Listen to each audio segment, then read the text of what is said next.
Welcome to Ancient Wisdom, a sanctuary where timeless wisdom guides you into deep, restful sleep. Let the wisdom of the ages quiet your mind, ease your worries, and carry you gently into the night. If you're here to relax, reflect, and drift into peaceful slumber, you're exactly where you need to be. Before you get too cozy, take a moment to like this video and subscribe to the channel. It really helps me bring more soothing content your way. Also, I'd love to know, where are you tuning in from, and what time is it for you right now? Share in the comments below. Now, settle in, get comfortable, and let the wisdom of the ages guide you into deep, restful sleep. 18 Stoic Ways to Destroy Your Enemy Without Fighting Them, from Marcus Aurelius. Stoicism. Imagine being in the heat of an argument, your blood boiling, and your mind racing with thoughts of how to win. We've all been there, facing someone who seems determined to oppose us, whether in the office, at home, or online. But what if I told you that you could vanquish your enemies without lifting a finger, without uttering a single harsh word? The ancient Stoics, masters of emotional control and reason, have bequeathed us timeless strategies to navigate conflict with grace and poise. In this video, you will uncover 18 Stoic-inspired techniques to tackle conflicts head-on, drawing from the profound wisdom of Seneca, Epictetus, and Marcus Aurelius. These methods demand patience and effort, yet they promise the ultimate rewards: inner peace, long-lasting solutions, and transformed relationships. Are you ready to learn how to navigate conflict like a true Stoic? Join us on this journey, and remember, your most significant victory lies not in external battles, but in mastering your own mind and heart. Hit the subscribe button and the notification bell to stay updated with all our insights on facing life's challenges with the timeless wisdom of Stoicism. Let's dive in and discover how you can turn your conflicts into opportunities for growth and understanding. Number 1. Use humor wisely. In conflict resolution, humor can be a powerful tool when used wisely. It has the ability to diffuse tension and open channels for better communication. However, humor must be applied with caution. Seneca reminds us that a jest can easily become an insult if not carefully managed.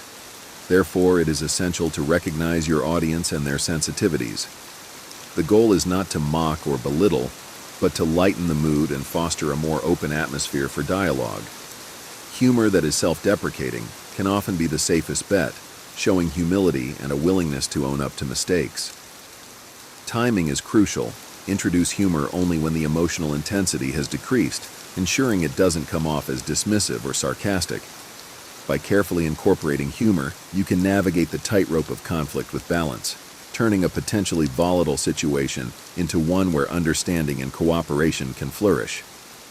Number 2. Set boundaries. Setting boundaries is a fundamental practice in maintaining inner peace and safeguarding your well-being. Epictetus teaches us that we cannot control the actions of others, only our own responses. By clearly defining what behaviors are acceptable to you and communicating these boundaries respectfully, you create a protective barrier against negativity. Boundaries are not walls meant to isolate, but guidelines that foster healthy interactions. Be assertive yet kind when articulating your limits, using I statements to express your needs without sounding accusatory. Consistency is key. Adhere to your boundaries firmly to gain respect from others and to respect yourself. Expect resistance but remain steadfast. Boundaries are acts of self-care, not selfishness. They empower you to live a life aligned with your values, providing the freedom to interact with others from a place of strength and serenity. Number 3. Seek external aid. In the labyrinth of conflict, seeking external aid is a mark of wisdom, not weakness. When communication breaks down and emotions run high, a mediator or counselor can provide an impartial perspective and facilitate constructive dialogue. These professionals are trained to navigate the intricacies of human interaction, helping both parties to feel heard and valued. Their role is akin to that of a Stoic philosopher, guiding students towards wisdom and clarity. By enlisting their help, you demonstrate a commitment to resolving disputes with dignity and grace.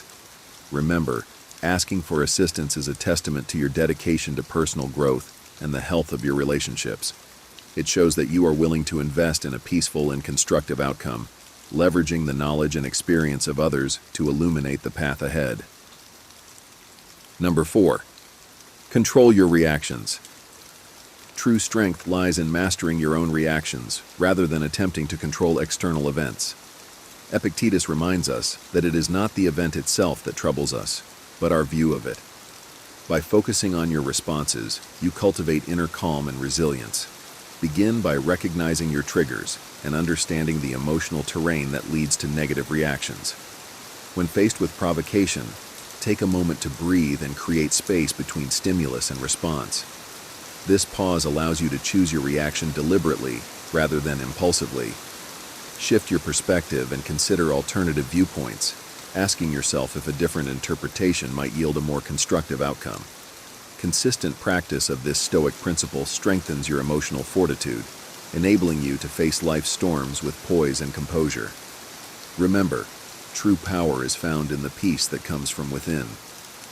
Number 5. Communicate calmly and clearly. Effective communication is the cornerstone of resolving conflict the Stoic way. Seneca advises us to speak with clarity and purpose, ensuring our words are measured and our tone respectful. Begin by developing active listening skills. Truly hear what your opponent is saying before formulating your response. This shows respect and opens the door to mutual understanding. Use I statements to express your feelings and needs without casting blame. For example, I feel hurt when, rather than you always. This reduces defensiveness and fosters a more collaborative approach to problem solving. Maintain a calm and composed demeanor, avoiding insults and aggressive language. Focus on seeking solutions rather than winning the argument. By mastering the art of clear and calm communication, you transform potential conflicts into opportunities for constructive dialogue and deeper connection. Number 6. Understand your adversary. To navigate conflict with wisdom, delve deeply into understanding your adversary. The Stoics teach us to look beyond the surface and seek the underlying motivations and fears that drive behavior. This approach requires patience and empathy. Imagine stepping into their shoes, viewing the situation from their perspective. What life experiences have shaped their viewpoint? What are their core concerns and desires? By asking sincere, open-ended questions, you can uncover the roots of their stance. This understanding fosters empathy, allowing you to address the true issues at hand rather than just the symptoms of the conflict. In this way, you not only gain insight into their world, but also reflect on your own responses and motivations. This deeper understanding can turn adversaries into allies and transform conflict into an opportunity for growth and connection. Number 7. Practice forgiveness. Forgiveness is a powerful Stoic tool for releasing the burdens of anger and resentment. Seneca wisely points out that holding on to vengeance keeps wounds open. Forgiveness, on the other hand, is a conscious choice to let go of the negative emotions that tether you to the past, allowing for greater clarity and peace of mind. It does not mean condoning the actions that caused harm, but rather freeing yourself from their emotional grip. Begin by acknowledging the impact of holding on to anger on your well-being. Reflect on the broader context and motivations behind the other person's actions. Let go of the need for retribution, focusing instead on the lessons learned. Forgiveness is a continual process, requiring dedication and practice. Ultimately, it is a gift you give yourself, leading to inner freedom and emotional resilience. Number 8. Choose your battles wisely. Life presents us with countless opportunities for conflict, but wisdom lies in discerning which battles are worth fighting. The Stoics remind us that not every slight or disagreement warrants our full attention. Before engaging in a dispute, pause and reflect on its significance. Ask yourself if this conflict genuinely affects your well-being or aligns with your values. Is it a matter of principle or a fleeting irritation? By prioritizing your energy and focus on truly important issues, you can conserve your emotional resources and approach significant conflicts with greater clarity and effectiveness. Remember Seneca's advice: the greatest remedy for anger is delay. Take a step back, evaluate the situation objectively, and choose your battles with the wisdom of a Stoic sage. Number 9. Seek common ground. In the midst of conflict, finding common ground can be a transformative Stoic strategy. The Stoics believed in the interconnectedness of all things, urging us to look beyond immediate disagreements and discover shared values and goals. Start by shifting your perspective from me to we. Consider what both parties ultimately want and search for underlying needs and desires. These commonalities can become the foundation for cooperation and compromise. Even small points of agreement can build momentum towards a more harmonious resolution. Patience and persistence are key. Finding common ground may take time, but it paves the way for deeper understanding and mutual respect. By focusing on what unites rather than divides, you create a pathway to peace and collaboration. Number 10. Appeal to inner values. Appealing to an adversary's inner values is a subtle yet powerful Stoic technique. Instead of confronting them directly, align your arguments with their core beliefs and principles. This approach requires careful observation and understanding of what they hold dear. Look for common values, such as honesty, justice, or respect, and frame your perspective in a way that resonates with these ideals. Speaking their language and demonstrating how your solution embodies their values can create a sense of alignment and foster genuine buy-in. This method not only facilitates resolution, but also builds respect and understanding, transforming the adversarial relationship into a cooperative one grounded in shared principles. Number 11.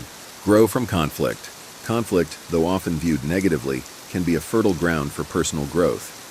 The Stoics encourage us to see challenges as opportunities for self-improvement. Approach each conflict with a learning mindset, reflecting on your actions and reactions. What triggered your responses? What values or beliefs were challenged? Use these insights to identify areas for development and implement changes that enhance your emotional resilience and communication skills. Seeking feedback from trusted mentors or friends can provide valuable perspectives and support your growth. Embrace the Stoic view that every obstacle is a chance to become stronger and wiser. By transforming conflict into a catalyst for self-discovery, you emerge more capable and composed, ready to face future challenges with grace. Number 12. Offer empathy. Empathy is a cornerstone of Stoic conflict resolution. Marcus Aurelius advises us to understand the other person's perspective deeply, recognizing their emotions and experiences. This does not mean agreeing with them, but rather validating their feelings. Listen attentively to both their words and nonverbal cues, acknowledging their frustrations and concerns. Statements like, "I see why you feel that way," or, "It sounds like this situation is important to you," can build trust and reduce defensiveness. By bridging the gap with empathy, you create an environment where honest and productive dialogue can occur.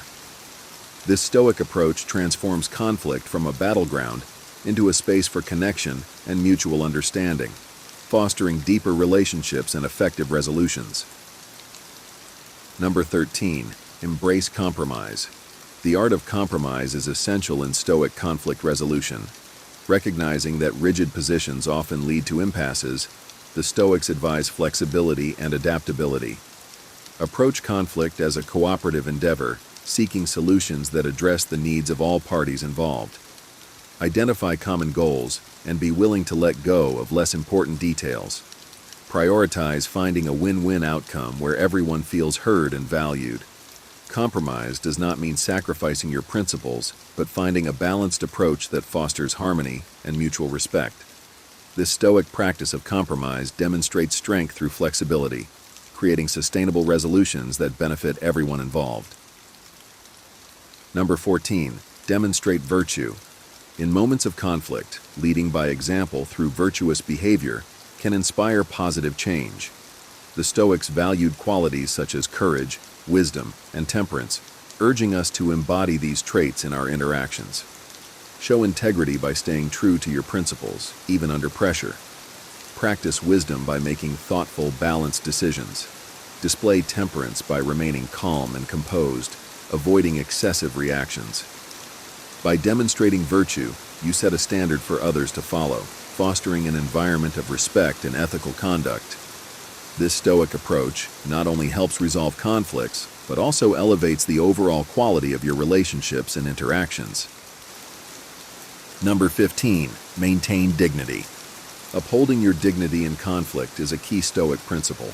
Seneca teaches us that maintaining self-respect and integrity is crucial, regardless of external circumstances. Avoid actions or words that compromise your values or lower your standards.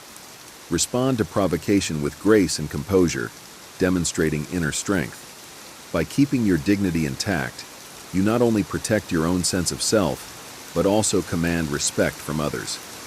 This Stoic approach ensures that conflicts are resolved in a manner that honors your principles and fosters a culture of mutual respect and decency. Number 16, use silence. Sometimes the most powerful response in a conflict is no response at all. The Stoics valued the strategic use of silence as a means to de-escalate tensions and provide space for emotions to settle. Silence allows for reflection and prevents the situation from escalating further. It can signal strength and self-control, showing that you are not easily provoked.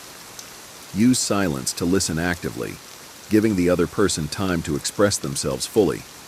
This creates an opportunity for thoughtful responses and reduces the likelihood of impulsive reactions. The Stoic practice of silence transforms conflict into a more contemplative and constructive dialogue. Number 17, practice patience. Patience is a virtue highly esteemed by the Stoics, especially in the context of conflict resolution. Recognize that resolving disputes takes time and cannot be rushed. Allow space for thoughtful consideration and emotional cooling.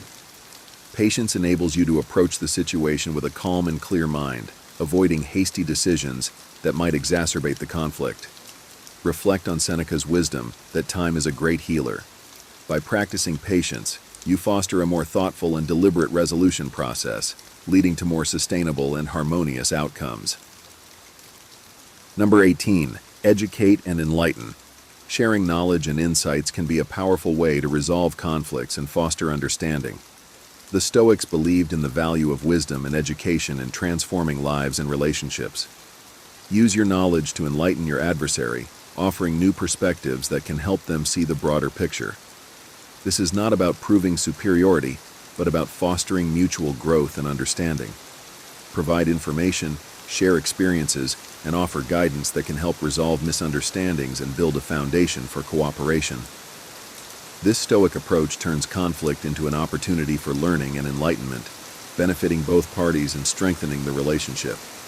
The video concludes by encouraging viewers to subscribe for more insights on using Stoic wisdom to navigate life's challenges. As we reach the end of our journey through these 18 Stoic strategies, remember that the true victory in any conflict lies not in conquering your opponent, but in mastering yourself. These timeless teachings from Seneca, Epictetus, and Marcus Aurelius offer more than just methods to resolve disputes. They provide a path to inner peace, resilience, and profound personal growth. Before you go, take a moment to reflect on the power of these Stoic principles in your own life. Which strategies resonated with you the most? How will you apply them to transform your conflicts into opportunities for understanding and harmony? We'd love to hear your thoughts and experiences. Share your insights in the comments below. Your wisdom could be the key that helps someone else on their Stoic journey. And don't forget to subscribe and hit the notification bell to stay updated with more wisdom on navigating life's challenges with grace and strength. Thank you for joining us on this enlightening journey. Remember, your greatest battles are fought and won within. Embrace the wisdom of the Stoics and let it guide you to a life of tranquility and purpose. Until next time, stay wise and keep growing. Deception. It's such a peculiar thing, isn't it? The subtle art of concealing the truth, of twisting reality ever so slightly. We humans are strange creatures. We long for truth, yet we hide behind our own masks. And here's the paradox. Sometimes the ones we trust the most, the people who are closest to us, are the ones who engage in these little deceptions. It's not always out of malice, but often out of fear or insecurity. a desire to keep the world from seeing something too raw, too real. I remember a time when I believed I could always tell when someone was lying to me. Perhaps you've thought the same. We like to think we're good judges of character, that we can see through the veil of falsehood. But as life has a way of teaching us, reality is far more subtle, far more intricate. A lie is rarely obvious. It slips between words, in a slight change in expression, in the way someone's body turns away ever so slightly. Imagine, if you will, a person sitting across from you. They're speaking, and everything seems fine. But then you notice something. A slight hesitation, a shift in tone, a laugh where it doesn't belong. It's as if the truth is shimmering beneath the surface, almost calling out to you, yet still hidden. And in that moment, you can either turn away, choosing to preserve the comforting illusion, or you can look deeper, daring to see what lies beneath. So let us explore this together, not in judgment, not in suspicion, but in curiosity. Let's examine the subtle signs that someone might be hiding the truth from us. For these little tells, these small clues, are part of the rich tapestry of human behavior. And perhaps, in understanding them, we don't just learn how to see through deception. We learn a bit more about ourselves, our own hesitations, our own illusions. Are you ready to see beyond the mask? Let's dive in. 1. Laughing off serious topics. Have you ever tried to bring up something meaningful with someone, only to have them laugh it off like it's nothing? I know I have, and it's frustrating. At first it might seem like they're just trying to keep things light-hearted or avoid making the conversation too serious. But over time, you start to realize that this habit of laughing things off is more than just a quirky response. It's a way of dodging accountability. When someone brushes off serious issues with a chuckle or joke, they're not just avoiding the conversation, they're hiding from the truth.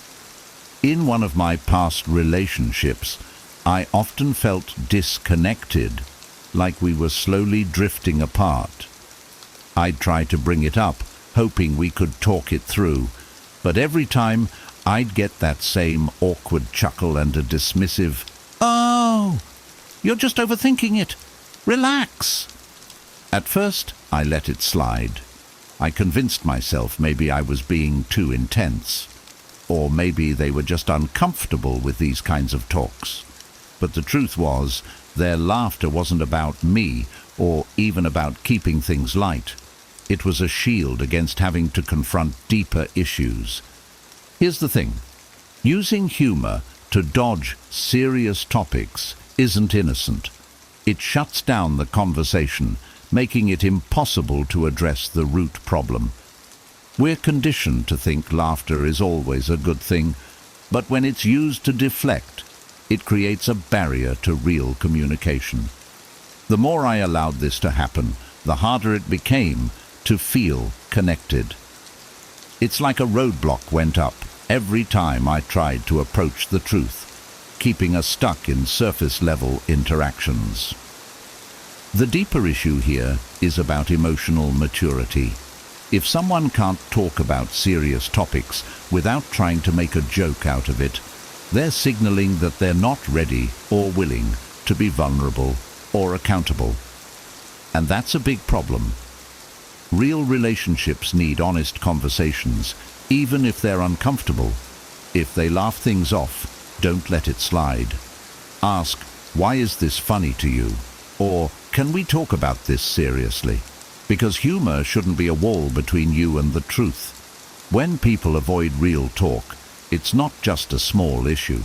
It's a barrier to genuine connection, and that's something no relationship can survive.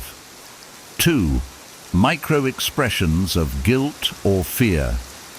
I used to think I was good at spotting lies until I learned about micro-expressions. These tiny, almost imperceptible facial expressions can reveal emotions like guilt or fear, no matter how hard someone tries to hide them. Think about it. A slight twitch in their brow, a flicker of discomfort in their eyes, or even a quick tightening of their lips. We don't usually notice these things, but once I started paying attention, I realized how much people's faces can give away. For example, I once had a friend who was late for a meetup. When I casually asked why, they shrugged it off with some vague excuse. But there was a fleeting look of panic, just for a second. It was so brief, but it was there. My gut told me something was off, but I brushed it aside. Later, I found out they'd actually been lying about where they were, and that quick micro-expression was a dead giveaway that I missed. Micro-expressions are fascinating because they're genuine. These aren't practiced, rehearsed responses. They're spontaneous reactions our bodies can't control, even when our minds are trying to be deceptive. Now, whenever I'm in a conversation and something feels off, I watch for these micro-expressions. They might only last a split second, but they're real indicators of hidden feelings. It's like seeing behind the mask for just a moment, catching a glimpse of what's actually going on. It sounds intense, but learning to notice micro-expressions has changed the way I interact with people. I no longer feel in the dark when something feels off. Instead, I trust my instincts and look for those subtle signs of guilt or fear. It's not about being paranoid, it's about being aware. We often talk about listening to words, but sometimes faces tell a much clearer story than anything else. So, if you're getting mixed signals from someone, pay close attention to those tiny changes in their expression. They might be giving you the truth they're not saying. 3. Body language. Body language can say more than words ever could, especially when it comes to honesty. I used to ignore subtle shifts in body language, thinking they were insignificant. But as I became more aware, I started noticing that people's actions often spoke louder than their words. One clear example: when someone's body is subtly turned away from you, even if they're engaged in conversation. I'll give you an example. I once had a friend who, whenever we discussed anything personal or uncomfortable, would slowly turn their body away. It was almost unconscious. At first, I thought I was reading into things, that maybe they just had a weird way of sitting. But the more it happened, the clearer it became. They'd shift away, crossing their arms or even looking around as if searching for an exit. Body language isn't accidental. When someone can't fully face you, it's often because they're hiding something or feeling uncomfortable with the conversation. It's almost as if their body is trying to physically escape the truth. And, just like with micro-expressions, these actions aren't calculated. They're raw, involuntary responses. When you notice someone's body turned away, especially during an important conversation, pay attention. It's a clue that something deeper might be going on. Over time, I've learned that if someone truly values honesty and connection, they'll face you directly, no matter how difficult the topic. They won't shy away or hide with their body. So if someone's angling away from you mid-conversation, it's not just bad posture. It's a subconscious sign that they're not entirely comfortable with the truth, and maybe they don't want you to see it either. 4. Changing the subject. Have you ever been in a conversation where you bring up a serious topic and suddenly the other person changes the subject? It's like a game of verbal dodgeball. You throw them a serious question and they instantly shift to something trivial. I used to think they were just scatterbrained or easily distracted, but now I know better. When someone frequently changes the subject during critical discussions, it's often because they're avoiding the truth. I experienced this firsthand in a past relationship. Every time I tried to discuss future plans, where we'd be in a year, our goals, even how we'd handle tough situations, the conversation would suddenly steer towards something totally unrelated, like dinner plans or a random funny story. I brushed it off at first, telling myself they were just uncomfortable with the topic, but deep down I knew something was wrong. Changing the subject isn't just a harmless shift in conversation, it's a tactic to dodge uncomfortable truths. And what I learned was that if someone truly respects you, they'll stay with you in those hard conversations. They won't take an escape route to avoid the issues. Sure, these topics can be uncomfortable, but genuine relationships are built on facing them head-on, not steering away. If you notice this in someone, it's okay to gently bring them back to the original topic. It might feel awkward, but it's a way of keeping them accountable. And if they continue to change the subject, take it as a sign. It's not about making them uncomfortable. It's about knowing that truth requires presence. Real conversations don't hide in the safety of unrelated topics. They're about facing what matters, even when it's tough. 5. Excessive justifications. One thing I've noticed about people who are hiding something is that they often feel the need to over-explain. Rather than giving a simple answer, they pile on details, making their story sound like they're trying a little too hard to be believable. I used to think that extra detail was a sign of openness, but over time I realized it can actually be a sign of deceit. Imagine asking someone a simple question like, "Why were you late?" And instead of a quick response, you get a long, drawn-out explanation. They start talking about every single red light, the traffic they hit, the exact sequence of events that led to them being late. It's like they're building a wall of words to cover something up. Now, I'm not saying everyone who over-explains is lying, but when explanations feel overly polished and rehearsed, it's worth paying attention. I once had a friend who did this constantly.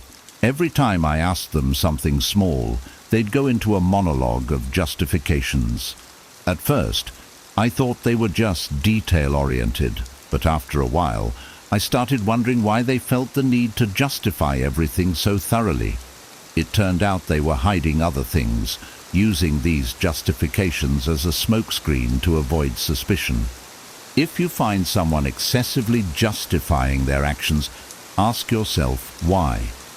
Honesty usually doesn't need a lot of padding. A straightforward answer is often enough. So if someone gives you an overly elaborate story, consider that it might be covering something up. Sometimes, the more people explain, the less they're actually telling you. Trust your gut on this one. 6. Vagueness when pressed for specifics. Nothing is more frustrating than trying to get a clear answer from someone who's being intentionally vague. You ask a direct question, expecting a straightforward answer, and instead you get something like, "Oh, things are moving along," or "We're in the early stages." It's like they're throwing words at you without giving you any real information. I used to think it was just their way of avoiding the question, but now I know that vagueness often points to something deeper. One time, I had a co-worker who loved talking about all the big projects they were working on, but whenever I'd ask for specifics, what companies they were collaborating with, the status of the project, they'd respond with these vague, almost poetic descriptions. No names, no facts, just a lot of empty words. Eventually, I found out that many of these projects were either stalled or completely fabricated. They relied on vague language to keep people from pressing further. Vagueness, I've learned, is a shield. People use it to avoid accountability because it's easier to backpedal on a vague statement than on a concrete detail. If someone truly has nothing to hide, they won't mind giving you specifics. So if you notice someone dodging details, take it as a sign. Ask a few follow-up questions. and if they keep dancing around the answer, there's likely a reason for it. Vagueness can seem harmless, but it's often a telltale sign of something being hidden. 7. Inconsistent stories. One of the easiest ways to spot a lie is by paying attention to inconsistencies in someone's story. If someone is telling the truth, their story usually stays the same, even when repeated. But when someone's lying, they tend to forget details or change parts of their story without realizing it. I've learned to notice these small changes because they often signal something bigger. Once, a friend told me about an amazing job offer they received, with all the perks and benefits. But the next time they brought it up, a few details had shifted. They mentioned a different job title, a new location, and even changed who had interviewed them. These were minor discrepancies, but they added up, making me question the entire story. Eventually, I found out they'd exaggerated parts of the offer, trying to make it sound better than it actually was. Inconsistent stories are like loose threads. Pull on them, and the whole thing starts to unravel. When you notice these discrepancies, don't ignore them. Ask for clarification and see if the story holds up. People who are telling the truth usually don't mind repeating themselves or correcting small details. But a liar's story is often inconsistent because they're trying to keep track of too many falsehoods. Consistency is a hallmark of honesty, so trust your instincts when things don't add up. 8. Defensiveness. Have you ever asked someone a simple question and been met with an over-the-top defensive reaction? I have, and it's almost always a sign that something's wrong. Defensiveness can be a natural response to criticism, but when it's an extreme reaction to a harmless question, it often means the person is hiding something. In college, I worked on a group project with someone who would react defensively every time I asked for an update. Even a casual, "How's it going with the report?"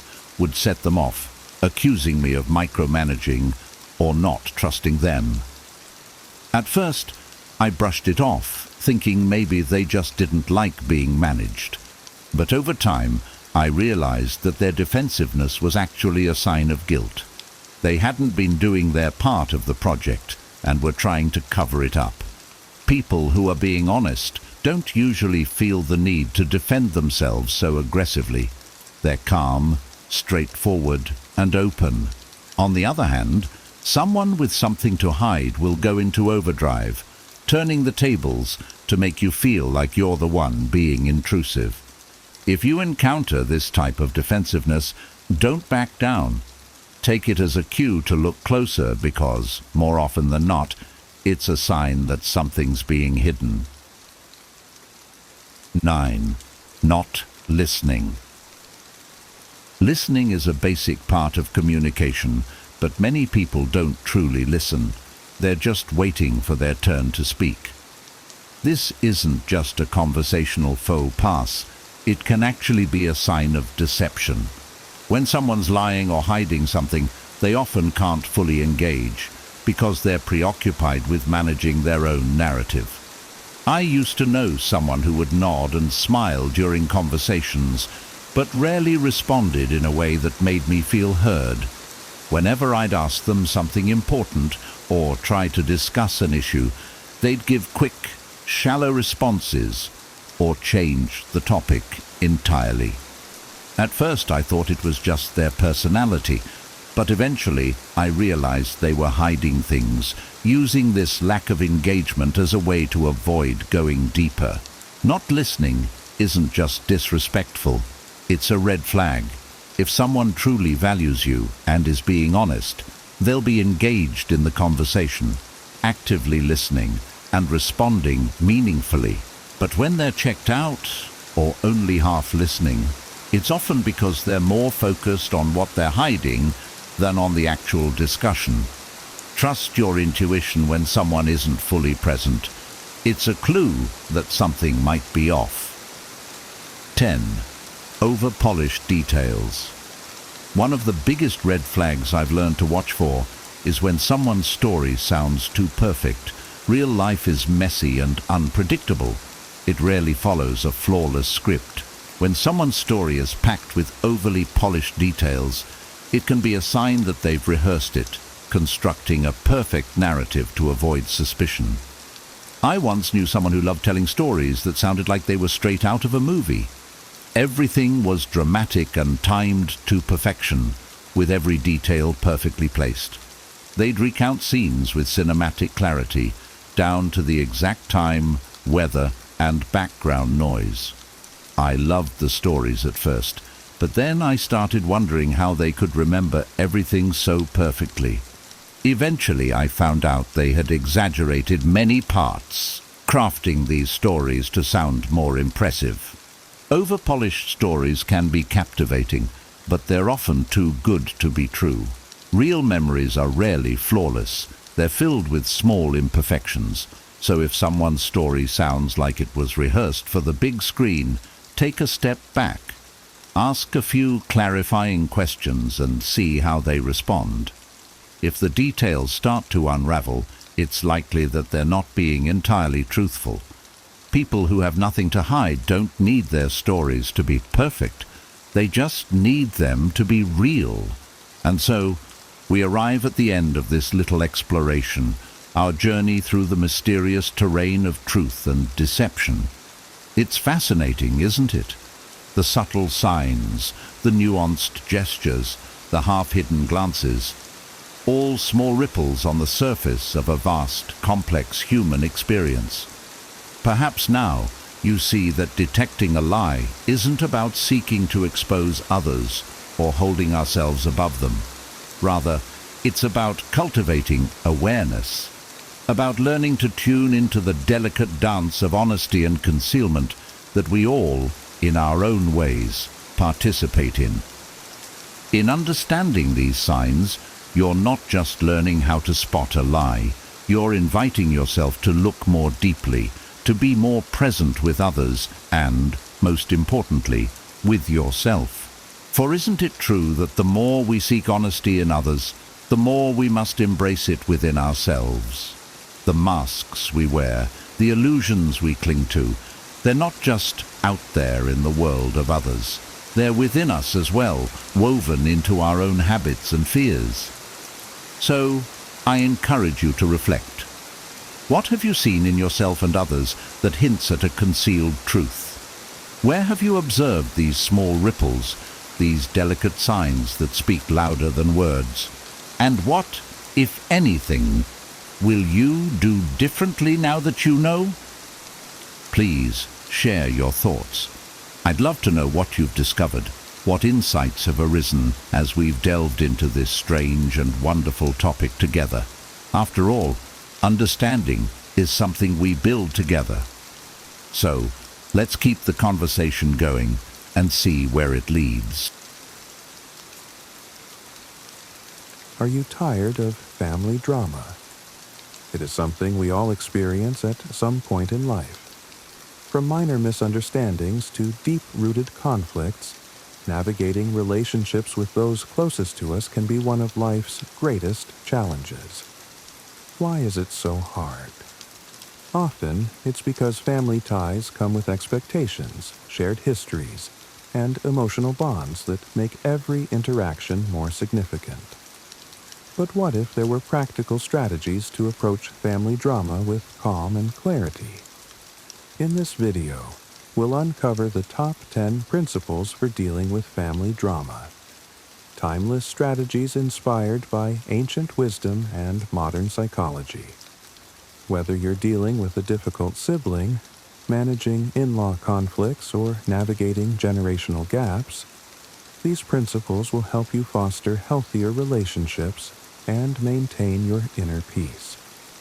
By the end of this video, you'll have the tools to manage challenging situations, reduce stress, and focus on what truly matters. No matter how complicated family dynamics may seem, there is always room for growth, understanding, and resolution. Let's embark on this journey together and explore how you can apply these principles to your life today. 1. Understand before reacting.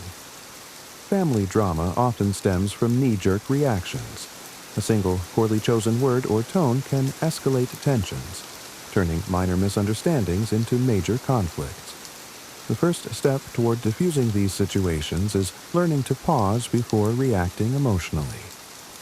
Instead of immediately responding, take a moment to breathe and assess what's truly happening. For example, imagine a family member criticizes your decisions in front of others. It's natural to feel defensive or embarrassed, but reacting impulsively, snapping back or walking away, might worsen the situation. Instead, try to see beyond the words. What's motivating their comment? Are they feeling unheard, or could they be projecting their own insecurities? To build this habit, practice active listening. Pay attention not just to what's being said, but to the emotions behind the words. For instance, if a relative says, "You never call anymore," they might not just be complaining, they could be expressing loneliness. Responding with empathy, like, "I didn't realize you were feeling that way. How can I make it better?" shows care and diffuses tension. This principle is about shifting from reaction to reflection. Over time, this approach reduces conflict, fosters understanding, and helps you navigate emotionally charged situations with grace. 2. Set healthy boundaries. Families often operate with unwritten rules, and without clear communication, boundaries can easily be crossed. Setting boundaries is not only an act of self-respect, but also a way to teach others how you expect to be treated. Imagine a scenario where a family member constantly calls to unload their problems, leaving you emotionally drained.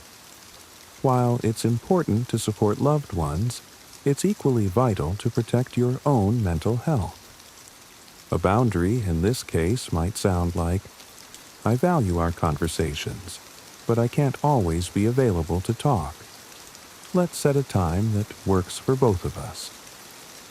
Enforcing boundaries can feel uncomfortable at first, especially if you fear being perceived as selfish. However, boundaries are not about rejection. They're about creating a space where everyone's needs are respected. For example, if a parent frequently criticizes your life choices, you might say, "I appreciate your concern, but these decisions are mine to make.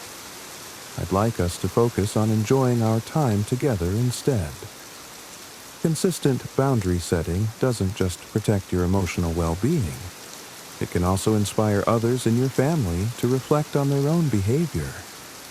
Over time, these efforts build stronger, more respectful relationships. 3. Practice empathy and compassion. Empathy is a powerful antidote to family drama. It's easy to get caught up in your own perspective, but taking the time to understand what others are experiencing can completely change how you handle conflicts. Consider a sibling who often seems irritable and dismissive. Instead of labeling them as rude or distant, try to understand what might be driving their behavior. Are they under pressure at work? Struggling with personal challenges they haven't shared? When you view their actions through a lens of empathy, it becomes easier to approach them with patience rather than frustration. Compassion is empathy in action. For example, if a family member lashes out during an argument, instead of retaliating, you could say, "I can see this is really upsetting for you. Let's talk about how we can work through this together." This response not only calms the situation, but also shows your willingness to prioritize the relationship over the conflict. Empathy doesn't mean tolerating harmful behavior, but it does mean acknowledging the humanity behind it. When you lead with compassion, you set the tone for healthier, more constructive interactions. 4. communicate effectively. Clear and honest communication is the foundation of healthy family relationships. Yet, many of us fall into common communication traps, assuming others know what we mean, avoiding tough conversations, or using language that places blame. Effective communication starts with clarity. For example, instead of saying, "You're always so selfish," which can escalate tensions, try, "I feel overwhelmed when I don't get help with chores. Can we talk about how to divide them more evenly?" This approach focuses on your feelings rather than attacking the other person, making it more likely they'll respond positively. Listening is just as important as speaking. Active listening involves more than just hearing words. It's about understanding the message behind them. When a family member expresses frustration, resist the urge to interrupt or offer solutions immediately. Instead, paraphrase their words to ensure you understand their perspective, saying, "It sounds like you're feeling unappreciated. Is that right?" Non-verbal cues also play a crucial role in communication. Open body language, maintaining eye contact, and nodding affirmatively show you're engaged and receptive. Avoid crossing your arms or looking distracted, as these signals can create barriers to connection. Over time, mastering these communication skills can transform how your family interacts, paving the way for deeper understanding and trust. 5. Detach from the need to control. The need to control is a common yet unhelpful instinct in family dynamics. Whether it's trying to fix someone's behavior or expecting everyone to conform to your expectations, this desire often leads to disappointment and conflict. For example, you might wish a family member would adopt healthier habits or avoid certain behaviors. While it's natural to want the best for them, constantly criticizing or pushing for change can create resistance. Instead, focus on what you can control, your own actions and reactions. Detachment doesn't mean you stop caring. It means you recognize the limits of your influence. For instance, if a relative often makes provocative comments, you can choose not to engage. Saying, "I respect your opinion, but I'd like to steer the conversation in a different direction," allows you to maintain peace without compromising your values. Letting go of control is empowering. It frees you from the stress of trying to manage others and allows you to invest your energy in creating positive changes within yourself. 6. Accept family members as they are. Every family member comes with their own quirks, flaws, and strengths. Expecting them to fit a perfect mold can lead to frustration and disappointment. Acceptance is about letting go of these expectations and embracing your loved ones for who they truly are. For instance, if your parent is overly involved in your life, instead of trying to change their behavior entirely, you might say, "I know you care deeply about me, and I appreciate your concern. I also need some space to make my own decisions." This approach acknowledges their intentions while asserting your needs. When you focus on the positives, such as their support or love, it becomes easier to accept their less desirable traits without letting them overshadow the relationship. 7. Focus on solutions, not problems. It's easy to get trapped in a loop of rehashing past conflicts, revisiting old wounds, and assigning blame. While venting frustrations can feel cathartic in the moment, this approach rarely leads to resolution. Instead, focusing on actionable solutions shifts the narrative from conflict to collaboration. For example, if a family gathering always ends in arguments over household responsibilities, try reframing the situation. Instead of saying, "You never help out," consider proposing, How about we divide tasks so that everyone contributes? This subtle shift focuses on moving forward rather than dwelling on grievances. Solution-focused thinking also involves taking proactive steps to prevent recurring issues. If misunderstandings often arise from unclear communication, suggest regular family check-ins, where everyone can voice concerns in a calm and neutral setting. This not only addresses issues before they escalate, but also fosters a sense of teamwork. Focusing on solutions doesn't mean ignoring past hurts. It means using them as a foundation for growth.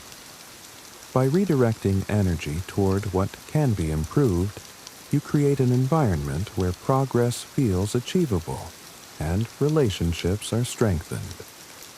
8. Know when to step back. Sometimes the healthiest thing you can do in the midst of family drama is to step back.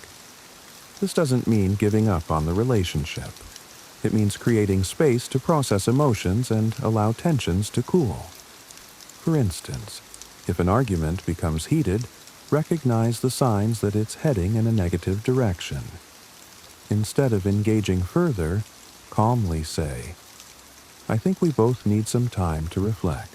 Let's revisit this later." Stepping back in this way not only prevents escalation, but also demonstrates emotional maturity. In more persistent situations, such as dealing with a toxic family member, stepping back might mean limiting contact or setting firm boundaries. It's okay to prioritize your mental health by reducing interactions that consistently drain you. This doesn't have to be permanent, but it can provide the clarity and emotional stability needed to approach the relationship more constructively in the future. Remember, stepping back isn't about avoiding problems. It's about choosing when and how to engage in a way that serves your well-being and the health of the relationship. 9. Forgiveness as a tool for freedom. Forgiveness is often misunderstood. It's not about excusing harmful behavior or forgetting the past. It's about releasing the emotional burden of resentment and reclaiming your peace. When you hold on to grudges, the anger and pain weigh you down far more than they affect the other person. Take, for example, a situation where a family member has wronged you deeply. The hurt might linger for years, shaping how you view them and even how you see yourself. Forgiveness doesn't mean pretending the harm didn't happen. Instead, it's a conscious choice to let go of the anger that keeps you tethered to the pain. One way to begin the process of forgiveness is through reflection. Write down what happened, how it made you feel, and why holding on to the grudge has impacted your life. Then, consider what letting go might look like, not for their benefit, but for your own. Forgiveness is ultimately an act of self-liberation. By choosing to forgive, you free yourself from the emotional shackles of the past and create space for healing and growth. 10. Prioritize your well-being. In the midst of family drama, it's easy to lose sight of your own needs. However, prioritizing your well-being is essential, not only for your own health, but also for your ability to navigate relationships effectively. You can't pour from an empty cup, and neglecting self-care only adds to the stress and tension in family dynamics. Start by identifying what nourishes your mental and emotional health. This could include practices like meditation, journaling, exercise, or simply spending time with supportive friends outside of your family circle. Engaging in these activities regularly helps you maintain a sense of balance and perspective, even during challenging times. Another crucial aspect of prioritizing your well-being is seeking support when needed. This might mean talking to a therapist to process complex emotions or joining a support group for people dealing with similar family issues. Remember, There's strength in acknowledging when you need help and taking steps to find it. Finally, recognize that it's okay to say no. If a family event or request feels overwhelming, give yourself permission to decline. Protecting your peace doesn't mean you love your family any less. It means you're creating the emotional space needed to show up as your best self. Solutions, suggestions. Managing family drama can feel overwhelming, but with the right strategies, you can create a more harmonious dynamic. Here are actionable solutions to help you implement the top 10 principles effectively. Pause before responding.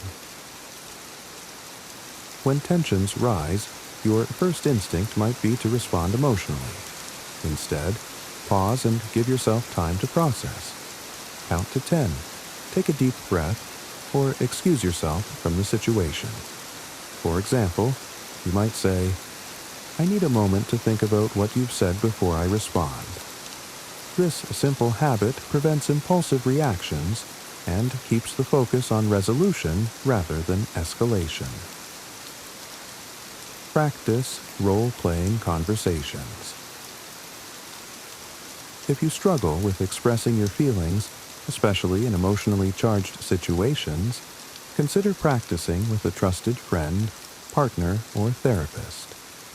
Role-playing difficult conversations allows you to refine your message and prepare for potential responses.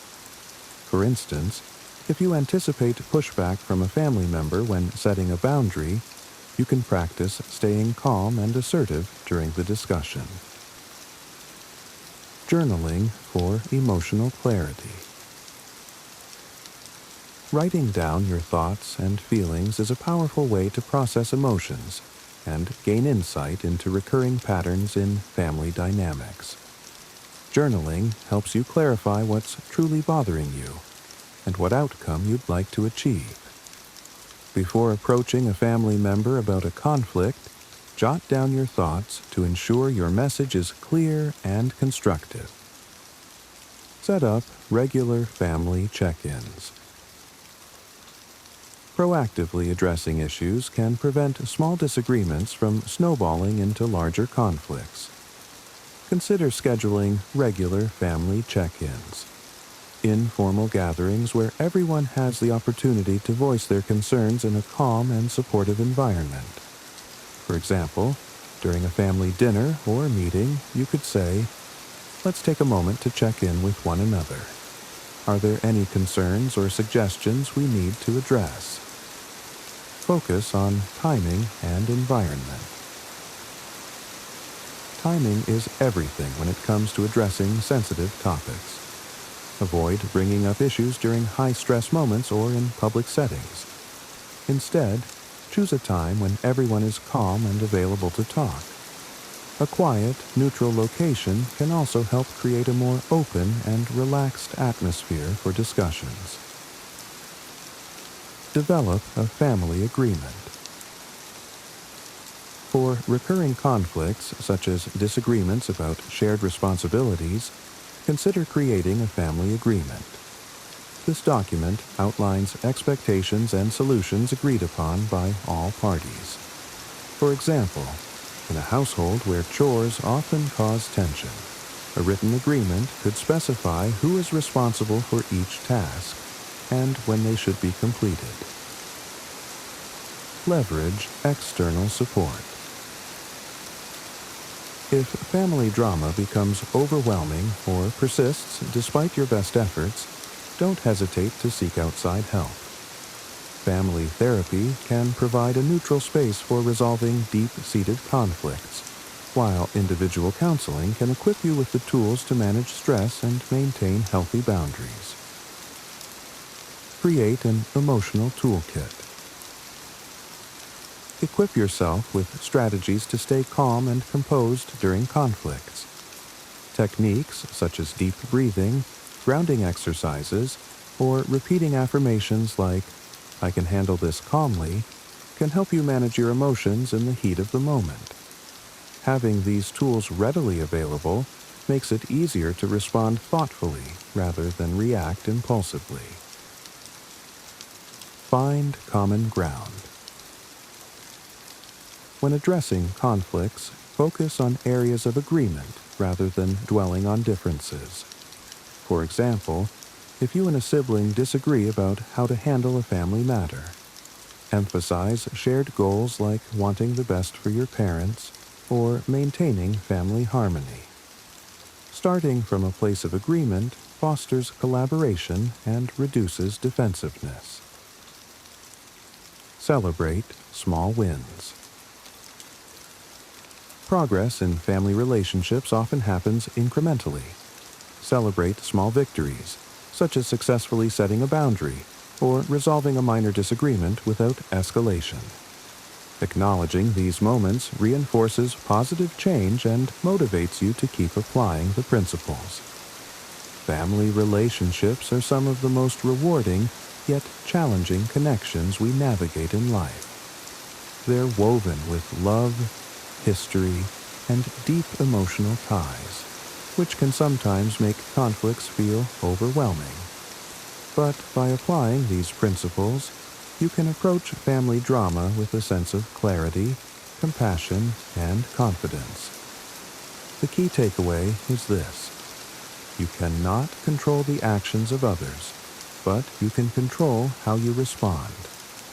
By pausing before reacting, setting healthy boundaries, and communicating effectively, you create the conditions for understanding and resolution. When you practice empathy and compassion, you not only strengthen your relationships, but also foster a sense of peace within yourself. Remember, progress takes time. Small, consistent efforts lead to meaningful change. Whether it's forgiving past wrongs, stepping back when necessary, or focusing on solutions instead of problems, every step you take toward healthier family dynamics brings you closer to the harmony you deserve. We hope this video has inspired you to reflect on how you approach family challenges and provided practical tools for managing them. If you found these insights valuable, please subscribe to our channel for more wisdom on personal growth and navigating life's complexities. Don't forget to like this video, share it with someone who might need it, and share your own tips for dealing with family drama in the comments below. Together, we can create a community of support and understanding.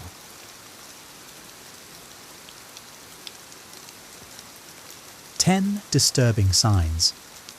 You're surrounded by fake people and how to deal with this problem. In a world filled with social connections, it's easy to mistake proximity for authenticity. Yet, some of the most harmful relationships in our lives come disguised as friendships. These individuals, whom we might call fake people, are not always overtly toxic. Instead, they erode trust and authenticity in subtle but destructive ways. They prioritize appearances, manipulate emotions, and often pursue their self-interest at the expense of others. As the Stoic philosopher Epictetus reminds us, keep company only with those who uplift you, whose presence calls forth your best self. Why does recognizing fake people matter? It's not just about avoiding discomfort. These relationships can drain our mental energy, corrode our self-esteem, and distract us from meaningful pursuits. When we allow insincerity to linger in our lives, we compromise our peace of mind.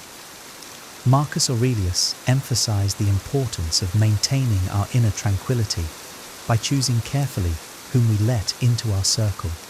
He wrote, "The tranquility that comes when you stop caring what they say, or think, or do, only what you do matters." Spotting fake people is about reclaiming this tranquility. The purpose of this article is to help you identify the subtle yet disturbing signs of fake people in your life. Armed with this awareness, you can take purposeful action to protect yourself and nurture relationships that reflect mutual respect and authenticity. In doing so, you align yourself with the Stoic ideal of living a virtuous life, where your energy is channeled toward what truly matters, becoming the best version of yourself and fostering meaningful connections. Recognizing fake people isn't about fostering suspicion, but about practicing discernment. By learning to spot these toxic behaviors, you take a powerful step toward living a life of integrity and emotional freedom. 1. Excessive flattery that feels insincere or manipulative. Flattery, when sincere, can uplift and inspire, but when it's used as a tool for manipulation, it becomes a trap. Fake people often shower others with excessive praise, not to express genuine admiration, but to disarm or manipulate them. As Seneca observed, a flatterer is a friend who is your enemy in disguise. Their words may feel good in the moment, but their intentions are rooted in self-interest.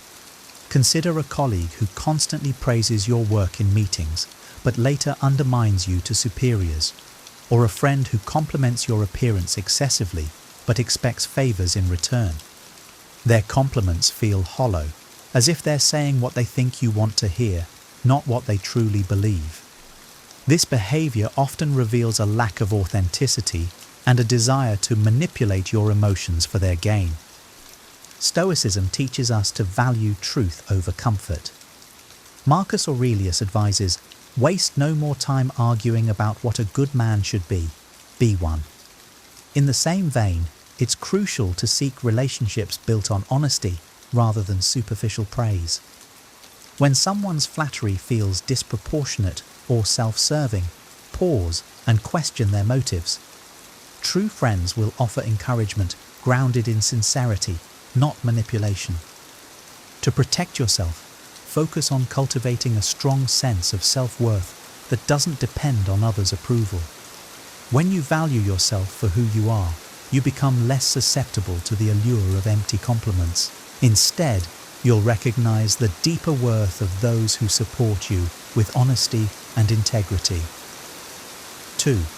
Talking behind your back, but acting friendly in person. Few things are as damaging to trust as discovering that someone speaks poorly of you when you're not around. Fake people often maintain a facade of friendliness while sowing discord behind closed doors. This duplicity can leave you questioning your perception and doubting the authenticity of your relationships. Picture a co-worker who greets you warmly every day but criticizes your efforts to others, undermining your reputation. Or a friend who listens to your struggles only to share them as gossip in another circle. These actions reveal a fundamental lack of respect and loyalty. As Epictetus cautioned, first, learn the meaning of what you say and then speak. Stoic wisdom reminds us to guard our peace by aligning ourselves with those whose actions match their words. Marcus Aurelius advises, "It never ceases to amaze me. We all love ourselves more than other people, but care more about their opinion than our own." This is a powerful reminder to value truth over appearances. When faced with a two-faced individual, don't internalize their behavior as a reflection of your worth. Instead, recognize it as their failure to live virtuously. To address this, cultivate direct and honest communication. If you suspect someone of speaking behind your back, confront them calmly and assertively. A genuine person will respond with accountability, while a fake one will deflect or deny. Build relationships with those who value integrity and let go of connections that lack mutual respect. 3. Disappearing. When you need support, but showing up during your successes. True friends stand by your side through both triumphs and trials. Fake people, however, have a pattern of vanishing when the going gets tough, only to reappear when there's something to gain. Their loyalty is conditional, tied to how your circumstances benefit them. As Seneca noted, adversity is the truest touchstone of friendship. Imagine reaching out to someone during a personal crisis, only to be met with silence. Later, when you achieve a milestone or success, they're the first to show up, eager to share in the spotlight. Their behavior reveals a lack of genuine care. They value what you can offer them, not who you are. Stoicism teaches us to accept hardships as part of life's natural ebb and flow. Marcus Aurelius wrote, "Don't be surprised. Everything in life is but what you make it. Similarly, the presence of fake people during difficult times shouldn't surprise you. Instead, let it sharpen your discernment. To protect yourself, pay attention to who remains during challenging moments. These are the people who value you unconditionally. Limit your emotional investment in those who disappear when you need them most. By focusing on authentic relationships, you free yourself from the disappointment of unmet expectations and align with Stoic principles of self-sufficiency and resilience. 4. Constantly competing with you or one-upping your experiences. A hallmark of fake people is their inability to celebrate your successes without feeling threatened. They often turn every conversation into a competition, diminishing your achievements to elevate their own. This behavior reflects insecurity and a need for validation at your expense. As Marcus Aurelius wisely stated, "Be content with what you are, and wish not for what you are not." Imagine sharing an exciting promotion only to hear, "That's nice, but when I was promoted, it was to an even higher position," or discussing a personal milestone only for them to immediately share a bigger accomplishment. Their focus isn't on you, but on how they can outshine you. Stoicism reminds us to focus on what is within our control, our own actions and thoughts. Comparing yourself to others or allowing their comparisons to affect you only leads to unnecessary suffering. As Epictetus taught, it is not what happens to you, but how you react to it that matters. Recognize that their behavior stems from their own struggles, not your inadequacy.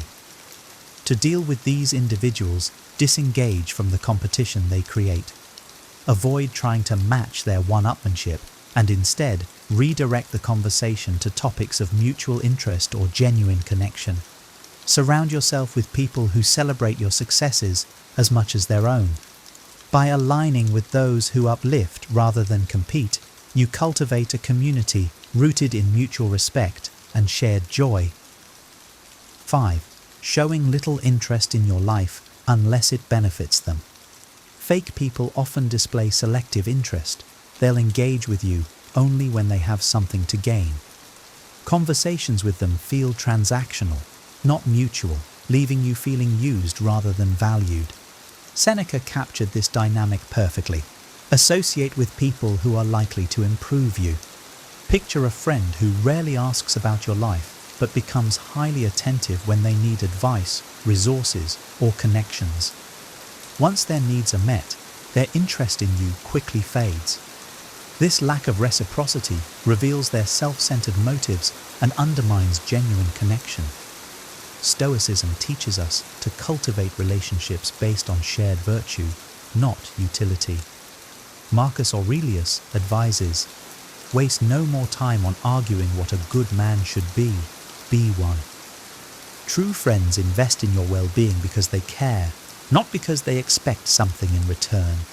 To address this, observe how others respond when you share your joys and struggles. Authentic friends will engage out of genuine interest, while fake ones will either redirect the conversation to themselves or lose interest. Limit your investment in relationships that lack reciprocity and focus on building connections with people who value you for who you are, not what you can provide. 6. Using gossip or lies to manipulate others' opinions about you. Fake people often rely on gossip and deceit to manipulate others' perceptions of you. They spread half-truths, twist facts, and sow seeds of doubt to undermine your reputation. This behavior reflects their insecurity and lack of integrity. As Epictetus said, "The soul that is enslaved to its passions is tossed by the waves." Consider a co-worker who subtly criticizes you to your boss while maintaining a friendly demeanor toward you. Or a friend who spreads personal information you shared in confidence to create drama. These actions are not only hurtful, but also indicative of someone who lacks the moral character to build trust. Stoicism emphasizes the importance of aligning with people who practice virtue. Marcus Aurelius wrote, "If it is not right, do not do it. If it is not true, do not say it. Fake people often fail this test, and their behavior reveals their character more than it damages yours. To protect yourself, avoid engaging in gossip yourself. By maintaining your integrity, you ensure that their lies hold less power. Confront manipulative individuals calmly and directly when necessary, but don't allow their actions to pull you into a cycle of negativity. Instead, focus on building relationships with individuals who value honesty and transparency. By doing so, you reinforce the Stoic ideal of a life rooted in virtue and resilience. 7. Fake apologies that lack sincerity and accountability. A fake person's apology is often a hollow performance designed to save face rather than make amends. They may say, "I'm sorry you feel that way," deflecting responsibility, or apologize simply to move past the issue without addressing the root cause. As Seneca observed, "What need is there to weep over parts of life? The whole of it calls for tears." A fake apology underscores the pain of insincere relationships. Consider a friend who dismisses your hurt feelings with, "I didn't mean it like that, but if it upset you, sorry." Their words lack genuine remorse or a commitment to change.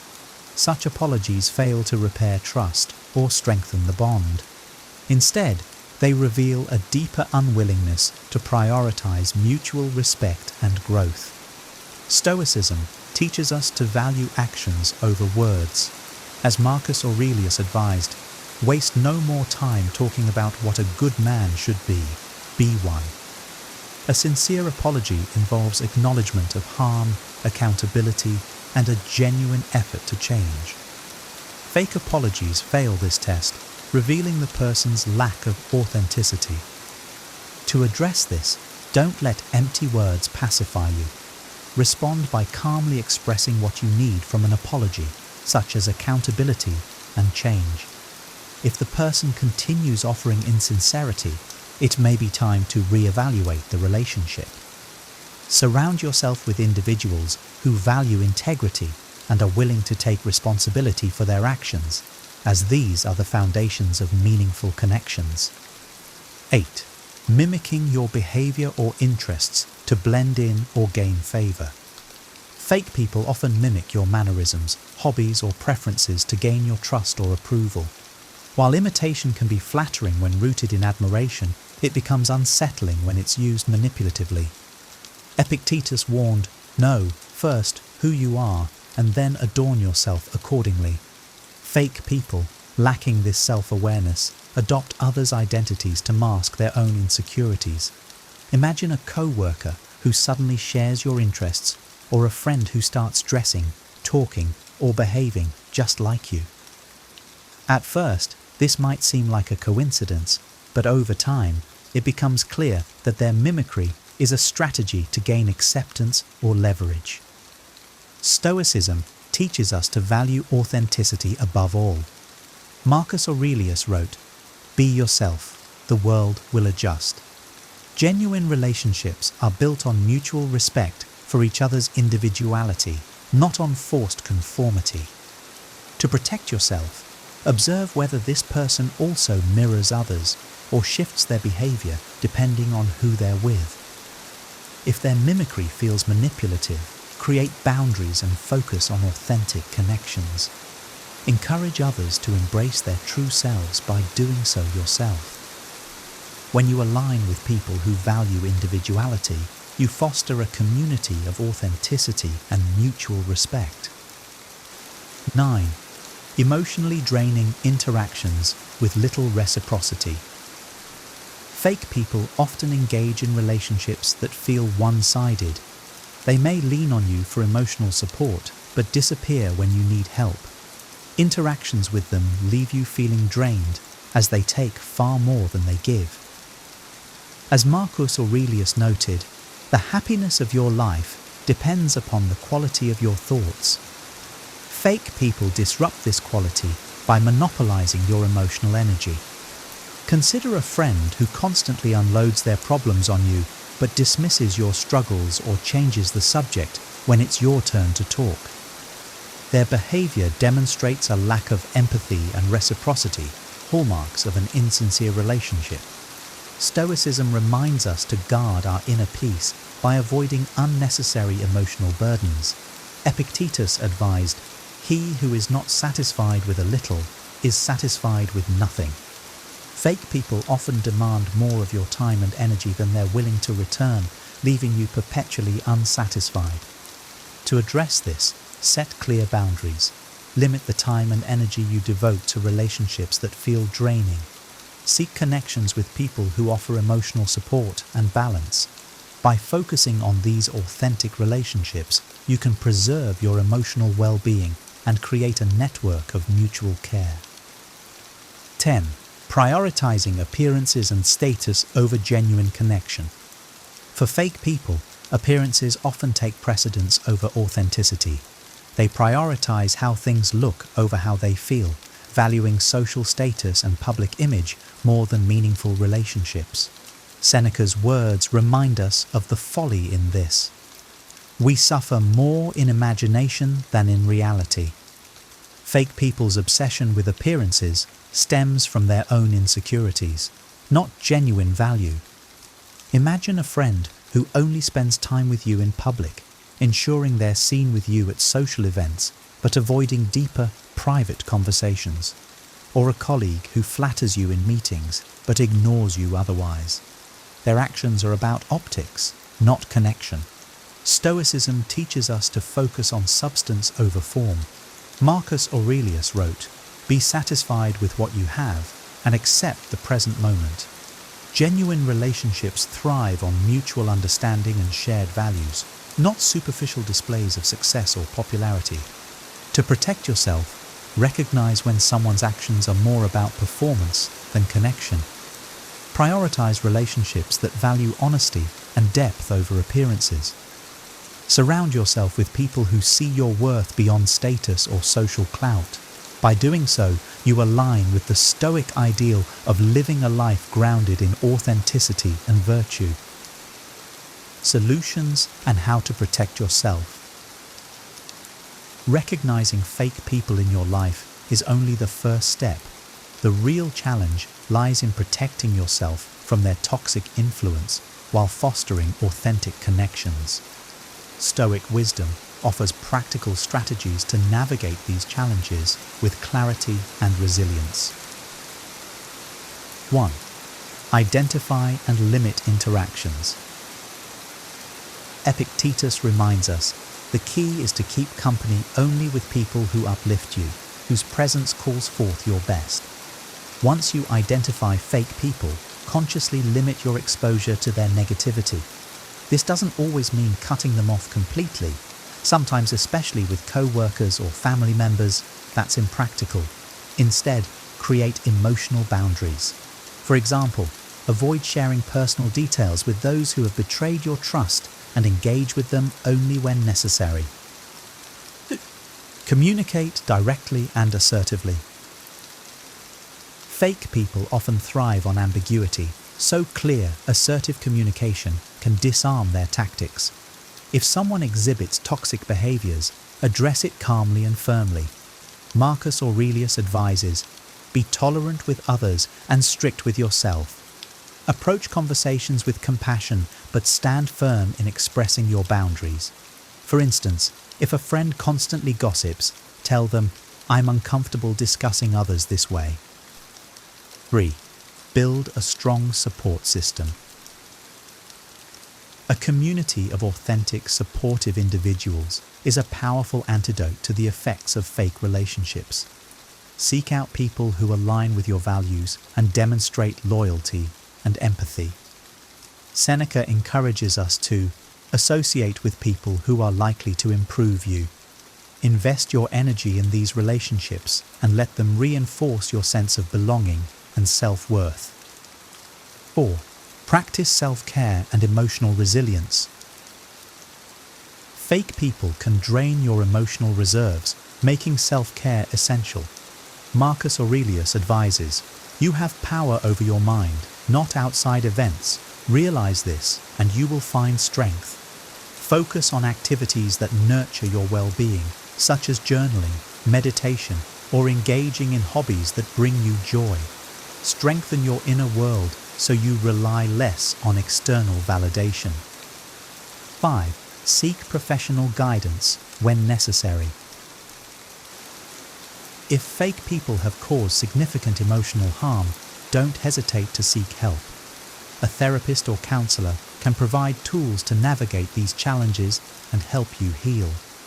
Stoicism doesn't mean handling everything alone. It encourages wisdom in seeking the right resources for growth and recovery.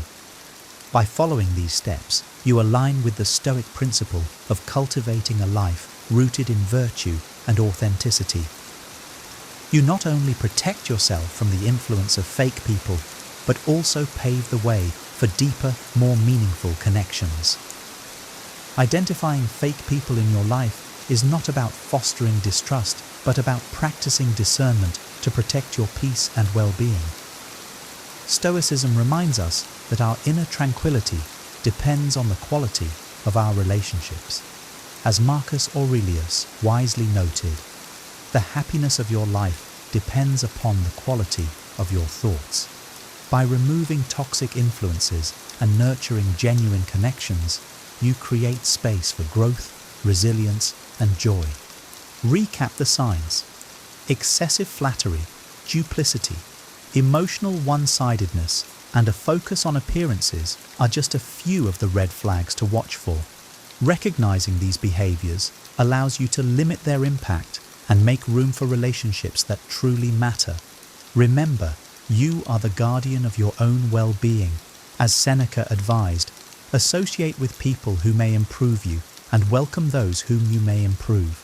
Surround yourself with people who uplift, challenge, and inspire you. Finally, embrace your self-worth. You deserve relationships built on trust, honesty, and mutual care. By fostering authenticity in yourself and others, you not only protect your emotional health, but also build a life of deeper meaning and connection.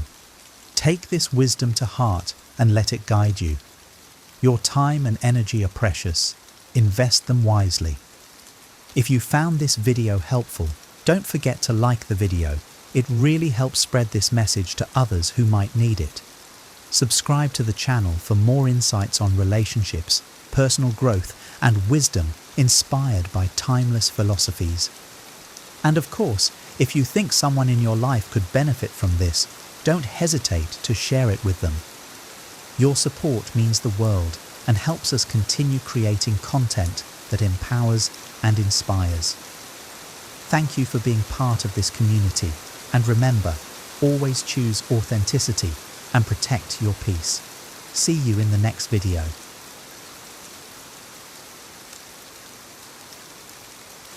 Have you ever found yourself overwhelmed by stress, unable to stay calm amidst the chaos of everyday life? Imagine if you could navigate life's storms with an unshakable sense of peace and composure. This is the promise of Stoicism, an ancient philosophy that has guided countless individuals toward a more resilient and fulfilling existence. In a world filled with uncertainties and challenges, the teachings of Stoic philosophers like Epictetus, Seneca, and Marcus Aurelius offer timeless wisdom that can help you maintain inner tranquility no matter what life throws your way. In this video, we will explore 15 profound lessons from Stoicism that can transform your approach to life's trials and tribulations. These principles, grounded in the art of emotional detachment, mindfulness, acceptance, and more, will equip you with practical tools to cultivate a calm and composed demeanor. Join us on this journey of self-discovery and learn how to apply the ancient wisdom of Stoicism to achieve inner peace and mastery of your emotions in the modern world. Let's delve into these invaluable teachings and unlock the secrets to a serene and resilient life. 1. Develop emotional detachment. Developing emotional detachment doesn't mean becoming cold or indifferent. Rather, it's about cultivating an objective perspective on outcomes and external events. Imagine you're preparing a project presentation for months, and despite your efforts, it doesn't get the approval you hoped for. Instead of spiraling into disappointment and self-doubt, Stoicism teaches us to recognize that the outcome is beyond our control. We can control only the effort we put into our work and our reaction to its reception. Take, for example, a Stoic practice known as view from above. Picture yourself as a bird soaring high above your city. From this vantage point, your problems, which seem monumental up close, appear much smaller. This mental exercise helps to detach emotionally from the intensity of immediate situations, providing a broader perspective and reducing emotional turmoil. Additionally, consider the practice of imagining you're a third-party observer of your own life. For instance, if you receive harsh criticism at work, instead of immediately feeling hurt or defensive, pause and imagine how you would advise a friend in the same situation. This shift in perspective allows you to respond with rationality and calm, rather than being swept away by immediate emotional reactions. By cultivating emotional detachment, you empower yourself to face life's ups and downs with greater equanimity. This practice helps you maintain inner peace and focus on what you can control, your own responses, while letting go of the need to control external events and outcomes. 2. Practice mindfulness. Mindfulness, a concept deeply rooted in Stoic philosophy, involves being fully present and engaged in the current moment. Consider the example of a person stuck in a long commute. Instead of letting their mind wander to stressful thoughts about the day ahead or frustrations about the delay, they can focus on the present. They might notice the details of their surroundings, the rhythm of their breath, or the sensation of the seat beneath them. By immersing themselves in the present moment, they can reduce anxiety and find calm amidst the chaos. Seneca, a revered Stoic philosopher, taught that mindfulness isn't limited to serene moments, but should extend to everyday activities. For instance, while washing dishes, focus on the feel of the water, the sound of the clinking plates, and the motion of your hands. This practice transforms mundane tasks into opportunities for mindfulness, helping to ground you in the present and preventing your mind from being overwhelmed by past regrets or future worries. By practicing mindfulness, you develop the ability to live in the now, appreciating each moment as it comes. This focus not only enhances your daily experiences, but also fosters a deeper sense of peace and clarity, allowing you to navigate life's challenges with a composed and resilient mindset. 3. The value of gratitude. Gratitude, a powerful principle in Stoicism, involves appreciating what you have and finding value in every experience. Imagine a challenging work project that didn't yield the desired results. Instead of fixating on the failure, a Stoic perspective encourages you to appreciate the lessons learned and the skills developed during the process. This shift in focus can transform setbacks into opportunities for growth and reflection. Seneca emphasized the importance of redirecting our attention from what we lack to what we possess. Consider the simple act of enjoying a meal. Rather than taking it for granted, pause to appreciate the effort that went into preparing it, the nourishment it provides, and the sensory pleasure of its taste and aroma. This practice of gratitude can extend to all areas of life, from relationships to personal achievements, fostering a sense of contentment and reducing the desire for more. In moments of adversity, gratitude acts as a beacon, guiding you through difficult times by highlighting the positives in your life. This practice not only enhances your overall well-being, but also strengthens your resilience, enabling you to maintain a calm and balanced outlook regardless of external circumstances. 4. Keep learning and growing. The commitment to lifelong learning and personal growth is a cornerstone of Stoic philosophy. Epictetus, a prominent Stoic teacher, believed that the journey of self-improvement is never-ending. For instance, if you face a professional setback, instead of viewing it as a failure, see it as an opportunity to acquire new skills or knowledge that will prepare you for future challenges. Consider the example of someone learning a new language. The process is often fraught with mistakes and frustrations. However, each error and correction is a step toward mastery. This continuous pursuit of knowledge not only enhances your abilities, but also builds resilience and adaptability, crucial traits for navigating life's uncertainties. By embracing the philosophy of continuous growth, you cultivate a mindset that welcomes challenges as opportunities for development. This approach aligns with the Stoic belief that we are always in the process of becoming better versions of ourselves. Lifelong learning keeps your mind active, your skills sharp, and your perspective broad, enabling you to handle life's vicissitudes with grace and wisdom. 5. Engage in regular self-reflection. Regular self-reflection is a vital Stoic practice that involves examining your thoughts, actions, and motives to ensure they align with your values and virtues. Imagine ending your day by reviewing your interactions and decisions. Did you act with integrity? Were your responses guided by reason rather than emotion? This daily practice, similar to journaling, helps you identify areas for improvement and reinforces positive behaviors. Marcus Aurelius, the Roman emperor and Stoic philosopher, often engaged in self-reflection through his meditations. He would assess his actions and thoughts, striving to live in accordance with Stoic virtues.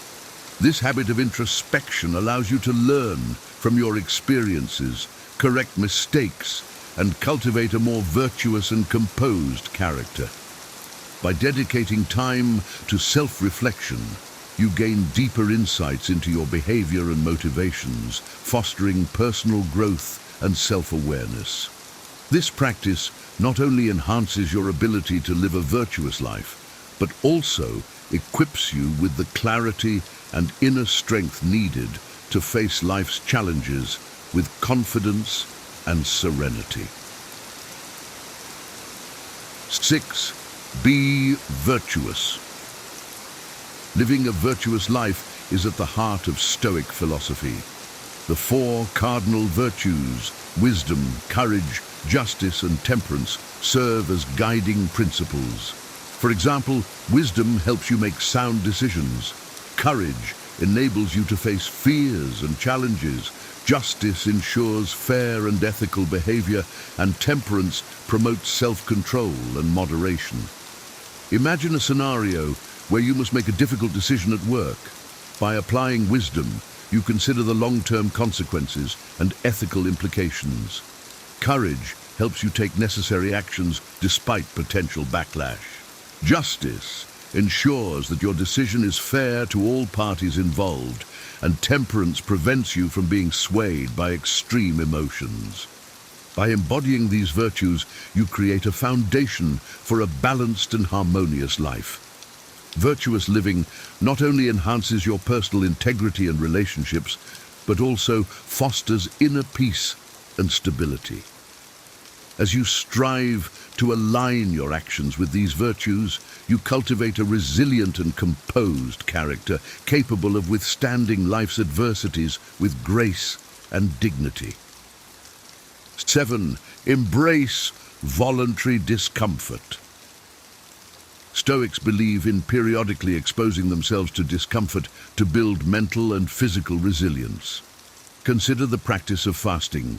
By choosing to go without food for a set period, you not only appreciate your meals more, but also strengthen your ability to endure hunger and discomfort. Another example is taking cold showers. This simple act trains your body and mind to handle physical stress, making you more resilient to everyday challenges. Voluntary discomfort can also involve refraining from certain pleasures like social media or luxury items to cultivate self-discipline and gratitude for the basics. By embracing voluntary discomfort, you prepare yourself for unforeseen hardships and reduce the impact of minor inconveniences. This practice builds a robust character, capable of maintaining composure and calm in the face of adversity. It teaches you to appreciate the comforts you have and to navigate life's challenges with greater strength and equanimity. 8. The power of acceptance. Acceptance is a central tenet of Stoicism, emphasizing the importance of embracing life as it unfolds. Marcus Aurelius taught that resisting the natural course of events leads to unnecessary suffering. Imagine you missed a flight due to unforeseen circumstances. Instead of dwelling on the frustration and inconvenience, Stoicism encourages you to accept the situation and adapt to the new circumstances. Consider the metaphor of a ship navigating a storm. The captain cannot control the weather, but can steer the ship to safety. Similarly, by accepting what you cannot change and focusing on your actions, you can navigate life's storms with grace and resilience. Acceptance doesn't mean resignation. It's about recognizing the limits of your control and responding wisely to whatever life presents. This mindset reduces stress and fosters a sense of inner peace, allowing you to face life's unpredictability with a calm and composed demeanor. Acceptance, as taught by the Stoics, becomes a powerful tool for maintaining tranquility amidst life's constant flux. 9. Limit. Excessive desires. Stoicism teaches that excessive desires lead to perpetual dissatisfaction and turmoil. Imagine constantly yearning for the latest gadgets or luxury items. This endless pursuit can leave you feeling unfulfilled and anxious. Seneca advises that true contentment comes from moderating desires and appreciating what you have. Consider simplifying your lifestyle. Instead of chasing after the newest car, focus on the reliability and functionality of your current vehicle. This shift in perspective helps you find satisfaction in what is necessary and beneficial, rather than being driven by fleeting wants. By limiting excessive desires, you free yourself from the constant cycle of wanting more. This practice cultivates inner peace and stability, allowing you to appreciate the simple joys and necessities of life. Embracing moderation leads to a more content and serene existence, aligned with the Stoic principle of living virtuously and wisely. 10. Embrace what you can control. Focusing on what you can control is a fundamental Stoic practice. Imagine you're in a traffic jam. Instead of getting frustrated by the delay, concentrate on what you can control, your thoughts and reactions. You might use this time to listen to an informative podcast or practice deep breathing. Epictetus taught that our power lies in our thoughts and actions. For instance, if a colleague behaves rudely, you can't control their behavior, but can choose how to respond. Instead of reacting angrily, you might choose to remain calm and address the issue diplomatically later. By directing your energy towards what you can control, you reduce stress and enhance your ability to handle life's challenges. This practice empowers you to navigate situations with purpose and clarity, maintaining inner peace regardless of external circumstances. Embracing the Stoic dichotomy of control helps you focus on personal growth and resilience, fostering a balanced and composed outlook on life. 11. Practice negative visualization. Negative visualization involves imagining worst-case scenarios to build resilience and appreciation. Consider envisioning the loss of a valuable possession or a significant relationship. This practice helps you prepare mentally for potential losses and fosters gratitude for what you currently have. For example, before a major presentation, imagine possible technical failures or tough questions from the audience. By preparing for these scenarios, you reduce anxiety and enhance your readiness to handle unexpected challenges calmly. Negative visualization, a technique advocated by the Stoics, allows you to face fears head-on and develop a deeper appreciation for life's blessings. It shifts your focus from what could go wrong to valuing what you have, thus fostering a resilient and grateful mindset. This practice equips you with the mental strength to remain calm and composed, even when confronted with life's uncertainties. 12. Foster a sense of community and service. Stoicism teaches that we are all part of a larger whole, and contributing to the well-being of others is essential for inner peace. Imagine volunteering at a local shelter or mentoring a younger colleague. These acts of service not only benefit others, but also enrich your sense of purpose and connection. Marcus Aurelius often reflected on the interconnectedness of humanity, emphasizing that serving others fosters a harmonious and fulfilling life. By focusing on community and service, you can shift your attention from personal anxieties to the collective good, finding solace and satisfaction in helping others. Fostering a sense of community and engaging in acts of service enhance your sense of purpose and mitigate personal anxieties. This outward focus aligns with Stoic virtues, promoting a balanced and harmonious life. By contributing to the well-being of others, you cultivate inner peace and resilience, navigating life's challenges with a composed and generous spirit. 13. Understand the transitory nature of life. Recognizing life's impermanence is a cornerstone of Stoicism. Marcus Aurelius often reflected on the fleeting nature of existence, teaching that understanding this transience can help maintain calm and perspective. Imagine enjoying a beautiful sunset. Instead of lamenting its brevity, appreciate its fleeting beauty and the moment's richness. Consider the seasons changing. Just as winter gives way to spring, life's challenges and joys are temporary. By accepting this natural ebb and flow, you can better appreciate each moment without clinging to it or fearing its end. Understanding the transitory nature of life helps you appreciate the present and reduces anxiety about the future. This perspective fosters a sense of inner tranquility and resilience, allowing you to navigate life's ups and downs with grace and acceptance. Embracing impermanence, as taught by the Stoics, leads to a deeper appreciation of life's fleeting moments and a more serene outlook on its inevitable changes. 14. Cultivate resilience. Resilience is the ability to bounce back from adversity, a trait highly valued in Stoic philosophy. Epictetus viewed challenges not as obstacles, but as opportunities to strengthen character. Imagine facing a significant personal setback, like losing a job.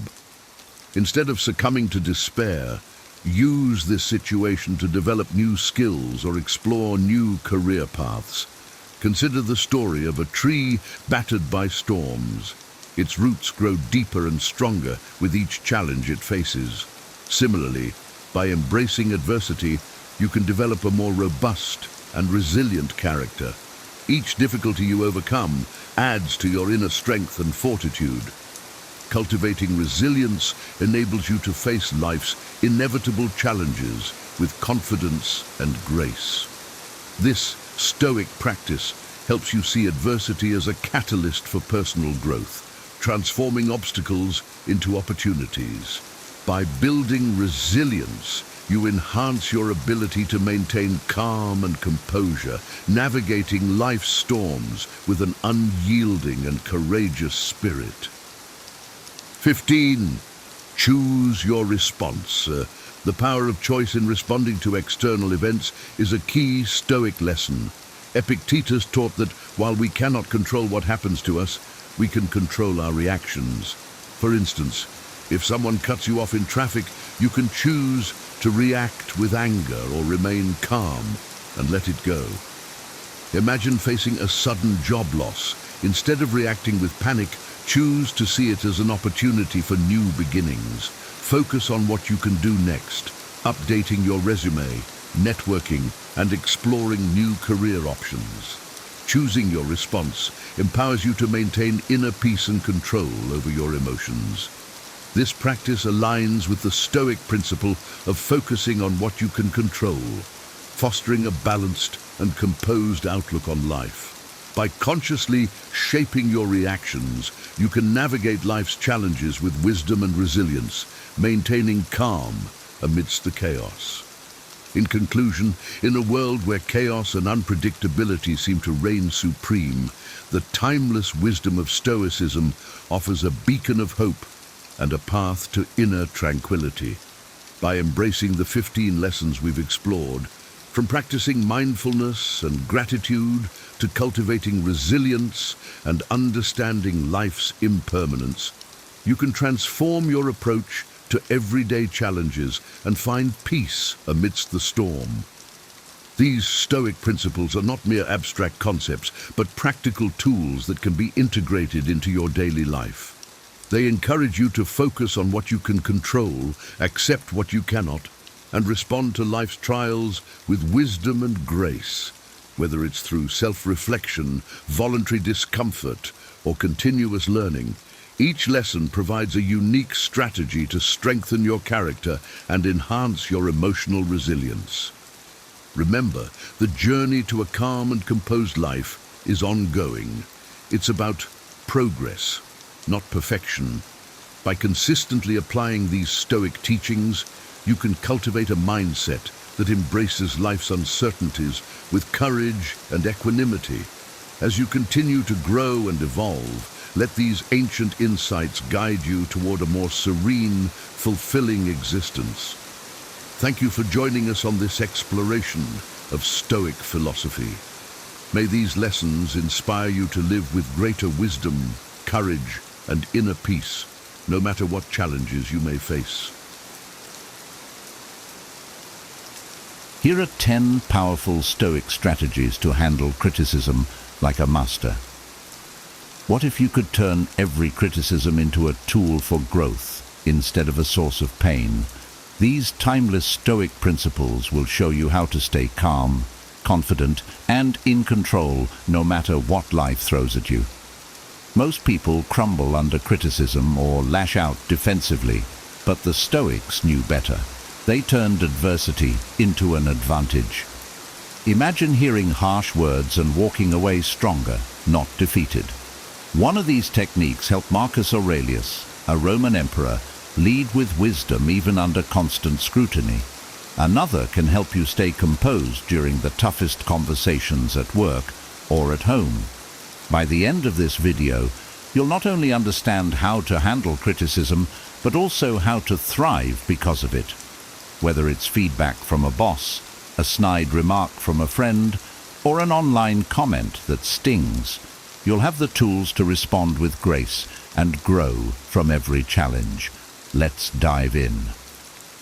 1. Pause before reacting. Criticism can feel like a personal attack, and our initial instinct is often to defend ourselves or retaliate. However, as the Stoics teach, emotions are fleeting and unreliable guides.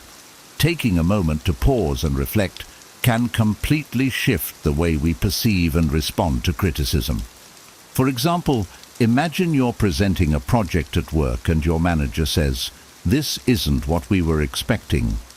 The immediate urge might be to argue, "But I followed your instructions." Instead, take a breath and pause.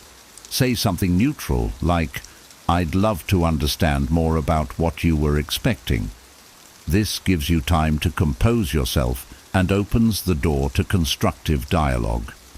A similar example comes from Marcus Aurelius, a Roman emperor and Stoic philosopher. Despite facing harsh criticism from the Senate, He was known for his composure.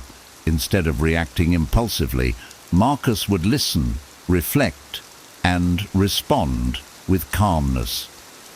His ability to pause allowed him to address concerns thoughtfully, often turning adversaries into allies.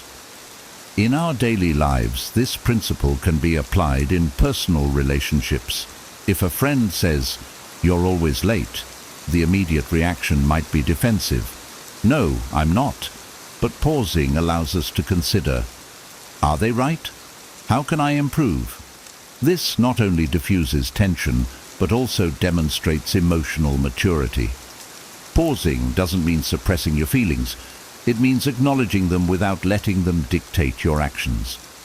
It's the first step in transforming criticism from a source of conflict into an opportunity for growth. By practicing this, we build the habit of responding wisely, not impulsively, a true hallmark of Stoic strength. 2. Distinguish between fact and opinion. Not all criticism is created equal. Some criticisms are rooted in facts and highlight areas for genuine improvement, while others are mere opinions, often shaped by the critic's biases or emotions. A Stoic knows how to separate the two.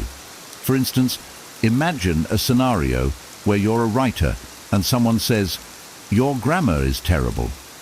This might sting, but it's worth pausing to evaluate.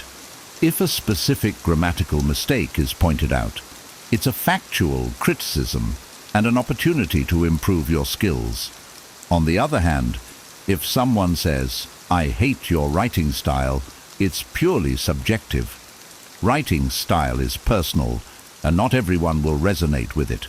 A real-life example can be seen in customer service. A barista might receive a complaint like, "This coffee is too bitter." Instead of taking it personally, the barista can evaluate, is the coffee truly bitter due to an error in preparation, a fact, or is the customer expressing a personal taste preference, an opinion? Distinguishing between the two helps the barista either improve or simply accept that not everyone will be satisfied. Marcus Aurelius frequently reflected on this distinction in his meditations. He reminded himself that many criticisms are opinions, not universal truths, and that others' judgments often reveal more about them than about him. In our own lives, understanding this difference can bring peace. If someone criticizes your appearance by saying, "You look tired," ask yourself, is this based on observable facts, like lack of sleep, or just their perception? Address facts where necessary, but let opinions roll off like water on a duck's back. This clarity keeps your mind focused on growth and shields you from unnecessary emotional turmoil. 3.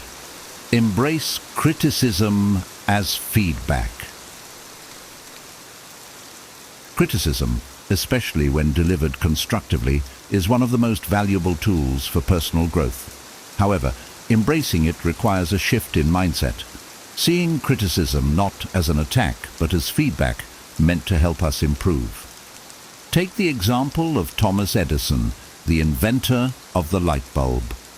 He faced relentless criticism for his repeated failures, with people saying he was wasting his time.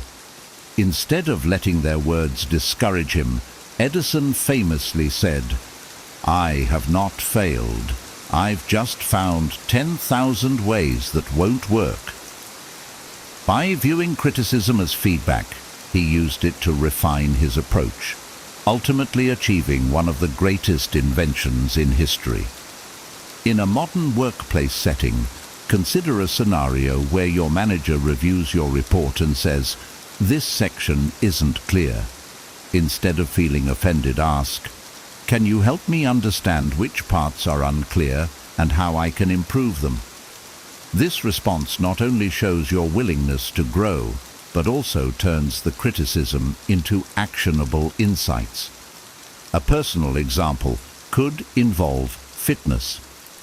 Imagine your trainer says, Your form during squats is off.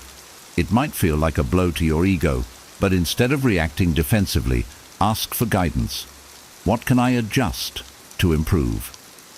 This openness leads to better results and shows humility, a key Stoic virtue. The Stoics believed in constantly seeking self-improvement. Epictetus taught that we should welcome feedback, even from those who are harsh or rude, as it reveals areas where we can grow stronger. By embracing criticism as feedback, you shift from a defensive mindset to a proactive one, transforming potentially painful moments into opportunities for growth and excellence. This perspective empowers you to continually refine yourself, becoming the best version of who you can be. 4.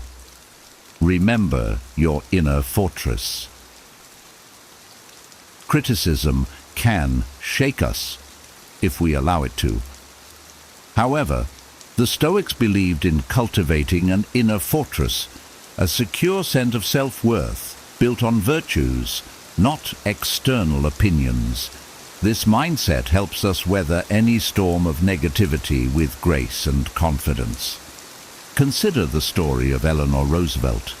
As First Lady, she faced relentless public criticism, often regarding her unconventional views and advocacy. Yet she famously said, "No one can make you feel inferior without your consent." Her unshakable inner confidence allowed her to continue her work undeterred, focusing on her values rather than seeking approval from others. A more everyday example might involve social media. Imagine posting a photo or opinion online and receiving a harsh comment like, "This is stupid." Instead of internalizing it, remind yourself, my worth isn't defined by this person's opinion. Think about why you posted it in the first place. Perhaps to share something meaningful or to connect with others. Your intention is what matters, not the fleeting judgment of a stranger. Marcus Aurelius often reflected on the importance of staying true to one's inner self. In his meditations he wrote, "It never ceases to amaze me.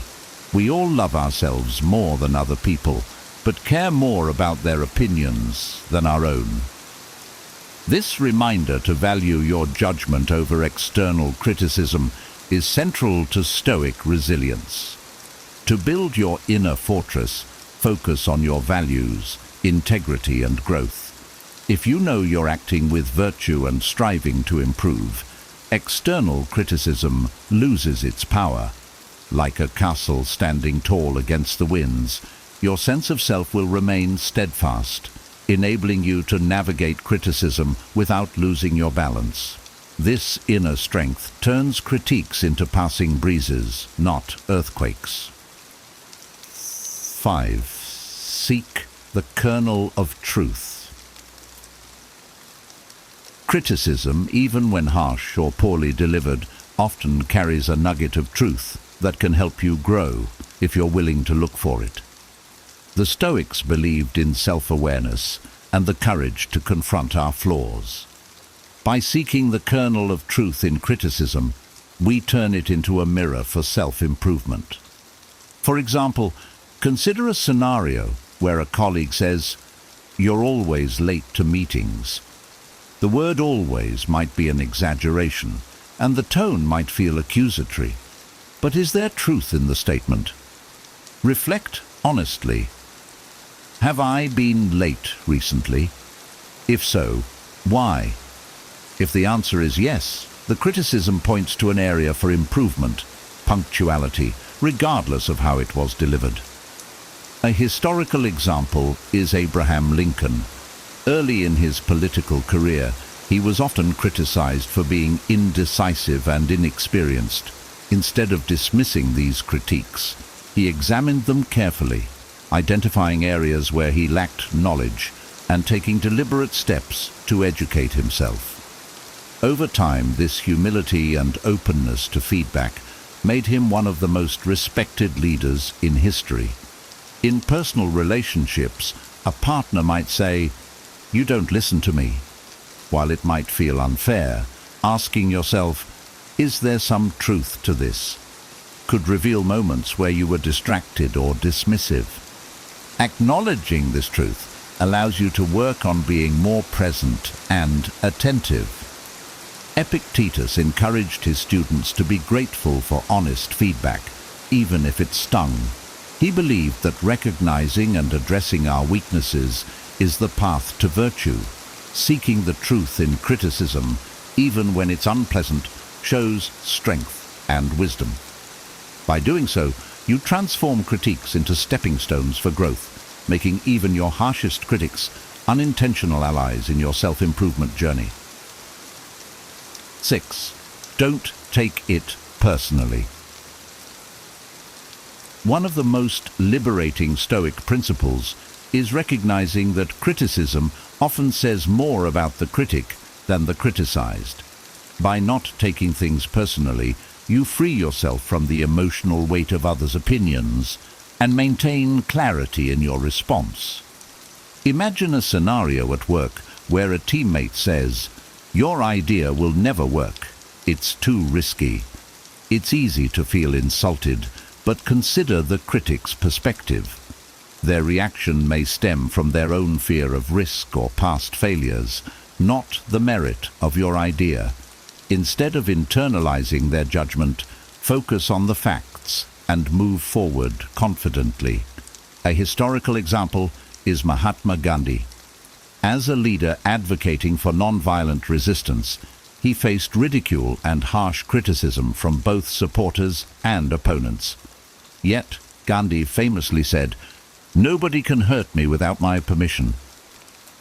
He understood that their words reflected their struggles, not his purpose. This mindset helped him remain focused on his mission despite the noise. In personal relationships, a loved one might say something hurtful like, "You're always so selfish." While it feels deeply personal, pausing to consider their emotional state can help you see that their words might stem from frustration or misunderstanding, rather than a true reflection of your character. Marcus Aurelius wrote, "When someone criticizes or wrongs you, remember that they act from their own principles, not yours." Recognizing this frees you from reacting defensively and keeps your emotions grounded. By not taking criticism personally, you build a shield of perspective. You gain the power to evaluate words objectively, discerning what is useful and letting go of what is not. This practice protects your peace of mind and ensures you stay true to your values, unaffected by fleeting judgments. Respond with dignity.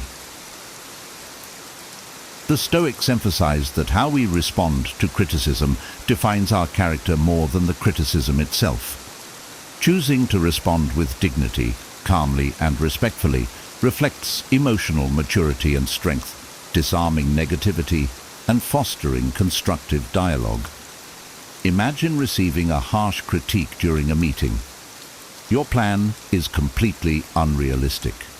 The immediate temptation might be to defend yourself or fire back, but responding with dignity might look like this. "I appreciate your feedback. Could you share specific concerns so we can address them?" This approach maintains professionalism, keeps emotions in check, and turns a potentially hostile exchange into a productive conversation. Consider the example of Michelle Obama. As First Lady, she faced severe criticism and even personal attacks. Instead of lashing out, she consistently responded with grace, saying, "When they go low, we go high." Her dignified responses earned her widespread respect and made her a role model for handling adversity. In everyday life, suppose a friend says, "You've changed. You're not the same person anymore." A defensive reaction could escalate the situation, but a dignified response might be, "I'm sorry you feel that way. Can you help me understand what's changed from your perspective?" This not only diffuses tension, but also shows you value the relationship enough to seek clarity. Epictetus advised, "Keep your dignity and composure under all circumstances." Responding with dignity doesn't mean suppressing your feelings. It means channeling them constructively. When you respond with dignity, you show others and yourself that you are in control of your actions and emotions. Criticism then becomes a test of character rather than a source of conflict. This Stoic approach ensures you remain grounded and graceful, regardless of the circumstances. 8. Let go of what you can't control. The Stoics emphasized focusing on what lies within your control and letting go of what doesn't. When it comes to criticism, this principle is invaluable. You can't control others' opinions or how they express them, but you can control how you interpret and respond to their words. For example, imagine you're an artist who recently displayed your work at an exhibition. A visitor remarks, "This piece feels meaningless to me." You could spend hours agonizing over their comment, questioning your talent, or you could remind yourself, their reaction is beyond your control. Your responsibility is to create art that's meaningful to you, not to please everyone. A powerful historical example is Socrates. Known for his unorthodox ideas, he was frequently criticized and mocked in public. Socrates remained unshaken, famously saying, "I am not disturbed that others have different opinions of me. I am only concerned that I not lose my own self-respect." He focused solely on living virtuously, letting go of others' judgments. In everyday scenarios, consider receiving unsolicited advice like, "You should change careers. This isn't going anywhere." While such comments might sting, remind yourself, you can't control their opinions or motivations. What you can control is evaluating whether the advice aligns with your goals and values. Marcus Aurelius wrote, "You have power over your mind, not outside events." Realize this, and you will find strength. When you let go of the need to control external perceptions, you gain freedom and peace of mind. By focusing on your own actions and mindset, criticism loses its power to destabilize you. This shift allows you to prioritize your growth and integrity, transforming criticism into background noise rather than a source of anxiety. Surround yourself with wise advisors. Criticism from the wrong sources can be demoralizing or unhelpful.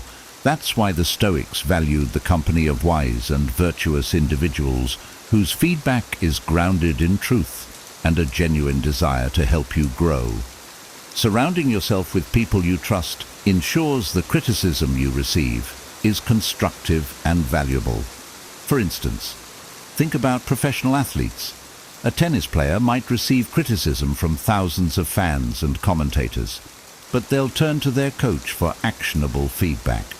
The coach's insights are rooted in expertise and tailored to the athlete's improvement, making them infinitely more valuable than random opinions.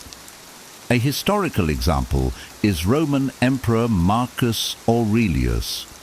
Despite being surrounded by sycophants, he sought the counsel of trusted advisors who would challenge him constructively rather than flatter him. His ability to invite and embrace honest feedback from the right people contributed to his reputation as a wise and just leader.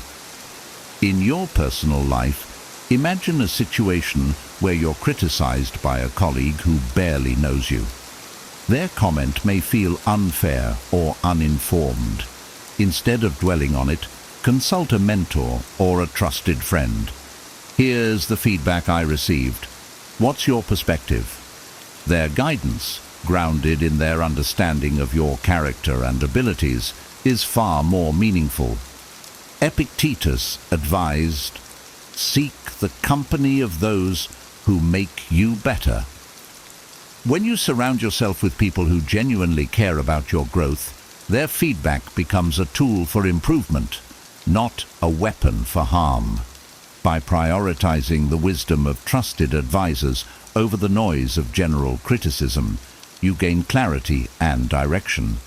These relationships become a safeguard, ensuring the criticism you act on is relevant, fair, and beneficial, allowing you to grow with confidence and focus. 10. Practice gratitude for the challenge.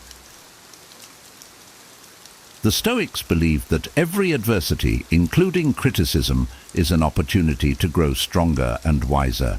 Instead of resenting criticism, they encouraged embracing it with gratitude as a tool for self-improvement. Consider the example of a young chef presenting their signature dish to a renowned critic who responds, "This lacks depth and balance." While the words sting, the chef can choose to feel offended or view this as a valuable lesson. By reflecting on the critique and applying it to their craft, the chef improves and elevates their skills. The critic's harsh feedback becomes a catalyst for greatness. Another powerful example is J.K. Rowling, who faced multiple rejections before finding a publisher for Harry Potter. The criticism she received from publishers could have discouraged her, but instead, she saw it as part of her journey. She was grateful for the chance to refine her work and persisted until she achieved extraordinary success.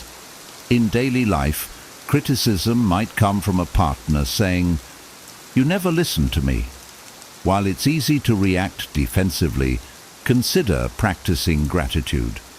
I'm thankful they care enough to tell me how they feel. This mindset shifts the focus from personal hurt to an opportunity to improve communication and strengthen the relationship. Marcus Aurelius wrote, "Be grateful for everything that happens. It's meant for your benefit." Even when criticism feels unjust or harsh, it's a chance to practice patience, humility, and resilience. Gratitude turns moments of discomfort into opportunities for growth. By welcoming criticism as a challenge, you develop a mindset of continuous improvement. Gratitude transforms negativity into constructive energy, helping you rise above obstacles and emerge stronger, wiser, and more self-aware. This approach reflects true Stoic mastery and ensures that no critique is ever wasted.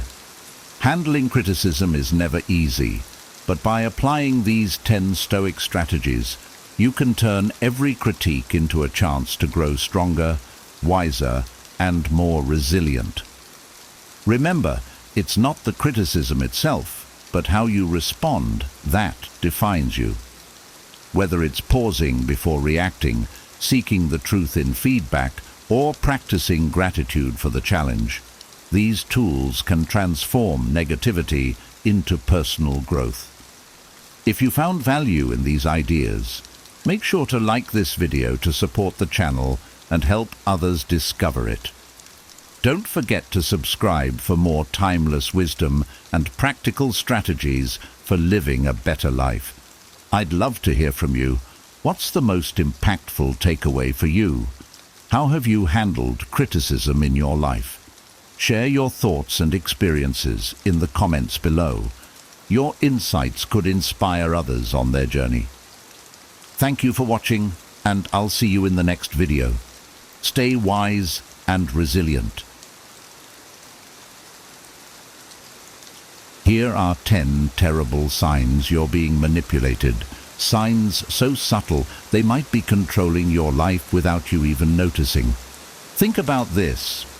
Has someone ever made you feel guilty for saying no, left you questioning your reality, or used affection as a tool to get their way?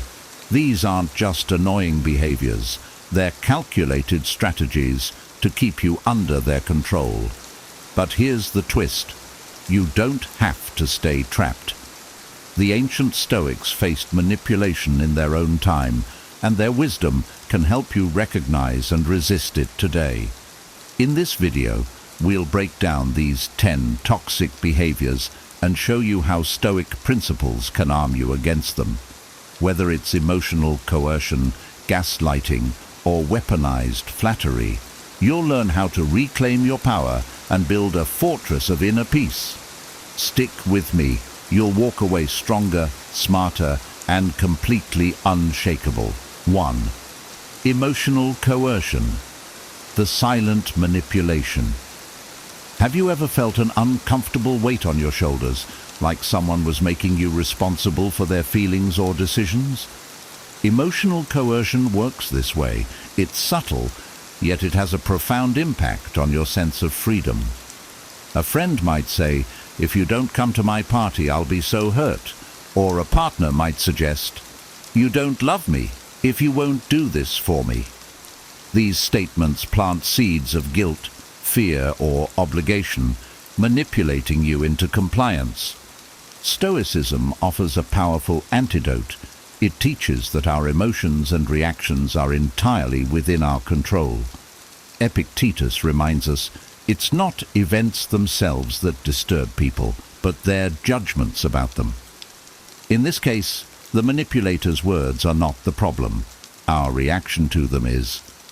Emotional coercion succeeds when we let others' feelings dictate our actions. But as Stoics, we aim to act according to reason and virtue, not emotional pressure. To relate this to my own life, I once had a colleague who was particularly skilled at emotional coercion. They often framed their requests with phrases like, "You're the only person I can rely on," or, "If you don't help me, I'll be in serious trouble." These statements made me feel obligated to prioritize their needs over my own. It wasn't until I started studying Stoic philosophy that I realized how much power I was handing over. Marcus Aurelius wrote, "You have power over your mind, not outside events. Realize this, and you will find strength." By applying this principle, I began pausing before reacting. When faced with guilt-laden pleas, I asked myself, am I responsible for their feelings? Is this aligned with my values? I learned to set firm but compassionate boundaries, responding with statements like, "I understand this is difficult for you, but I can't commit to that right now." The beauty of Stoicism lies in its practicality. It doesn't ask us to shut down our emotions, but to manage them wisely. Emotional coercion thrives on our inability to separate others' feelings from our own responsibilities. By staying grounded, assessing situations rationally, and acting in alignment with our principles, we can break free from this subtle yet destructive form of manipulation. In doing so, we regain control over our actions and emotions, preserving our inner peace. 2. Gaslighting, doubting your reality. Have you ever walked away from a conversation doubting what you know to be true? Gaslighting, a tactic often used by manipulators, is designed to distort your perception of reality. It's when someone denies facts, twists events, or accuses you of being overly sensitive to make you question your memory, judgment, or sanity. Statements like, "That never happened," or "Me gestorci, you're imagining things," are hallmarks of this manipulation technique. The Stoics teach us to anchor ourselves in reason and objective reality, protecting our inner clarity from external distortions. Marcus Aurelius reminds us, "If someone can prove me wrong and show me my mistake, I will gladly change, for I seek the truth." Stoicism encourages us to focus on facts, not emotions, when evaluating situations. Gaslighting works when we lose confidence in our reasoning, but the Stoic approach empowers us to remain steadfast in our understanding of the truth. In my own experience, I once had a friend who would routinely dismiss valid concerns I raised by saying, "You're blowing things out of proportion." Over time, I started to question whether my feelings were valid. However, I began applying Stoic principles by keeping a journal to document events and conversations. This gave me an objective record to reference, helping me differentiate between my own perceptions and the manipulator's version of events. When faced with gaslighting, pause and reflect. Ask yourself, what evidence do I have for my perspective? Am I being led by reason or by someone else's narrative? If the situation allows, calmly challenge the manipulator with facts. "Actually, I remember this differently. Here's what I recall happening." However, the key is not to engage in emotional arguments. They thrive on confusion. Stoicism teaches us that while we cannot control others' actions, we can control our response. Grounding ourselves in truth and logic weakens the manipulator's grip. By trusting our rational mind, we safeguard our confidence and avoid falling prey to gaslighting.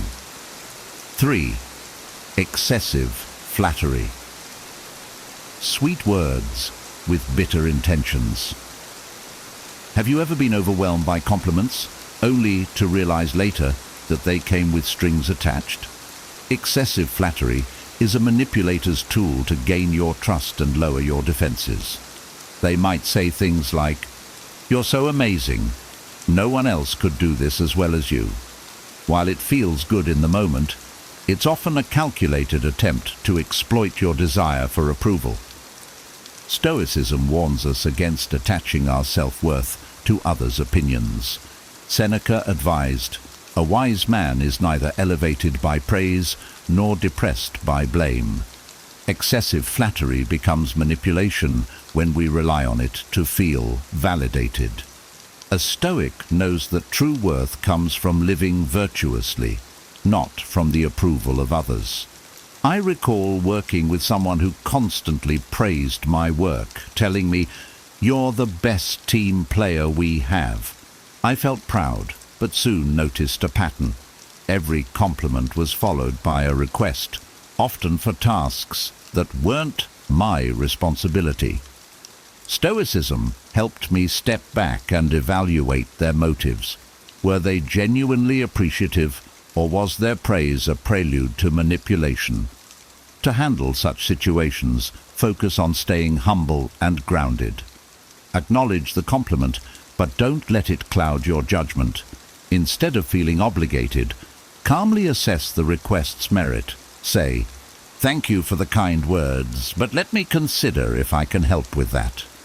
Flattery only works as manipulation when we let it. By cultivating inner confidence and focusing on virtue, we can appreciate genuine praise without being swayed by excessive or insincere compliments. A Stoic mind remains balanced, neither inflated by flattery nor diminished by criticism. 4. Isolation. Cutting you off from support. Manipulators often isolate you from your support system to gain more control over your decisions. They might subtly discourage you from spending time with friends or family, claiming that those relationships are not in your best interest. Over time, you find yourself distanced from the people who provide strength, perspective, and emotional stability. Stoic philosophy emphasizes the importance of meaningful relationships and community.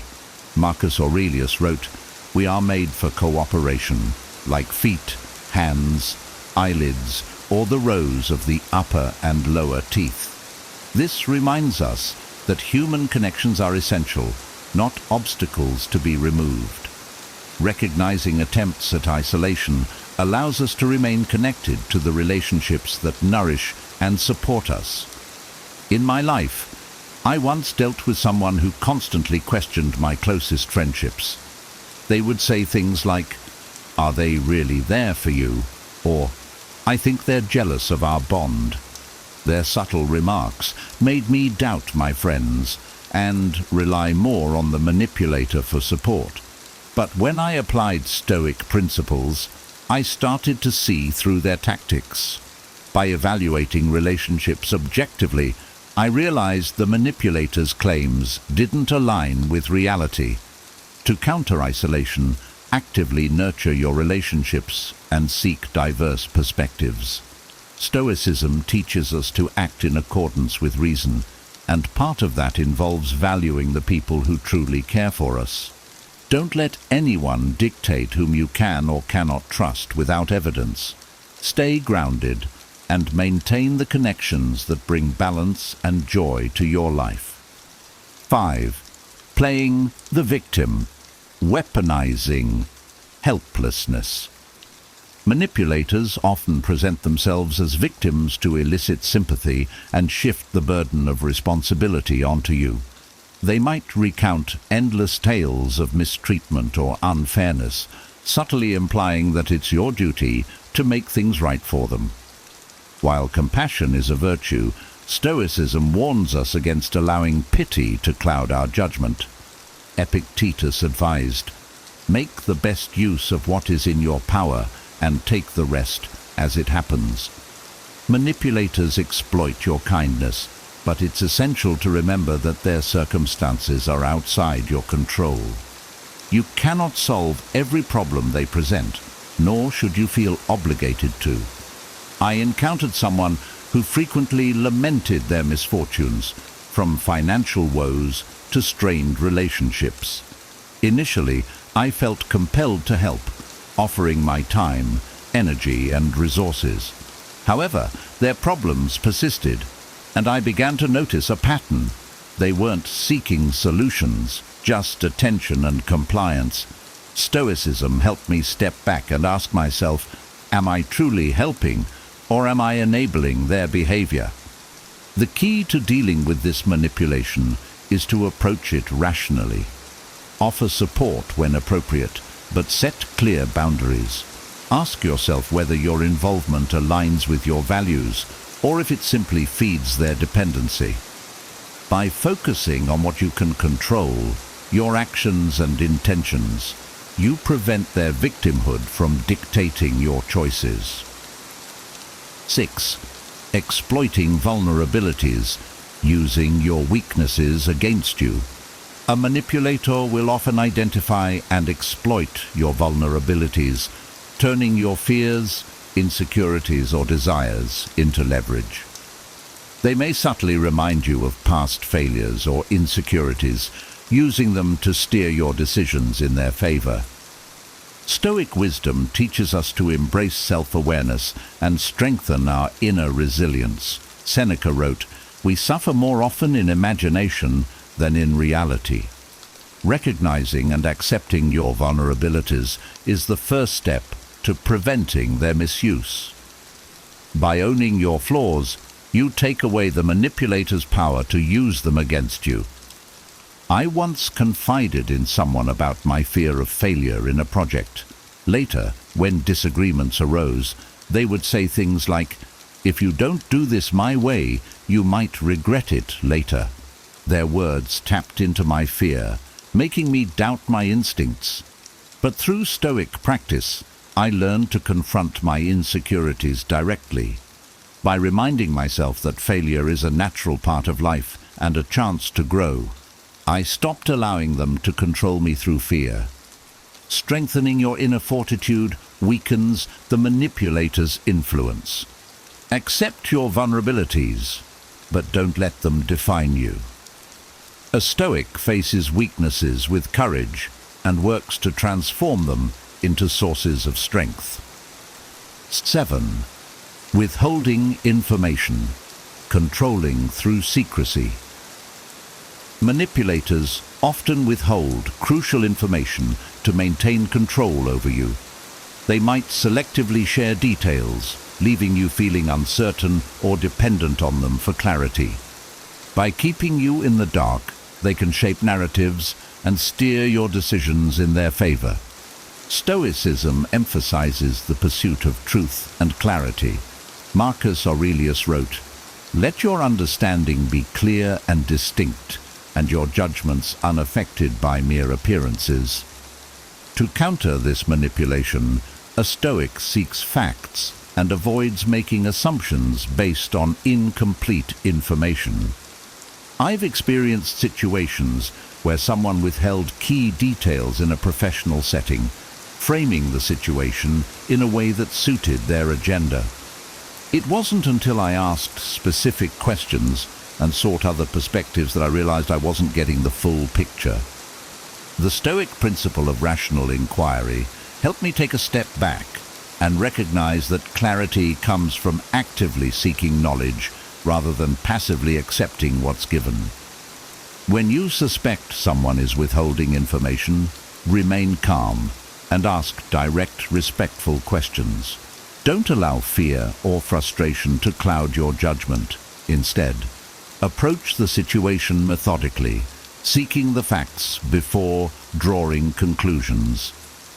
Stoicism teaches us to remain grounded, ensuring that secrecy and uncertainty cannot easily manipulate us. 8. Love, bombing and deprivation, emotional whiplash. Love bombing and deprivation are manipulation techniques that work in tandem. First, the manipulator showers you with affection and attention, creating a sense of dependency. Then they withdraw abruptly, leaving you craving the connection they once provided. This cycle keeps you off balance, questioning what you did wrong and striving to regain their approval. Stoic wisdom reminds us to find stability within ourselves, rather than seeking it from external sources. Epictetus taught, "Freedom is the only worthy goal in life. It is won by disregarding things that lie beyond our control." Manipulators use emotional highs and lows to keep you tethered, but a Stoic learns to detach from such extremes and seek balance within. I've faced this manipulation in a personal relationship where intense affection was followed by sudden coldness. Each time, I found myself trying harder to fix the dynamic. Once I embraced Stoicism, I realized their behavior was outside my control. By focusing on my own sense of worth and emotional balance, I broke free from the cycle. To resist this tactic, cultivate emotional independence. Appreciate love and kindness when it's genuine, but don't allow your happiness to hinge on someone else's behavior. A Stoic finds peace in their own actions and principles, not in the fluctuating attention of others. 9. Excessive control, dictating your choices. Manipulators often attempt to control your decisions, dictating how you should think, act, or even feel. They may frame their interference as care or concern, saying things like, "I just want what's best for you," while subtly steering you toward their desired outcomes. Stoicism champions personal agency and the ability to live in alignment with your values. Epictetus wrote, "No man is free who is not master of himself." Manipulators thrive when we surrender control, but the Stoic path is about reclaiming autonomy and making choices based on reason, not external pressure. I once had a mentor who frequently overstepped, insisting their advice was the only path to success. At first, I followed their guidance, but it began to feel stifling. Applying Stoic wisdom, I reflected on my own goals and principles. Were their suggestions truly aligned with what I valued, or was I letting them dictate my life? By setting boundaries and making decisions rooted in my convictions, I regained control. To counter excessive control, calmly assert your independence. Thank the person for their input, but remind them and yourself that the ultimate decision is yours. A Stoic lives authentically, guided by inner principles rather than external dictates. 10. Blaming and shaming, deflecting responsibility. Manipulators often use blame and shame as tools to deflect responsibility onto you. They may accuse you of being selfish, ungrateful, or incompetent, making you feel as though you're at fault for their shortcomings or failures. Stoicism teaches us to accept responsibility for our own actions while rejecting unjust criticism. Marcus Aurelius advised, "If you are distressed by anything external, the pain is not due to the thing itself, but to your estimate of it, and this you have the power to revoke at any moment." When manipulators try to shame us, we can choose not to internalize their words. I've dealt with someone who frequently blamed me for their mistakes, saying things like, "This wouldn't have happened if you had supported me better." For a time, I believed them, but Stoic reflection helped me see that their failures weren't my burden to bear. I learned to separate valid feedback from baseless accusations, focusing on what I could control, my own actions and responses. When confronted with blame or shame, pause and reflect. Ask yourself whether the criticism is justified. If it is, take accountability and grow from it. If it isn't, let it pass without allowing it to disturb your peace. A Stoic knows that their worth is not determined by others' judgments, but by living virtuously and staying true to their principles. Manipulation thrives in the shadows, but with the clarity and resilience that Stoic wisdom provides, you now have the tools to recognize and resist it.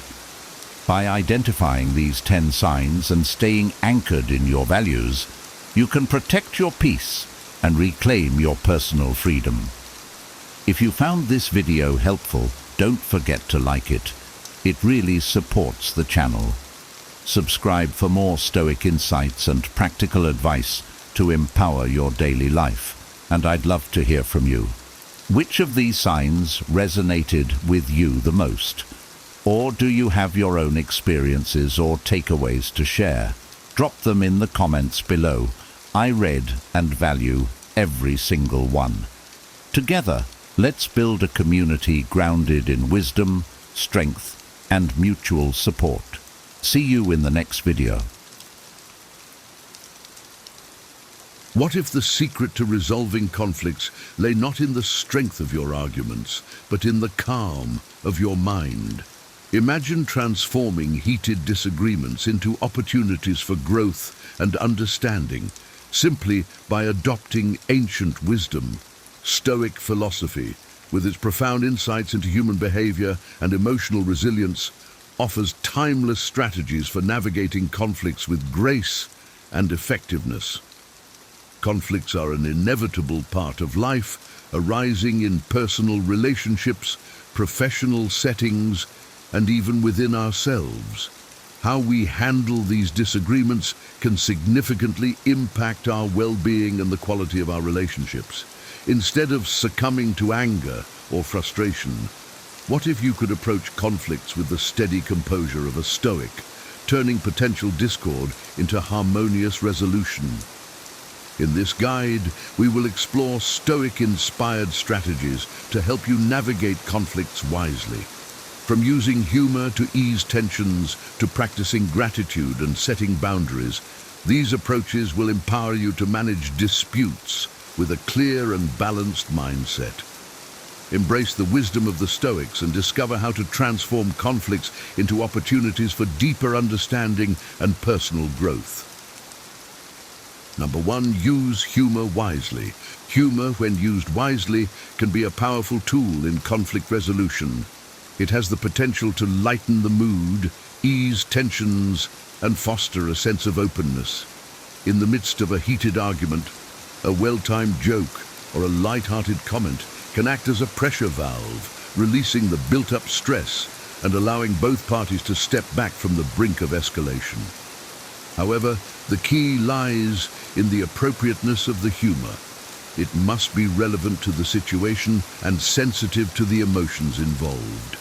Humor that belittles or mocks the other person can worsen the conflict, undermining the trust and respect necessary for a resolution. Instead, aim for humor that builds bridges. Self-deprecating humor, for instance, can show humility and willingness to acknowledge your own flaws, which can encourage the other party to do the same. Stoic wisdom teaches us the value of perspective and emotional resilience. By introducing humor into a conflict, we can shift our perspective from one of confrontation to one of collaboration. This shift can reveal the absurdity of our anger and help us recognize the humanity in our opponent. It reminds us that conflicts are often temporary and that maintaining a sense of humor is vital for our mental well-being. Moreover, humor can serve as a reminder of shared experiences and values, reinforcing the bond between the conflicting parties. It can transform an adversarial interaction into a more amicable one, paving the way for productive dialogue and mutual understanding. By easing the atmosphere, humor allows both sides to lower their defenses and engage more openly and honestly. In essence, wise use of humor is not about trivializing the conflict, but about creating an environment where constructive conversation can flourish. It aligns with the Stoic principle of maintaining control over our emotions and responses, enabling us to navigate conflicts with grace and composure. Thus, let humor be the gentle nudge that brings light into the darkness of discord, guiding both parties towards a resolution. Number 2, seek external aid. When conflicts become too entrenched or emotionally charged to handle alone, seeking external aid can be a prudent strategy. Mediators and counselors serve as neutral third parties who can facilitate more constructive discussions, ensuring that each side is heard and understood. Their impartial perspective can help clarify misunderstandings and guide the conflict toward resolution. Stoic philosophy values wisdom and self-awareness, recognizing that sometimes the best course of action is to seek help. Engaging a mediator is not a sign of weakness, but of strength and wisdom. It demonstrates a commitment to resolving the conflict constructively rather than letting it fester or escalate. A mediator can provide the tools and frameworks necessary for effective communication, helping both parties articulate their needs and concerns without resorting to aggression or defensiveness. Counselors, with their expertise in human behavior and psychology, can also offer valuable insights. They can help individuals understand the underlying emotional triggers and patterns that contribute to the conflict. By addressing these deeper issues, counselors can facilitate a more profound and lasting resolution. Their guidance can help both parties develop better coping strategies and communication skills, reducing the likelihood of future conflicts. The Stoic approach to conflict emphasizes the importance of reason and self-control. Seeking external aid aligns with this philosophy by promoting a reasoned and measured approach to conflict resolution.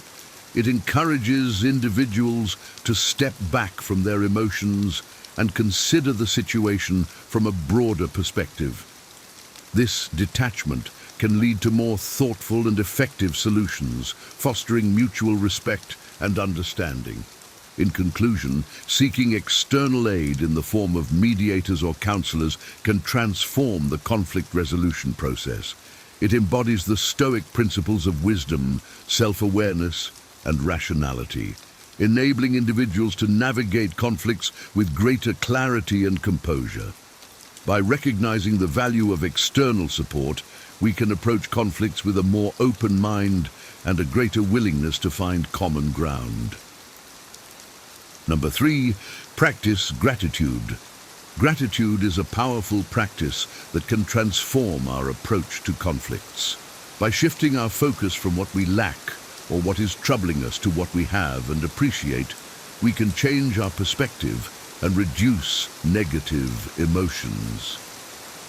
In the midst of a conflict, it may seem counterintuitive to practice gratitude, but this is precisely when it can be most impactful.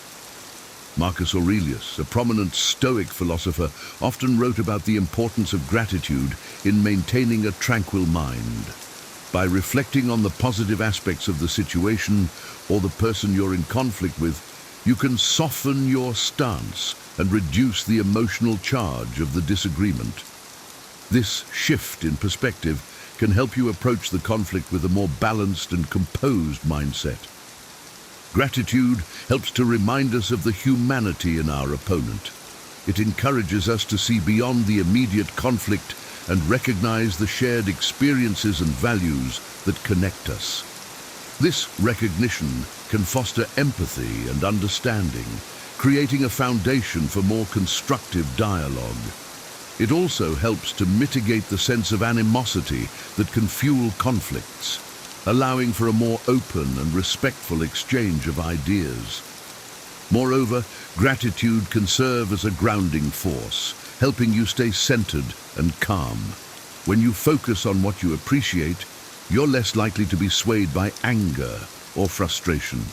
This emotional steadiness aligns with the Stoic emphasis on maintaining control over one's reactions and responses.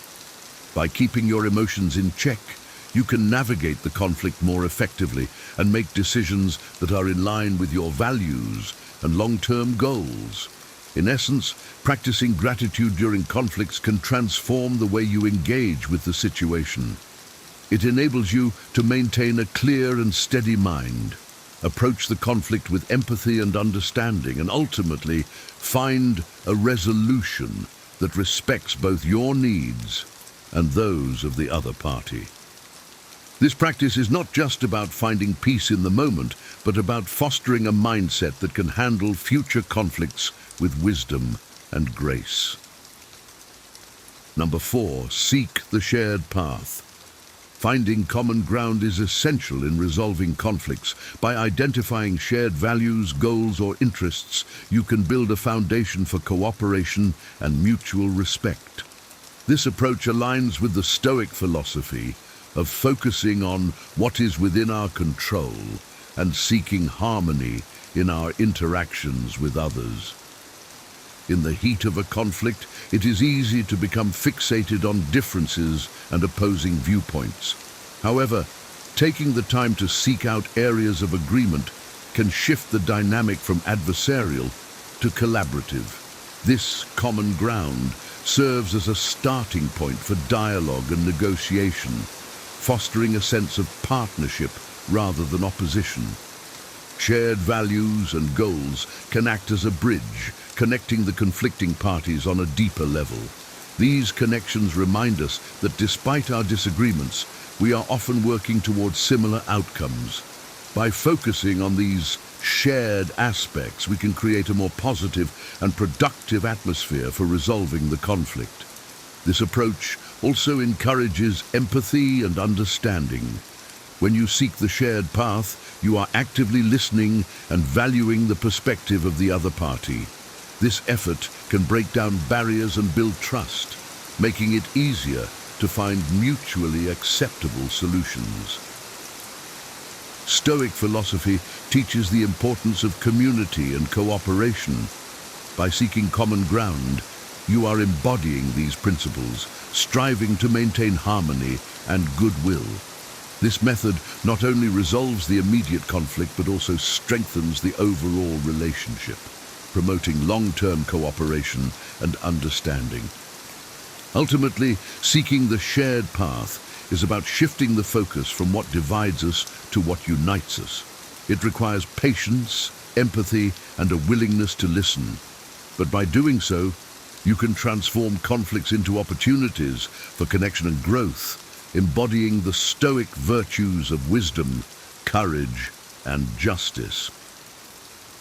Number 5, control your reactions. One of the core tenets of Stoicism is the emphasis on controlling our reactions rather than trying to control external events. This principle is particularly relevant in the context of conflict resolution. By focusing on managing your own responses, you can navigate conflicts with greater clarity and composure. When faced with a conflict, it is natural to feel a surge of emotions. Anger, frustration, and hurt can cloud our judgment and lead to impulsive reactions. However, Stoic philosophy teaches us to pause and reflect before responding. This pause allows us to assess the situation more objectively and choose a response that aligns with our values and long-term goals. By maintaining control over our emotions, we can prevent the escalation of conflicts. A calm and measured response can diffuse tension and create a more constructive environment for dialogue. It also sets a positive example for the other party, encouraging them to respond in kind. This approach requires self-awareness and discipline. It involves recognizing our emotional triggers and developing strategies to manage them. Techniques such as deep breathing, mindfulness, and reflective thinking can help us stay centered and composed. Moreover, controlling our reactions allows us to focus on what truly matters. Not all conflicts are worth engaging in, and by managing our responses, we can discern which issues require our attention and which do not.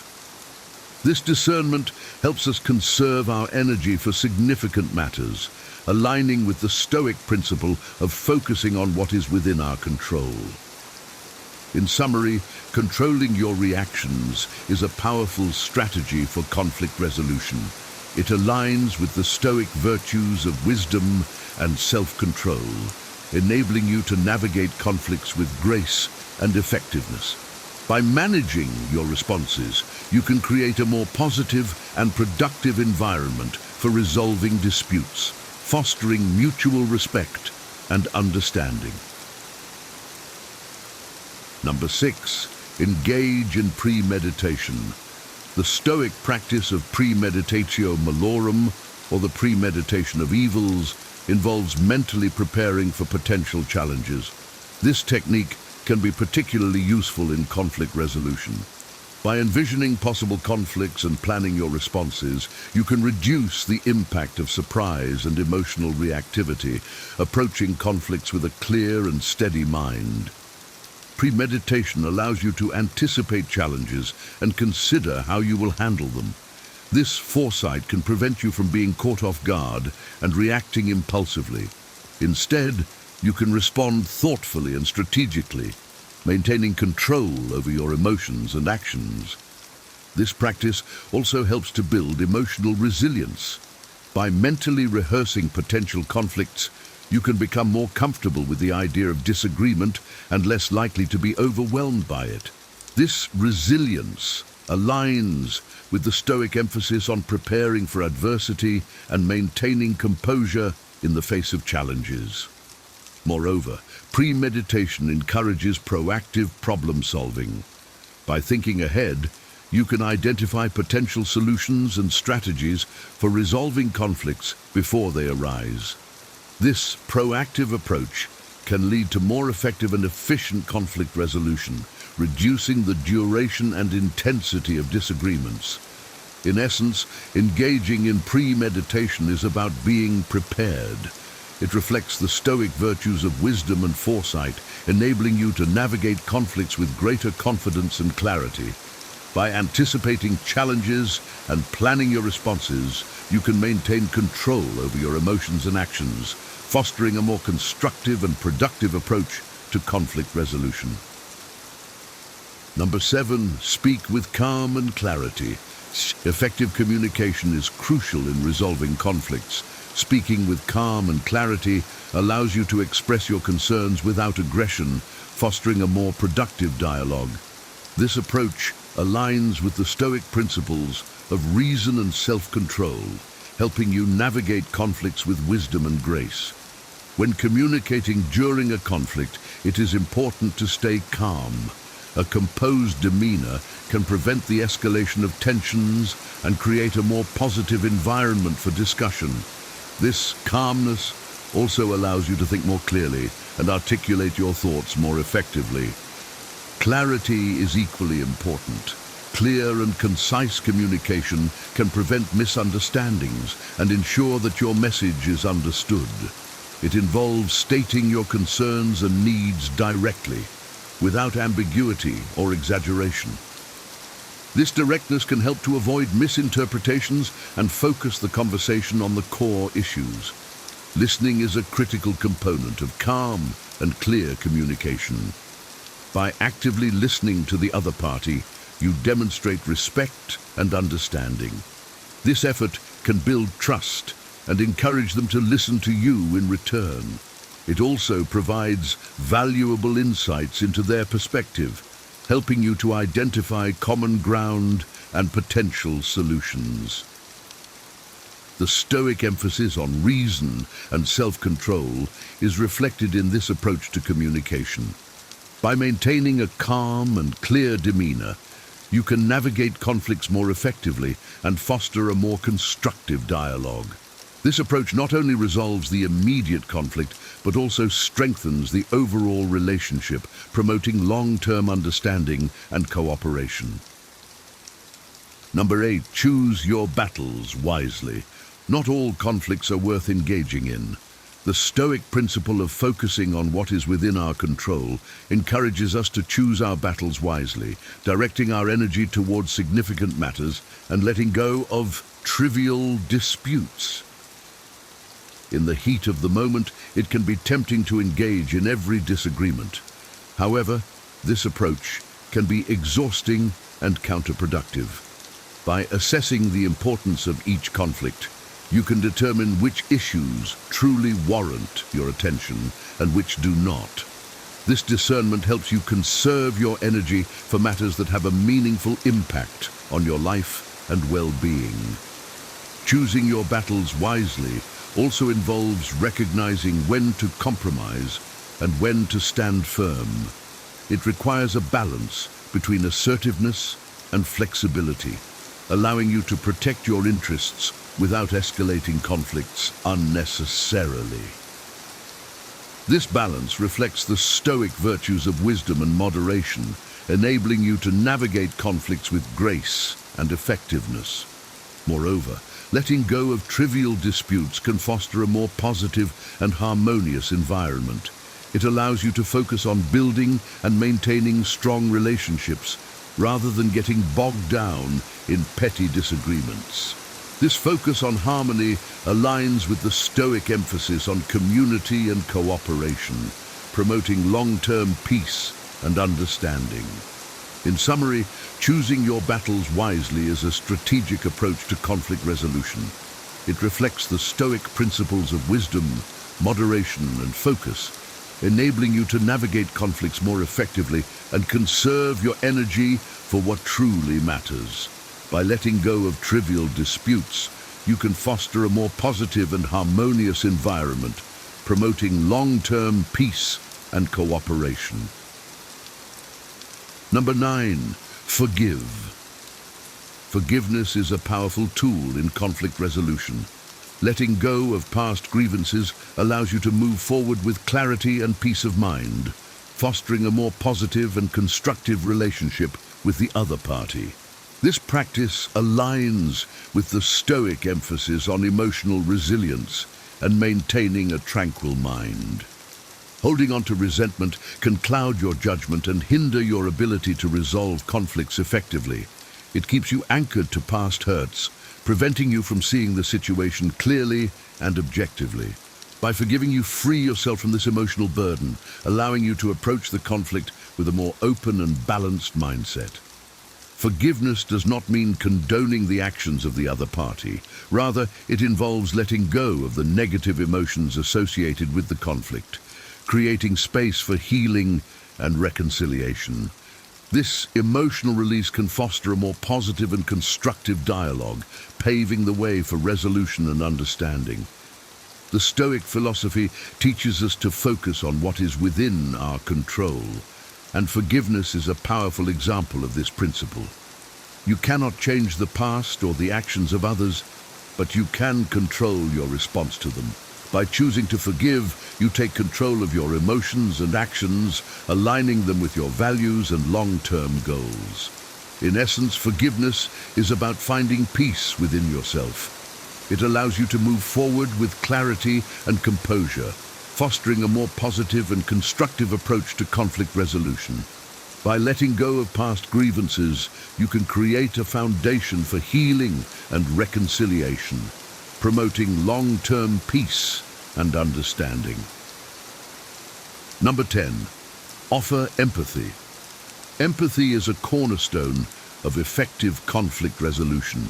By showing understanding and validating the feelings of your opponent, you can create a connection that fosters mutual respect and cooperation. This approach aligns with the Stoic principles of wisdom and compassion, helping you navigate conflicts with grace and effectiveness.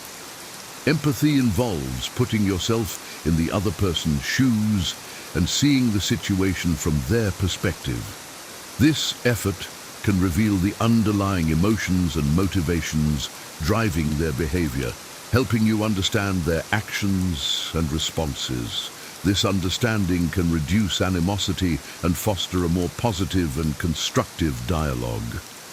By validating the feelings of the other party, you demonstrate respect and recognition.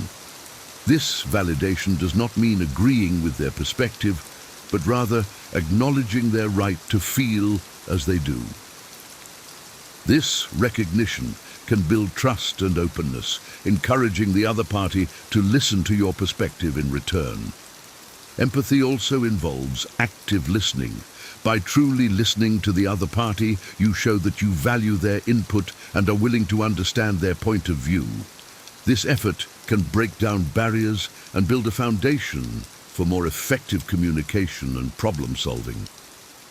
The Stoic emphasis on community and cooperation is reflected in this approach to conflict resolution. By offering empathy, you can foster a more positive and constructive dialogue, promoting mutual respect and understanding. This approach not only resolves the immediate conflict, but also strengthens the overall relationship, promoting long-term cooperation and harmony. Number 11. Understand your adversary. Understanding your adversary is crucial in resolving conflicts. By looking beyond the surface of the conflict to understand the deeper motivations and fears of your opponent, you can gain valuable insights that facilitate resolution. This approach aligns with the Stoic principles of wisdom and empathy, helping you navigate conflicts with clarity and effectiveness. Conflicts often arise from misunderstandings and unaddressed emotional needs. By taking the time to understand the underlying factors driving the behavior of your adversary, you can identify common ground and potential solutions. This understanding can reveal shared values and goals, creating a foundation for cooperation and mutual respect. Understanding your adversary involves active listening and empathy. It requires you to set aside your own perspective temporarily and focus on theirs. This effort can build trust and openness, encouraging the other party to reciprocate and listen to your point of view. This approach also helps to humanize your adversary. It reminds you that they are not just an opponent, but a person with their own experiences, fears, and aspirations. This recognition can reduce animosity and foster a more positive and constructive dialogue. The Stoic emphasis on reason and empathy is reflected in this approach to conflict resolution. By understanding your adversary, you can navigate conflicts more effectively and foster a more positive and constructive environment for resolution. This approach not only resolves the immediate conflict, but also strengthens the overall relationship, promoting long-term cooperation and harmony. Number 12, embrace compromise. Compromise is essential in resolving conflicts. By being flexible and willing to find solutions that address both parties' needs, you can create a more positive and cooperative environment for resolution. This approach aligns with the Stoic principles of wisdom and moderation, helping you navigate conflicts with grace and effectiveness. Compromise involves finding a middle ground where both parties can meet their needs and achieve their goals. It requires flexibility and a willingness to let go of rigid positions in favor of more balanced and mutually acceptable solutions. This flexibility reflects the Stoic emphasis on moderation and balance, enabling you to navigate conflicts more effectively. By embracing compromise, you demonstrate a commitment to resolving the conflict constructively rather than winning at all costs. This commitment can build trust and cooperation, encouraging the other party to reciprocate and seek common ground. Compromise also involves recognizing the value of the relationship. It prioritizes long-term harmony and cooperation over short-term victories. This recognition can foster a more positive and constructive dialogue, promoting mutual respect and understanding. The Stoic emphasis on wisdom and moderation is reflected in this approach to conflict resolution. By embracing compromise, you can navigate conflicts more effectively and foster a more positive and cooperative environment for resolution. This approach not only resolves the immediate conflict, but also strengthens the overall relationship, promoting long-term harmony and cooperation. Number 13, appeal to their inner values. Understanding and respecting the values of your opponent is crucial in finding mutually agreeable solutions. By appealing to their inner values, you can create a foundation for cooperation and mutual respect. This approach aligns with the Stoic principles of wisdom and empathy, helping you navigate conflicts with clarity and effectiveness. Conflicts often arise from clashes in values and priorities. By taking the time to understand the core values driving the behavior of your opponent, you can identify areas of common ground and potential solutions. This understanding can reveal shared values and goals, creating a foundation for cooperation and mutual respect. Appealing to the inner values of your opponent involves framing your perspective in a way that aligns with their values. This effort can build trust and openness, encouraging the other party to reciprocate and listen to your point of view. This approach also helps to humanize your opponent. It reminds you that they are not just an adversary, but a person with their own values, fears, and aspirations. This recognition can reduce animosity and foster a more positive and constructive dialogue. The Stoic emphasis on reason and empathy is reflected in this approach to conflict resolution. By appealing to the inner values of your opponent, you can navigate conflicts more effectively and foster a more positive and constructive environment for resolution. This approach not only resolves the immediate conflict, but also strengthens the overall relationship, promoting long-term cooperation and harmony.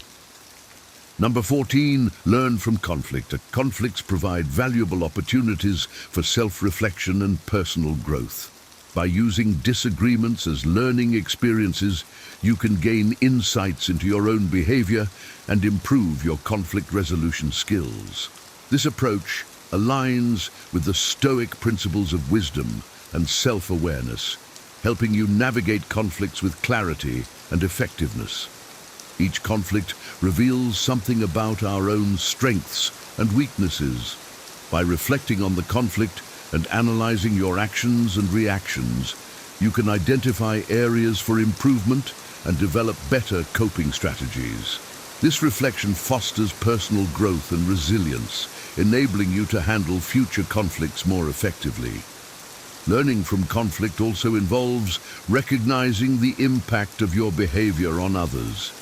By understanding how your actions contribute to the conflict, you can make more informed and thoughtful decisions in the future. This understanding promotes empathy and self-awareness, aligning with the Stoic emphasis on self-improvement and wisdom. Moreover, learning from conflict encourages a growth mindset. It shifts the focus from winning or losing to learning and growing. This mindset fosters a more positive and constructive approach to conflict resolution, promoting mutual respect and understanding. The Stoic emphasis on wisdom and self-awareness is reflected in this approach to conflict resolution. By learning from conflict, you can navigate disagreements more effectively and foster personal growth and resilience.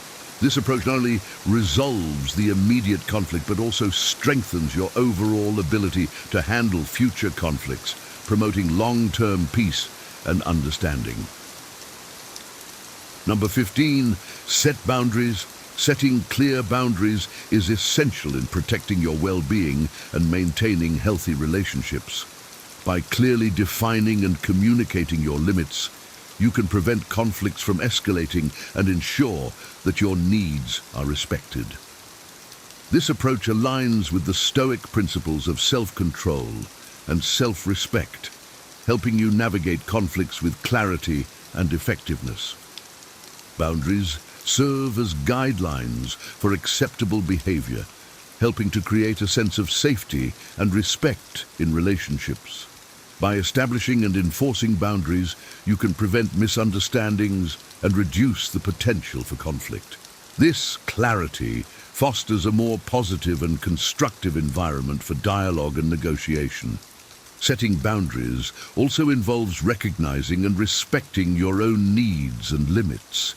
It requires self-awareness and self-respect, aligning with the Stoic emphasis on maintaining control over one's emotions and actions. By honoring your boundaries, you demonstrate a commitment to your well-being and values. Communicating your boundaries effectively is crucial. This communication involves being clear and direct about your limits, without aggression or defensiveness. It also involves listening to and respecting the boundaries of others, fostering mutual respect and understanding. The Stoic emphasis on self-control and self-respect is reflected in this approach to conflict resolution. By setting clear boundaries, you can navigate conflicts more effectively and foster a more positive and respectful environment for resolution. This approach not only resolves the immediate conflict, but also promotes long-term harmony and well-being in your relationships. In a world where conflicts are inevitable, embracing the wisdom of Stoic philosophy can transform how we approach and resolve disagreements. By using humor wisely, seeking external aid, practicing gratitude, and finding common ground, we can navigate conflicts with a calm and balanced mindset. Controlling our reactions, engaging in premeditation, and communicating with clarity further empower us to handle disputes with grace and effectiveness. The Stoic virtues of wisdom, empathy, and self-control provide a powerful framework for conflict resolution. By forgiving past grievances, offering empathy, understanding our adversaries, and embracing compromise, we foster mutual respect and cooperation. Setting boundaries and learning from conflicts ensure that we protect our well-being and grow from each experience. Ultimately, these Stoic strategies not only resolve immediate conflicts, but also strengthen our relationships and personal resilience. By integrating these principles into our daily lives, we can transform challenges into opportunities for growth and harmony, achieving a more peaceful and fulfilling existence. Embrace the timeless wisdom of the Stoics and discover a path to navigating conflicts with wisdom, clarity, and grace.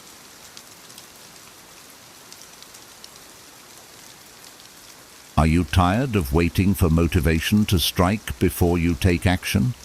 Imagine a life where you're always ready to act, no matter the obstacles. This is where the ancient wisdom of Stoicism comes in.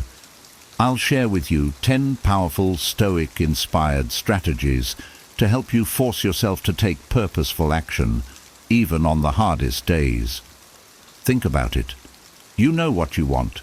You have the goals, but every time you go to take that first step, something holds you back. It could be procrastination, self-doubt, or just the overwhelming feeling of, where do I even start? I'm going to break down actionable Stoic principles that tackle these exact struggles. Imagine overcoming procrastination, finding clarity of purpose, and actually turning challenges into opportunities for growth. These aren't just philosophies. They're practical techniques that have helped people lead more disciplined and focused lives for centuries. By the end of this video, you'll have 10 strategies you can apply daily to transform your habits, simplify your life, and finally take control of your actions. These are timeless insights designed to help you become a more intentional, resilient version of yourself. Ready to master the art of purposeful action? Let's dive into each of these Stoic principles, starting now. 1. Take small steps. Whenever I think about a big goal I want to accomplish, I admit I often feel overwhelmed. The vision of what I want can be so massive that it's hard to know where to start. I remind myself of the Stoic wisdom about taking small, steady steps toward any significant goal. Rather than focusing on the intimidating end point, I try to break things down into smaller, more manageable actions that I can work on daily. In my experience, these small steps are where the real momentum starts. Each step, no matter how small, is a little victory that gives me a sense of accomplishment and motivates me to keep going. There have been times when I've tried to do too much at once and felt burnt out or even defeated. But when I slow down and take things one step at a time, I can build up a consistent rhythm, making it much easier to stick with my goals over the long term. This approach doesn't just work for big dreams, but also for everyday tasks. If I feel overwhelmed by a project at work or something at home, I break it down and tackle each part one at a time. Doing this helps me feel more in control and makes even the toughest tasks feel achievable. With each small step, I remind myself that I'm moving forward, and that's all that really matters. In the end, progress is about persistence, not perfection. Taking things one small step at a time keeps me grounded, focused, and motivated to keep going. 2. Embrace memento mori to boost urgency. Reflecting on the concept of memento mori, remembering that life is finite, has changed how I approach my time and priorities. The reminder that life isn't endless isn't something morbid or negative. Instead, it's a way to focus on what truly matters. Whenever I'm tempted to procrastinate or spend too much time on things that don't align with my values, I pause and think about how I'd feel if this was my last day. How would I want to spend it? This perspective helps me cut through the noise and focus on actions that genuinely matter to me. It's a gentle nudge to stop waiting for the right moment and to start acting with purpose and urgency. If I have a goal I've been putting off, memento mori pushes me to start now, rather than waiting for everything to feel perfect, which rarely happens anyway. Thinking this way also helps me appreciate the present. I know that my time is limited, so I'm motivated to make the most of each day. Instead of spending hours scrolling through social media or getting lost in trivial distractions, I'm more likely to reach out to loved ones, work on my passions, or do something that adds value to my life. Knowing that time is fleeting makes me more mindful and intentional, pushing me to take purposeful action rather than letting time slip by unnoticed. Embracing memento mori has brought more meaning to my life, encouraging me to live fully and act with clarity and commitment every day. 3. Cultivate gratitude for the opportunity to act. When daily tasks pile up or my to-do list feels endless, I sometimes catch myself feeling frustrated or overwhelmed. But instead of letting those feelings take over, I've learned to pause and find gratitude for the opportunity to act. Stoicism teaches that every task, even the small or tedious ones, is an opportunity to practice patience, resilience, and discipline. When I approach my responsibilities this way, they transform from chores to chances for growth. This mindset shift has changed how I feel about routine. Instead of dreading certain tasks, I see them as a way to build my character and strengthen my resolve. Whether it's working out, staying late to finish a project, or simply doing household chores, I remind myself that each action is part of a bigger picture. Every effort, no matter how small, contributes to my personal growth. Gratitude also makes these tasks feel lighter. When I remind myself that I have the ability and time to take action, it feels like a privilege rather than a burden. There are countless people who might long for the chance to pursue what I sometimes take for granted. So, instead of viewing my responsibilities as exhausting, I see them as gifts that allow me to grow and live fully. This perspective not only motivates me to take action, but also fills my day with a sense of purpose and appreciation, turning every task into a meaningful part of my journey. 4. Overcome procrastination. Procrastination has always been a tough habit for me to break. It's easy to choose comfort and avoid the hard work, but I've realized that procrastination isn't just about avoiding tasks. It's a barrier to my own growth. Stoicism encourages us to act in the present, knowing that time is one of our most precious resources. When I procrastinate, I'm letting go of something I'll never get back: time. What has helped me is reframing each task as a step towards the life I want. If I delay action, I'm actually choosing to delay my progress and hold myself back. I remind myself that every moment spent avoiding a task is time I could be investing in my own future. This awareness is like an internal nudge that keeps me focused on the bigger picture. Procrastination might offer short-term comfort, but in the long run, it just adds stress and regret. Breaking free from procrastination is also about accepting discomfort. Instead of seeing challenges as reasons to avoid something, I try to see them as opportunities to strengthen my resilience.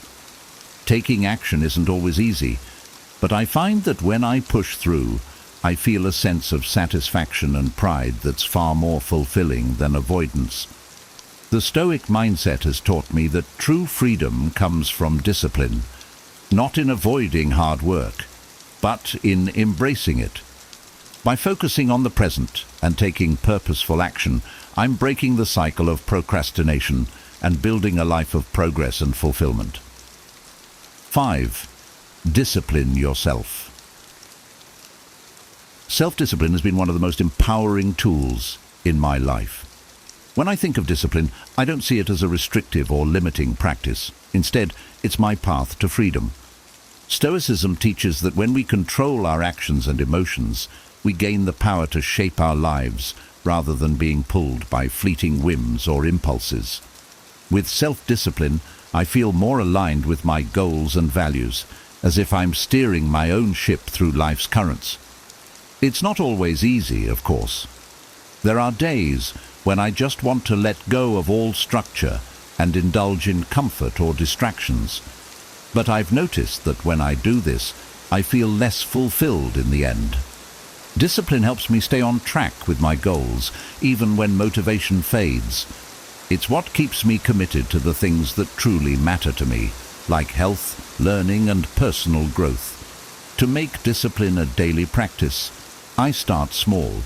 I'll choose one action, like exercising, and commit to doing it consistently, even if only for a short time.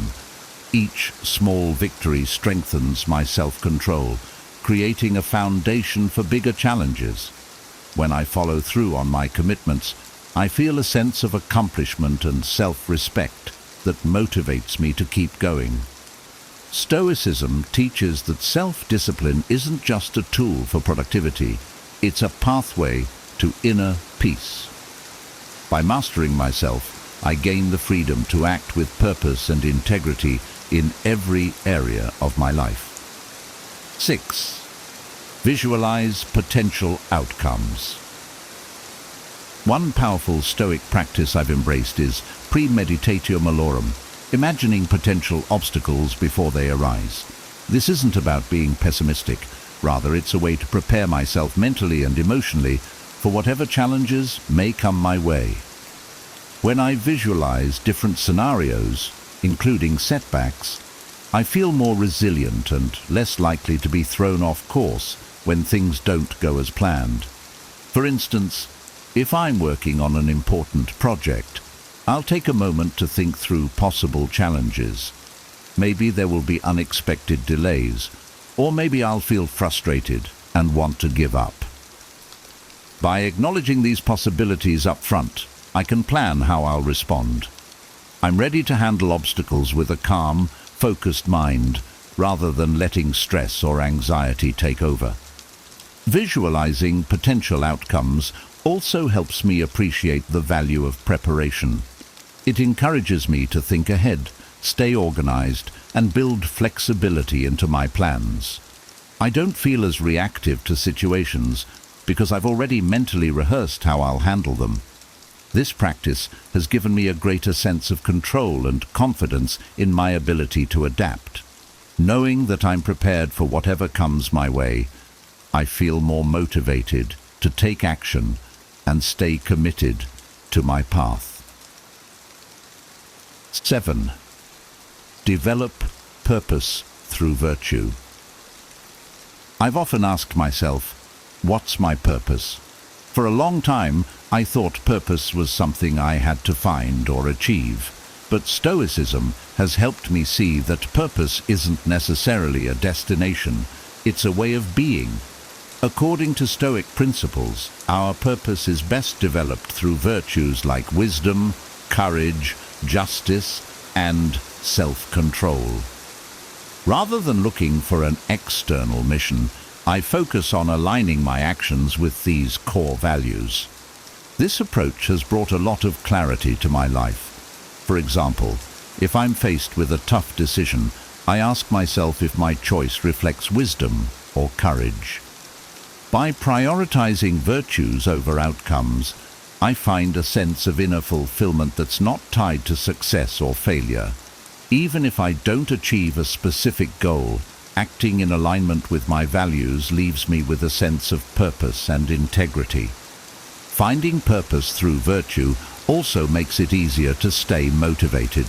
Instead of being driven by short-term desires or external recognition, I'm fueled by a deeper commitment to living ethically. When I'm clear on my values, I feel more resilient in the face of challenges and setbacks. My actions are not just about achieving goals, they're about becoming the kind of person I aspire to be. This focus on virtue gives me a steady motivation to take action every day, knowing that each choice brings me closer to my ideal self. 8. Simplify your life. Living simply wasn't always easy for me. I used to think that more was better, more stuff, more commitments, more activity. But Stoicism taught me the value of simplicity, and now I see it as one of the greatest sources of peace and focus in my life. When I simplify my environment and my routines, I feel a mental clarity that makes it much easier to focus on what's truly important.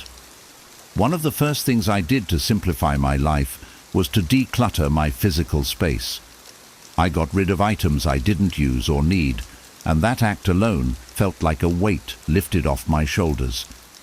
Having fewer things to manage gives me more time and energy to focus on what matters, like my relationships, my work, and my health. Simplifying my life also means saying no to commitments that don't align with my values. This has freed me to invest more deeply in fewer, more meaningful pursuits. I've found that a simpler life is not about deprivation, it's about quality over quantity. By reducing distractions and focusing on essentials, I'm better able to make deliberate, meaningful choices. I'm no longer overwhelmed by endless options or obligations. Instead, my life feels more intentional, and my actions have more impact. Living simply has taught me that less really can be more, and I'm motivated each day to act with a clear sense of purpose and joy. 9. Transform challenges into opportunities. In the past, challenges used to feel like roadblocks. I'd get frustrated and feel defeated when things didn't go as planned. But Stoicism has taught me that challenges aren't obstacles, they're opportunities for growth. Instead of seeing setbacks as threats, I now view them as tests that strengthen my character.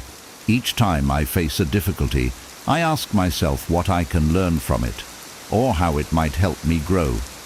One example that comes to mind is a recent work project that seemed overwhelming. There were constant changes, tight deadlines, and moments when I doubted my abilities. But instead of letting frustration consume me, I reminded myself that this was a chance to develop resilience and problem-solving skills. By focusing on what I could learn rather than on how hard it was, I ended up discovering new strengths within myself. This mindset shift has transformed how I respond to life's inevitable ups and downs. Rather than being discouraged, I'm motivated to see challenges as necessary parts of my journey. I no longer avoid difficulties or view them as failures. I welcome them as teachers. Embracing this Stoic principle has brought a new level of resilience into my life, making it easier to act with confidence and purpose no matter the situation.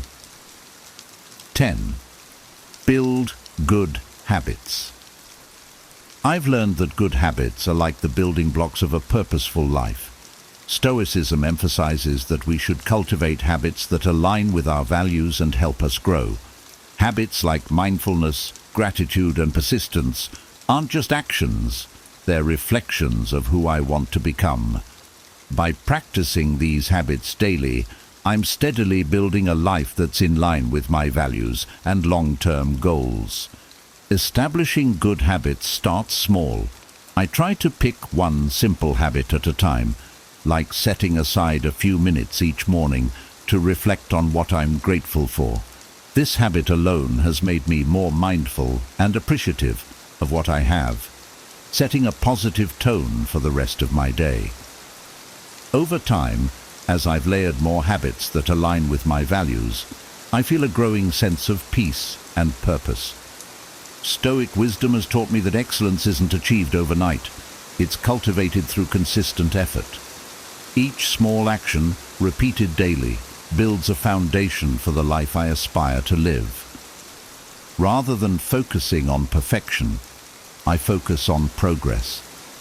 This makes it easier to forgive myself when I slip up and get back on track. Building good habits has brought a sense of order and direction into my life, helping me take action with a clear and steady focus on my values. We've covered 10 powerful Stoic-inspired strategies to help you take action with purpose, no matter the challenges you face. From embracing self-discipline and transforming obstacles into growth opportunities to building habits that align with your values. These principles are tools you can use every day to live more intentionally and become a stronger, more resilient version of yourself. If you found these insights valuable, please take a moment to like the video and subscribe to the channel for more content that helps you grow and reach your potential. I'd love to hear your thoughts. Share your biggest takeaway or a Stoic principle you're planning to apply in the comments below. And don't forget to share this video with anyone who might benefit from these timeless lessons. Let's keep building a life of purpose, action, and wisdom together. Thanks for watching, and I'll see you in the next one. Have you ever walked into a room and instantly felt the tension without anyone saying a word? Or perhaps you've met someone whose smile made you feel instantly at ease. These experiences highlight the incredible power of non-verbal communication. In a world where words often take center stage, it's easy to overlook the silent signals that profoundly shape our interactions. But what if you could decode these hidden messages to understand people better and improve your relationships? Join us on a journey into the fascinating realm of body language and non-verbal cues, where the eyes, face, gestures, and even personal space reveal the unspoken truths behind our words. By learning to read these signs, you'll gain a powerful tool for enhancing your emotional intelligence and connecting more deeply with others. 1. Focus on the eyes. The eyes are often called the windows to the soul, capable of revealing a vast array of emotions and thoughts. Observing someone's eyes can provide deep insights into their honesty, interest, and emotional state. For example, consider a job interview scenario. The candidate who maintains steady eye contact is perceived as confident and truthful. This direct gaze not only signals confidence, but also builds a connection with the interviewer, fostering trust. Conversely, a person who frequently averts their gaze might be experiencing discomfort, shyness, or even deceit. Imagine a situation where a friend is recounting a story about a recent trip. If they avoid eye contact or their eyes dart around nervously, it may indicate they're not being entirely truthful or they feel uneasy discussing the topic. Pupil dilation is another critical indicator. When someone is genuinely interested in what you're saying, their pupils tend to dilate. This physiological response is involuntary and can be quite revealing in social interactions. Picture a date where your companion's pupils are noticeably larger when you're sharing a story. They're likely very engaged and interested in you. Expressions involving the eyes, such as raised eyebrows or narrowed eyes, also convey specific emotions. Raised eyebrows can signal surprise or interest. For instance, if you share an exciting piece of news with a colleague and their eyebrows shoot up, it shows they are genuinely intrigued. On the other hand, narrowed eyes often indicate suspicion or skepticism. If someone narrows their eyes while listening to you, it might be a cue that they doubt the truth or clarity of your statement. Understanding these subtle eye movements and expressions can greatly enhance your ability to read and respond to the emotions and intentions of those around you, making your interactions more meaningful and authentic. Decoding facial expressions. Facial expressions are powerful indicators of a person's emotional state, revealing feelings that might not be expressed verbally. For example, during a conversation, a genuine smile, one that reaches the eyes and causes crow's feet, indicates true happiness and engagement. Imagine greeting a friend you haven't seen in years. Their face lights up with a genuine smile, reflecting their joy and warmth towards you. In contrast, subtle expressions like a slight frown or furrowed brows can signal concern, confusion, or concentration. Picture a meeting where a team member furrows their brow while reviewing a proposal. This might suggest they have questions or reservations about the content, prompting you to address their concerns directly. Tense facial muscles are often a sign of stress or discomfort. For instance, if a colleague's jaw is clenched and their smile appears forced during a presentation, it likely indicates they are nervous or uncomfortable with the situation. Recognizing these cues can help you provide support or adjust your approach to make them feel more at ease. 3. Gestures and body language. Gestures and overall body posture convey messages that words might not fully express. For example, crossed arms can indicate defensiveness or discomfort. Imagine a scenario where you're giving feedback to an employee. If they cross their arms and lean back, it might suggest they are feeling defensive or disagree with your points. Conversely, leaning forward and maintaining an open posture with arms relaxed and uncrossed shows interest and engagement. In a classroom setting, students who lean forward and nod occasionally are actively listening and absorbing the information being presented. Touching the face can be a sign of anxiety or uncertainty. Picture someone scratching their chin or covering their mouth while making a decision. These gestures often indicate that they are unsure and possibly second-guessing their choices. Recognizing these signs can guide you in offering reassurance or additional information to help them feel more confident. 4. Observing micro-expressions. Micro-expressions are brief, involuntary facial expressions that reveal genuine emotions, often occurring in fractions of a second. These fleeting expressions can be crucial in understanding someone's true feelings. For instance, a flash of fear, widened eyes and raised eyebrows during a tense conversation might indicate the person is feeling threatened or anxious, even if they are verbally expressing calm. Similarly, a quick expression of disgust, characterized by a wrinkled nose and raised upper lip, can reveal true feelings about a subject being discussed.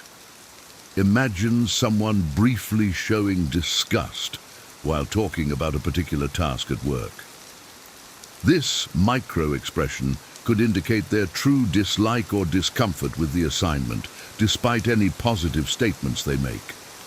Happiness is often revealed through a genuine smile, but a micro-expression of joy might appear even if someone tries to conceal their happiness. For example, receiving unexpected praise might trigger a fleeting smile before they compose themselves, indicating their genuine pleasure at the compliment. 5. Monitoring vocal tone and pitch.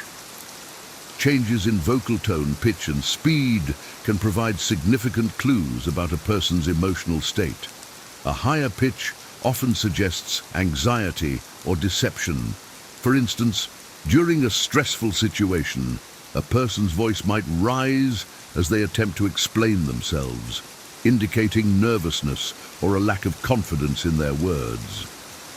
A steady, calm tone, on the other hand, often signals confidence and sincerity. Imagine a leader addressing their team during a crisis. Their calm, measured speech can reassure and instill confidence in the team, even if the situation is challenging. Rapid speech can signify nervousness or excitement. Picture someone excitedly sharing news about a promotion. Their words may come quickly, and their pitch might rise, reflecting their enthusiasm and joy. Conversely, someone speaking quickly during an interrogation might be trying to cover their tracks or fabricate details, indicating possible deceit. 6. Analyzing personal space. Personal space preferences can reflect comfort levels and intentions. For instance, standing close to someone can indicate familiarity or intimacy. In a social setting, close friends or family members are comfortable being physically close, reflecting their strong emotional bonds. Maintaining a greater distance can signify formality or discomfort. In a professional setting, maintaining a respectful distance during conversations indicates professionalism and respect for personal boundaries. Conversely, invading someone's personal space can be seen as aggressive or overly intimate. Imagine a salesperson stepping too close during a pitch, making the customer feel uneasy and defensive. 7. Evaluating handshakes. A handshake can reveal much about a person's personality and emotional state. A firm handshake suggests confidence and assertiveness. For example, in a business meeting, a firm handshake at the beginning can set a positive tone, indicating the person's confidence and readiness to engage. A limp handshake may indicate insecurity or reluctance. Imagine meeting someone who offers a weak, hesitant handshake.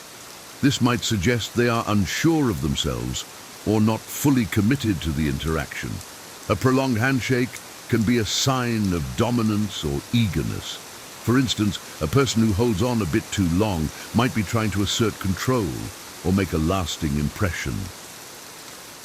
8. Notice fidgeting. Fidgeting behaviors, such as tapping feet or drumming fingers, often signal nervousness or impatience. Imagine a student waiting for exam results. If they are constantly fidgeting, it likely indicates their anxiety and impatience. Recognizing these signs can help you offer reassurance or distractions to ease their tension. Conversely, stillness can reflect calmness and self-control. Picture a negotiator in a high-stakes discussion who remains perfectly still and composed. Their lack of fidgeting signals confidence and control, potentially giving them an advantage in the negotiation. 9. Paying attention to posture. A person's posture provides significant insights into their feelings and attitudes. An open posture, with arms relaxed and not crossed, shows openness and confidence. In a job interview, a candidate who sits up straight and keeps their arms open is likely confident and eager to engage. A closed posture, such as crossing arms or hunching, can indicate defensiveness or discomfort. Imagine a participant in a group discussion who sits with their arms crossed and shoulders hunched. This body language suggests they feel defensive or are not comfortable with the topic being discussed. 10. Watching for incongruence. When verbal and non-verbal messages do not align, it often signals deceit or internal conflict. For example, if someone verbally expresses confidence but avoids eye contact or displays nervous tics, their body language contradicts their words, suggesting they might not be entirely truthful or comfortable. In another scenario, consider a person who claims to be relaxed but is constantly fidgeting and showing tense facial expressions. This incongruence between their words and actions reveals their internal struggle or deceit. Being attuned to these inconsistencies can help you better understand the true feelings and intentions of those you interact with, enhancing your communication and emotional intelligence.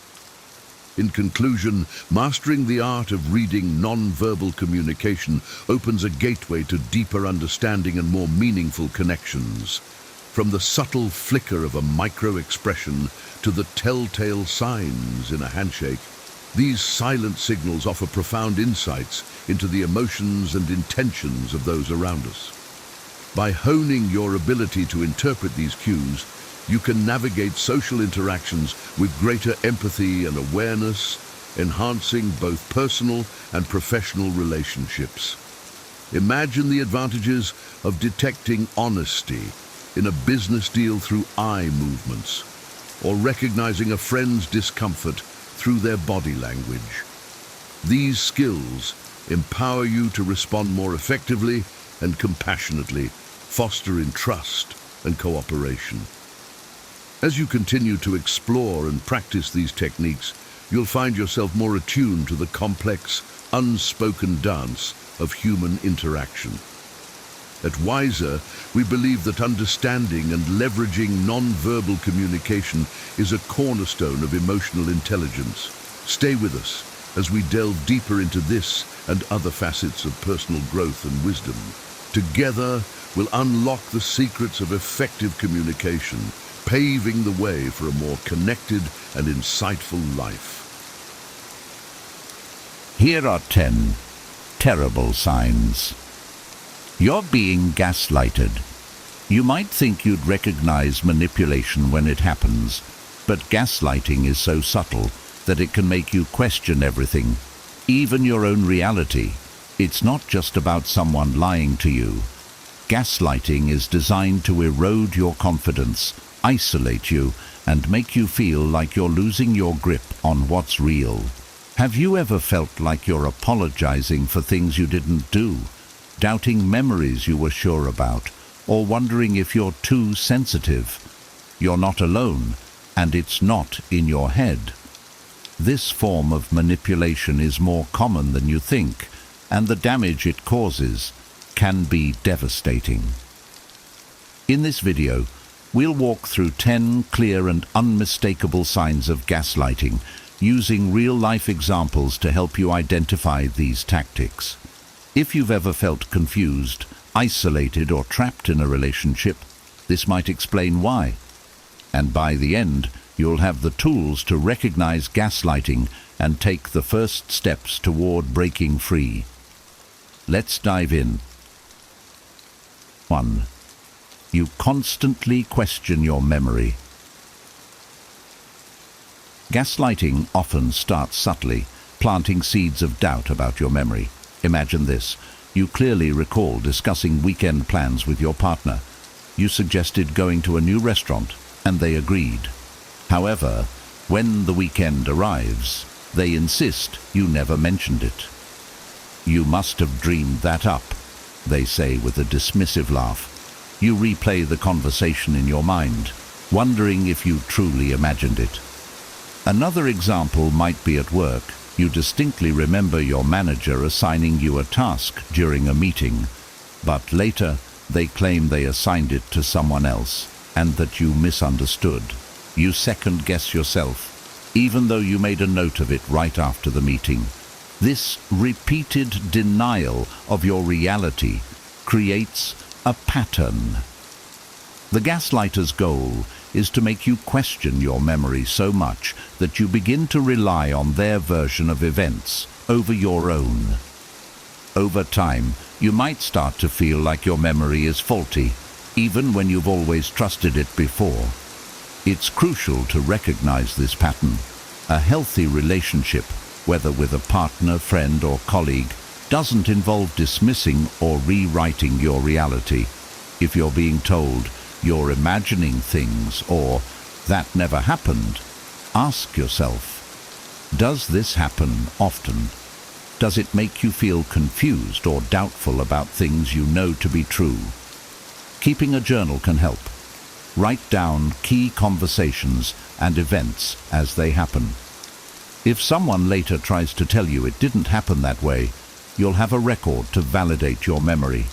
Gaslighting thrives on confusion and self-doubt, but with awareness and self-trust, you can start to see through the manipulation. Recognizing the signs is the first step toward reclaiming your confidence. 2. You find yourself apologizing too often. One of the clearest signs of gaslighting is the growing compulsion to apologize for things you didn't even do. The gaslighter manipulates situations to make you feel at fault, even when they're the one causing harm. For example, let's say you planned a dinner party and spent hours preparing. The gaslighter shows up late without explanation, and when you express frustration, they turn the tables. You're always so dramatic about these things. Maybe I wouldn't be late if you weren't so controlling. Suddenly you're apologizing for expecting them to be on time, even though their behavior was the issue.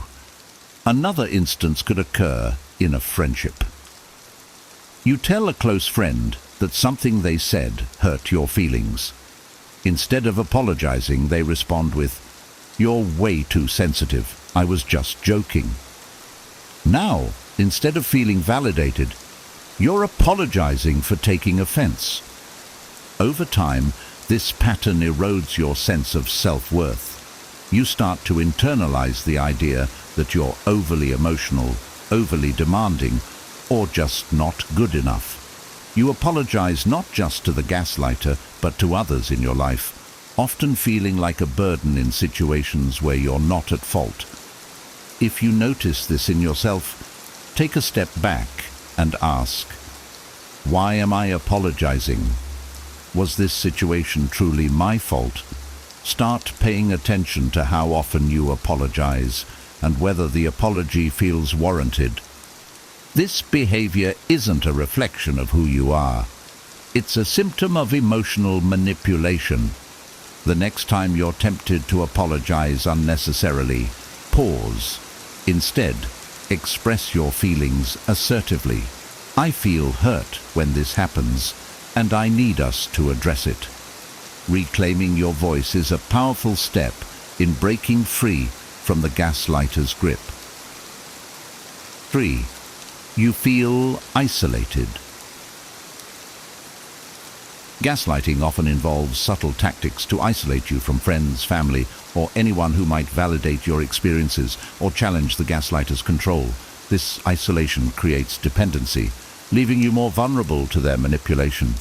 For instance, imagine you're excited to meet a close friend after a long time, but your partner begins making comments like, "Why do you even hang out with them?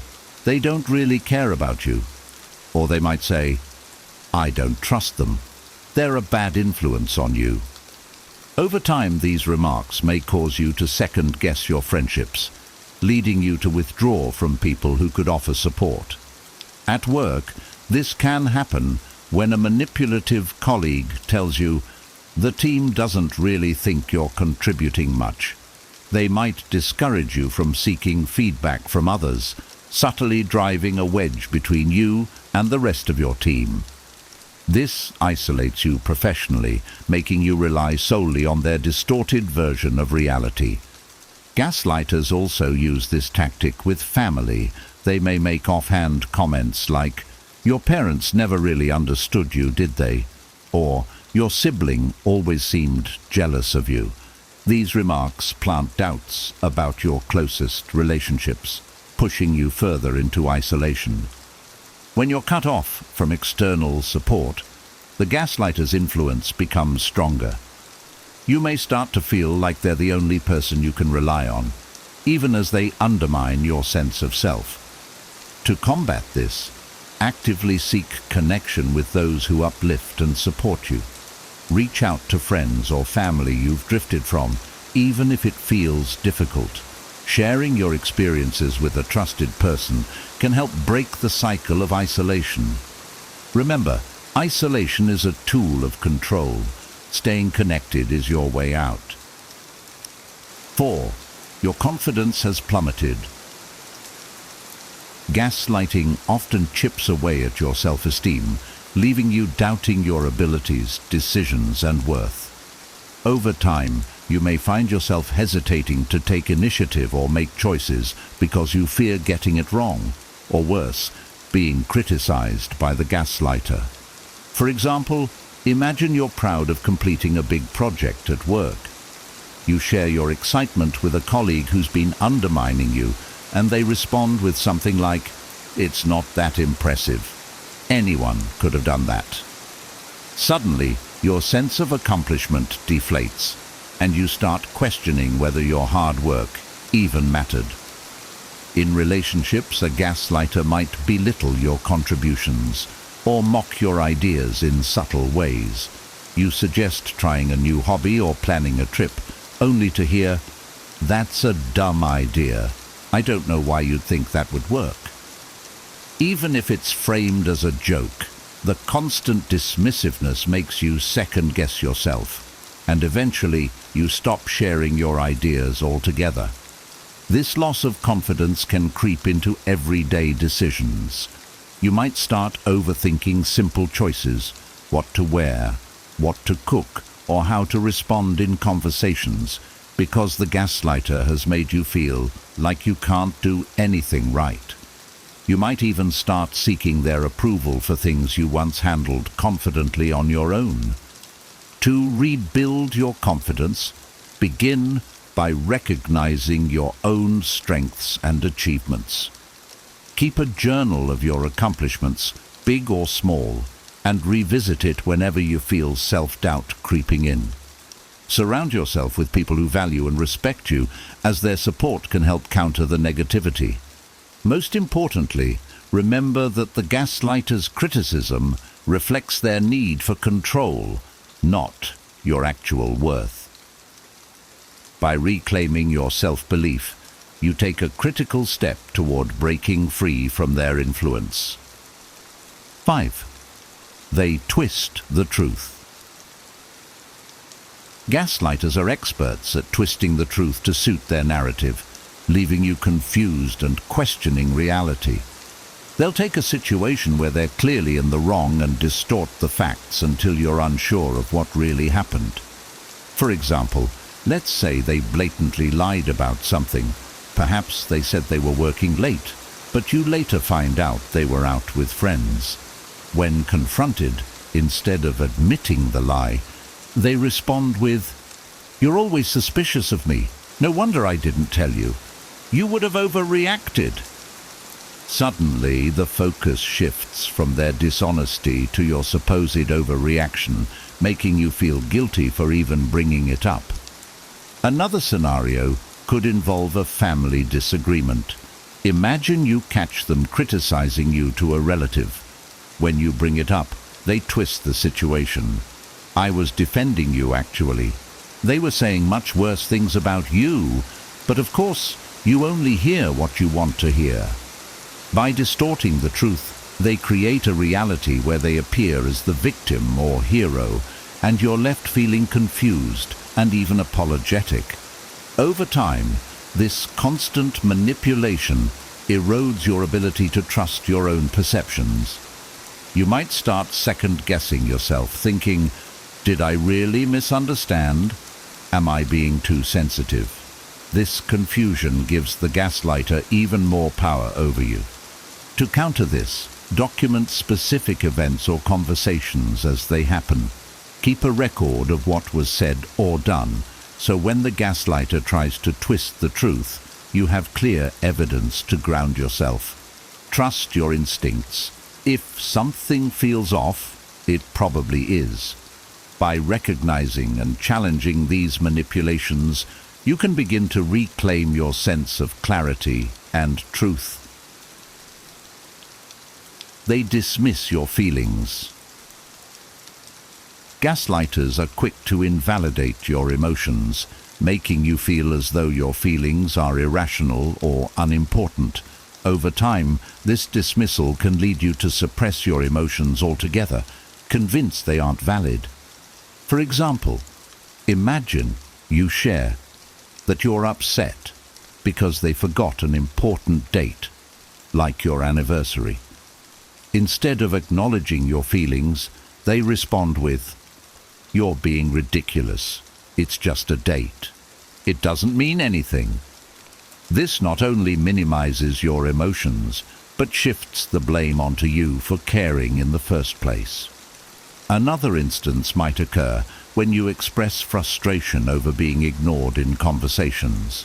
You say, "I feel like you don't listen to me," and they counter with, "You're always exaggerating. You're so needy." Instead of addressing your concerns, they make you feel guilty for even having them. This repeated invalidation teaches you to doubt your emotional responses. You might start thinking, "Maybe I am too sensitive. Maybe I'm overreacting." Over time, you suppress your feelings to avoid criticism, which only deepens the gaslighter's control over you. Healthy relationships involve mutual respect for each other's emotions. Even if someone doesn't fully understand your feelings, they acknowledge and respect them. Gaslighters, on the other hand, use dismissal as a tool to maintain power, ensuring you feel isolated and unsupported. To combat this, remind yourself that your emotions are valid, regardless of whether the gaslighter acknowledges them. Practice naming and owning your feelings without apology. "I feel hurt, and that's important." Seek out friends, family, or a therapist who will listen and affirm your experiences. Validation from a trusted source can help you rebuild your confidence and resist the urge to suppress your emotions. You deserve to be heard and respected. 7. You feel constantly confused. A key tactic of gaslighting is creating a fog of confusion. The gaslighter's ever-changing stories, contradictory statements, and denial of events leave you questioning your perception of reality. Over time, you feel trapped in a cycle of doubt and frustration. For example, they might promise something significant, like attending an important event with you. When they fail to show up, you confront them, only to hear, "I never said I'd go to that. You must have misunderstood." You're left wondering if you misremembered the entire conversation, even though you were sure of it just moments ago. Another example is when they contradict themselves. They might criticize you for spending too much time with friends, but when you stay home, they accuse you of being boring or antisocial. No matter what you do, they find a way to twist the situation, leaving you feeling like you can't win. This constant uncertainty affects your mental well-being. You may start questioning even simple things. Did I really hear them correctly? Am I making things worse? This confusion is exactly what the gaslighter wants. It keeps you off balance and more likely to depend on their version of reality. To regain clarity, write things down as they happen. Document important conversations and decisions so you can revisit them if they try to rewrite history. Sharing your experiences with a trusted friend or therapist can also help validate your perceptions and break the cycle of confusion. Most importantly, trust your instincts. If something feels off, it probably is. Gaslighters thrive on making you doubt yourself, but by recognizing their tactics and reinforcing your own sense of reality, you can begin to see through the manipulation and regain your confidence. 8. They use your insecurities against you. Gaslighters are skilled at identifying your vulnerabilities and exploiting them to maintain control. They subtly or overtly weaponize your insecurities, using them to manipulate your emotions and actions. For example, if you've shared that you're self-conscious about your appearance, a gaslighter might make backhanded compliments like, "You look nice, but that outfit would be better if you lost a little weight." On the surface, it sounds like a helpful suggestion, but it's designed to deepen your insecurity and make you feel inadequate. In a work setting, a manipulative colleague might say, "You're great at what you do, but you're not really leadership material." This preys on any doubts you may have about your abilities and subtly undermines your confidence. You might start avoiding opportunities for growth, believing you're not good enough. In relationships, they might exploit your desire for connection. For instance, if you've shared a fear of being abandoned, they might say, "No one else would put up with you the way I do," making you feel like you're lucky to have them, even as they treat you poorly. This tactic leaves you feeling powerless and overly reliant on their approval, as they've convinced you that your insecurities define you. To counter this, remind yourself that everyone has insecurities. It's part of being human, but they don't define your worth. Surround yourself with people who uplift and support you, rather than exploit your vulnerabilities. If possible, seek out a therapist or coach to help you rebuild your confidence and recognize your strengths. Remember, your insecurities are not a weakness to be exploited. They're opportunities for growth and self-acceptance. By acknowledging and owning them, you take away the gaslighter's power and start reclaiming your self-worth. 9. They play the victim. Gaslighters often deflect accountability by portraying themselves as the victim, even when they're the ones at fault. This tactic shifts the focus away from their behavior, making you feel guilty for even bringing up an issue. For instance, let's say you confront them about breaking a promise, like not showing up to an event you planned together. Instead of addressing the broken promise, they respond with something like, "Do you know how hard my week has been? I can't believe you'd attack me over something so small when I'm already under so much stress." Suddenly, you're comforting them instead of addressing your own hurt. In another example, you might point out a pattern of disrespectful behavior, such as frequent interruptions during conversations. Instead of taking responsibility, they turn the tables. "I only interrupt because you never listen to me." Do you know how frustrating that is for me? Now, you're questioning whether you've been unfair and apologizing for something they created. This victim mentality can extend to their relationships with others, too. They might claim their boss is out to get them, or that their friends have abandoned them for no reason, subtly painting themselves as someone constantly wronged by the world. This reinforces their narrative and keeps you feeling guilty for adding to their problems. To break free from this dynamic, practice recognizing the pattern. When they deflect and play the victim, gently steer the conversation back to the issue at hand. For example, you could say, "I understand you've been stressed, but I need us to focus on how this situation made me feel." It's crucial to remember that everyone has challenges, but genuine victims don't manipulate others with their struggles. By staying grounded in your feelings and refusing to accept misplaced blame, you take a step toward regaining control. 10. You feel trapped in the relationship. One of the most painful signs of gaslighting is the feeling of being stuck, as though there's no way out of the relationship or situation. The gaslighter's manipulation has created a dependency that makes leaving seem impossible, even when you recognize the harm. For example, the gaslighter might convince you that you're incapable of managing without them. They'll say things like, "You'd never survive on your own," or "No one else would love you the way I do." These statements prey on your fears and insecurities, making you feel unworthy and powerless.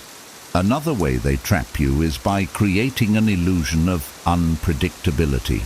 They alternate between moments of kindness and cruelty, keeping you hooked with the hope that things will improve.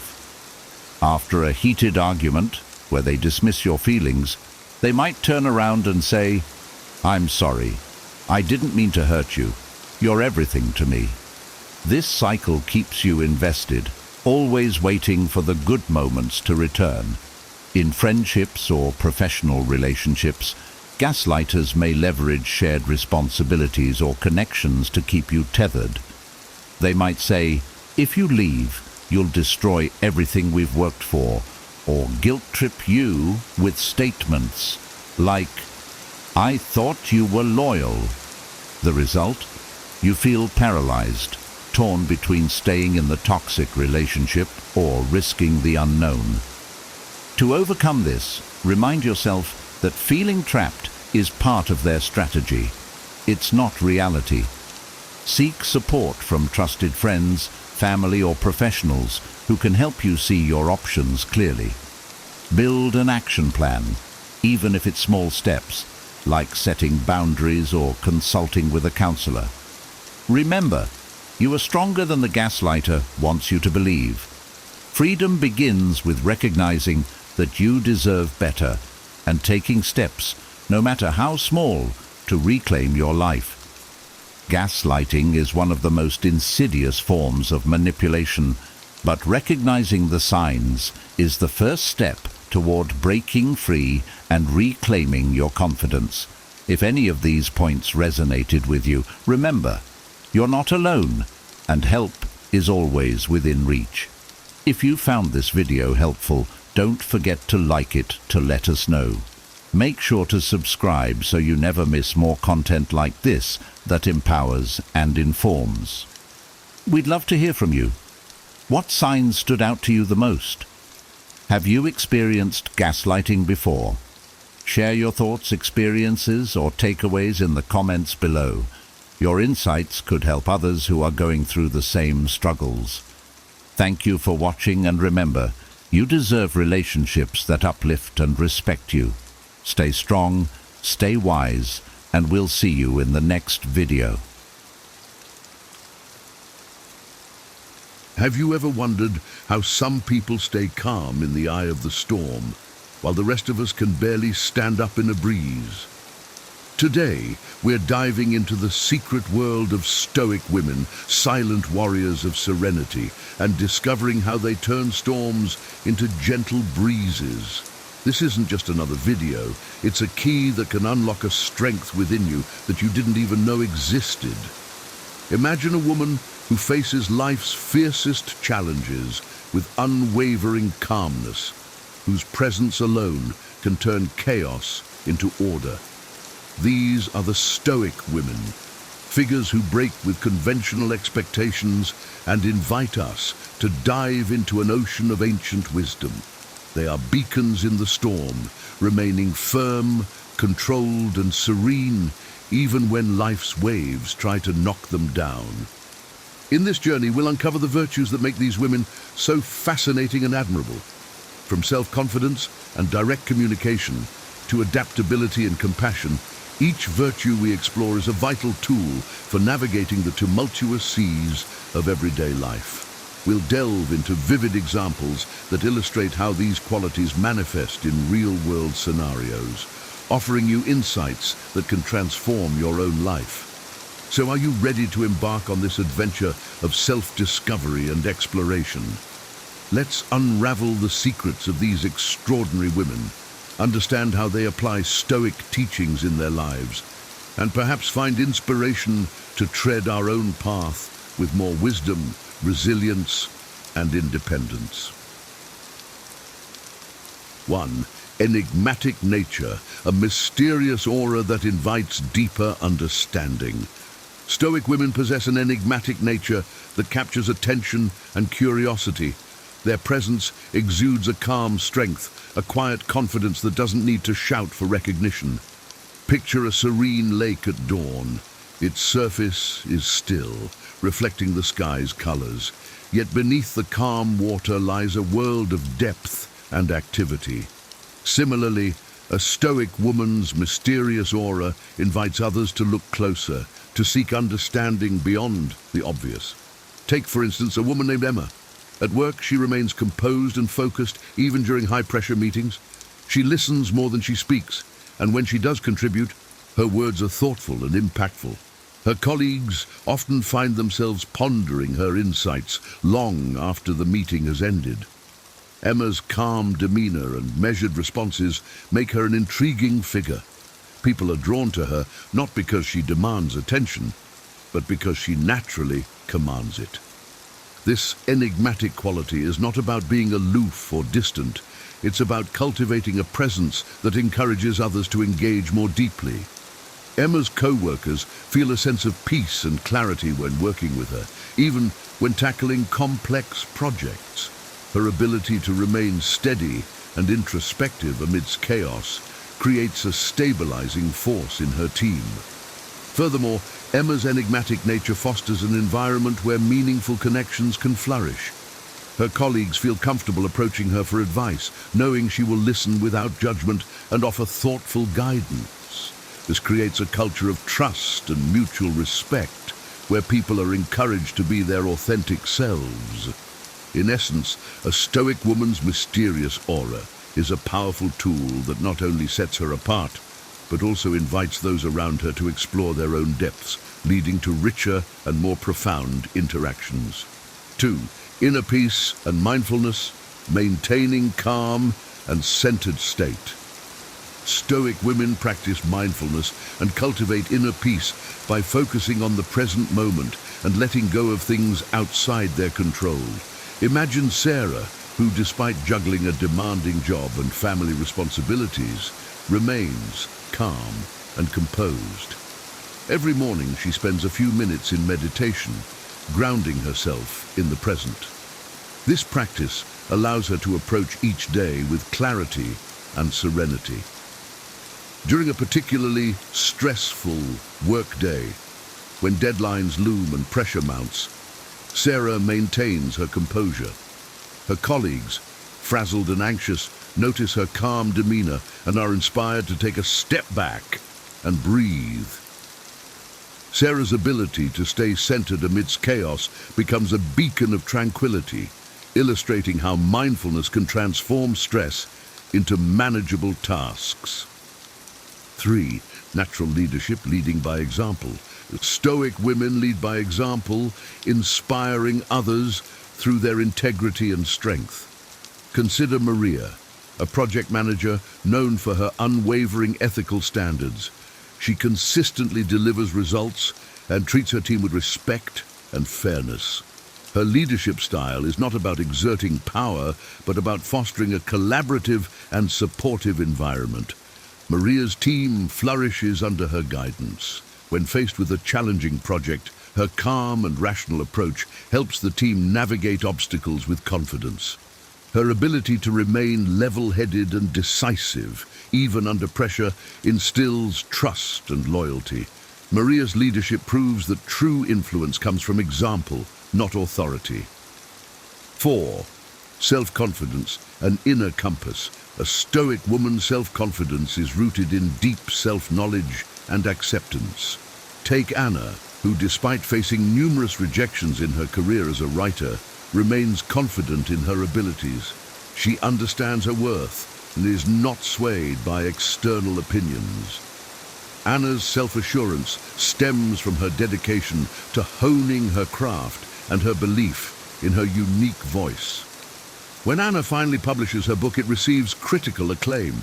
Her journey illustrates the self-confidence, when anchored in genuine self-awareness, becomes an unshakable foundation that guides one through life's uncertainties. 5. Non-judgmental approach, listening and understanding. Stoic women listen and understand without haste, making them valued confidence. Imagine Lydia, who is often sought out by friends and colleagues for her ability to listen without rushing to judgment.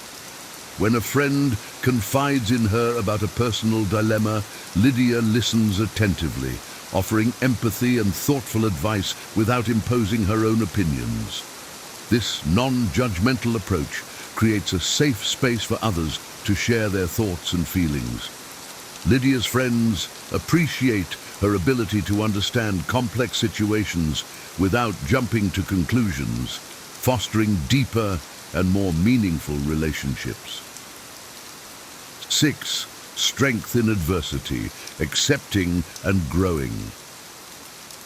Stoic women accept and grow from struggles, demonstrating resilience. Think of Emily, who faces a significant personal setback when her business fails. Instead of succumbing to despair, she views the failure as a learning opportunity. Emily analyzes what went wrong, learns from her mistakes, and starts anew with greater wisdom and determination. Her resilience becomes a source of inspiration for others facing similar challenges. Emily's story highlights that strength is not about avoiding difficulties, but about embracing them and emerging stronger. 7. Compassion and empathy, balancing emotional strength. Stoic women balance emotional strength with a deep sense of compassion and empathy. Consider Jane, a nurse who works long hours in a busy hospital. Despite the emotional toll of her job, she approaches each patient with genuine compassion. Jane's empathy allows her to connect deeply with those she cares for, offering comfort and support. Her ability to balance her own emotional well-being with the needs of her patients exemplifies the profound impact of compassion in caregiving. Jane's empathy not only aids her patient's recovery, but also enriches her own life with purpose and fulfillment. 8. Aversion to gossip, building community. Stoic women choose words that build rather than destroy, strengthening community bonds. Take Rachel, who refrains from participating in workplace gossip. When colleagues start discussing a contentious rumor, Rachel skillfully redirects the conversation to more positive and productive topics. Her refusal to engage in gossip fosters a more respectful and supportive work environment. Rachel's actions demonstrate that integrity in communication can build stronger, more cohesive communities. 9. Adaptability, adjusting to changes. Stoic women have the ability to adjust to changes and find new paths in times of turbulence. Imagine Lucy, who faces an unexpected career change when her company downsizes. Instead of panicking, Lucy embraces the change, as an opportunity to explore new interests and skills. She takes up online courses and eventually transitions into a new field that she finds fulfilling. Lucy's adaptability illustrates that true strength lies not in rigidity, but in the ability to flow with life's changes and find new opportunities in the face of adversity. 10. Direct communication, clarity, and purpose. Stoic women communicate with clarity and purpose, fostering genuine and effective interactions. Consider Megan, who in meetings speaks directly and thoughtfully, ensuring her points are clear and concise. Her colleagues appreciate her straightforwardness, which eliminates misunderstandings and promotes efficiency. Megan's direct communication style builds trust and respect, as her team knows they can rely on her to be honest and transparent. This approach not only enhances teamwork, but also drives progress and innovation. As we wrap up our exploration of Stoic women, their unique virtues stand out as powerful tools for navigating life's challenges. These women, from their enigmatic aura to their unwavering resilience, offer lessons that can profoundly transform our lives. Mindfulness and inner peace help us stay calm amidst chaos. Natural leadership inspires and uplifts without exerting power. Self-confidence shows the value of deep self-awareness and acceptance. A non-judgmental approach fosters deeper connections, while resilience in adversity teaches us to grow from setbacks. Compassion and empathy highlight the importance of caring for others while maintaining emotional strength. An aversion to gossip strengthens community bonds, and adaptability helps navigate life's changes gracefully. Direct communication fosters trust and efficiency, while the balance of emotion and reason reminds us that feeling deeply and thinking clearly are complementary. By integrating these Stoic principles into our lives, we too can face life's storms with wisdom, strength, and grace. Thank you for joining us on this journey. If you found this exploration valuable, please subscribe and share your thoughts in the comments. Let's continue to grow and become a little more stoic each day.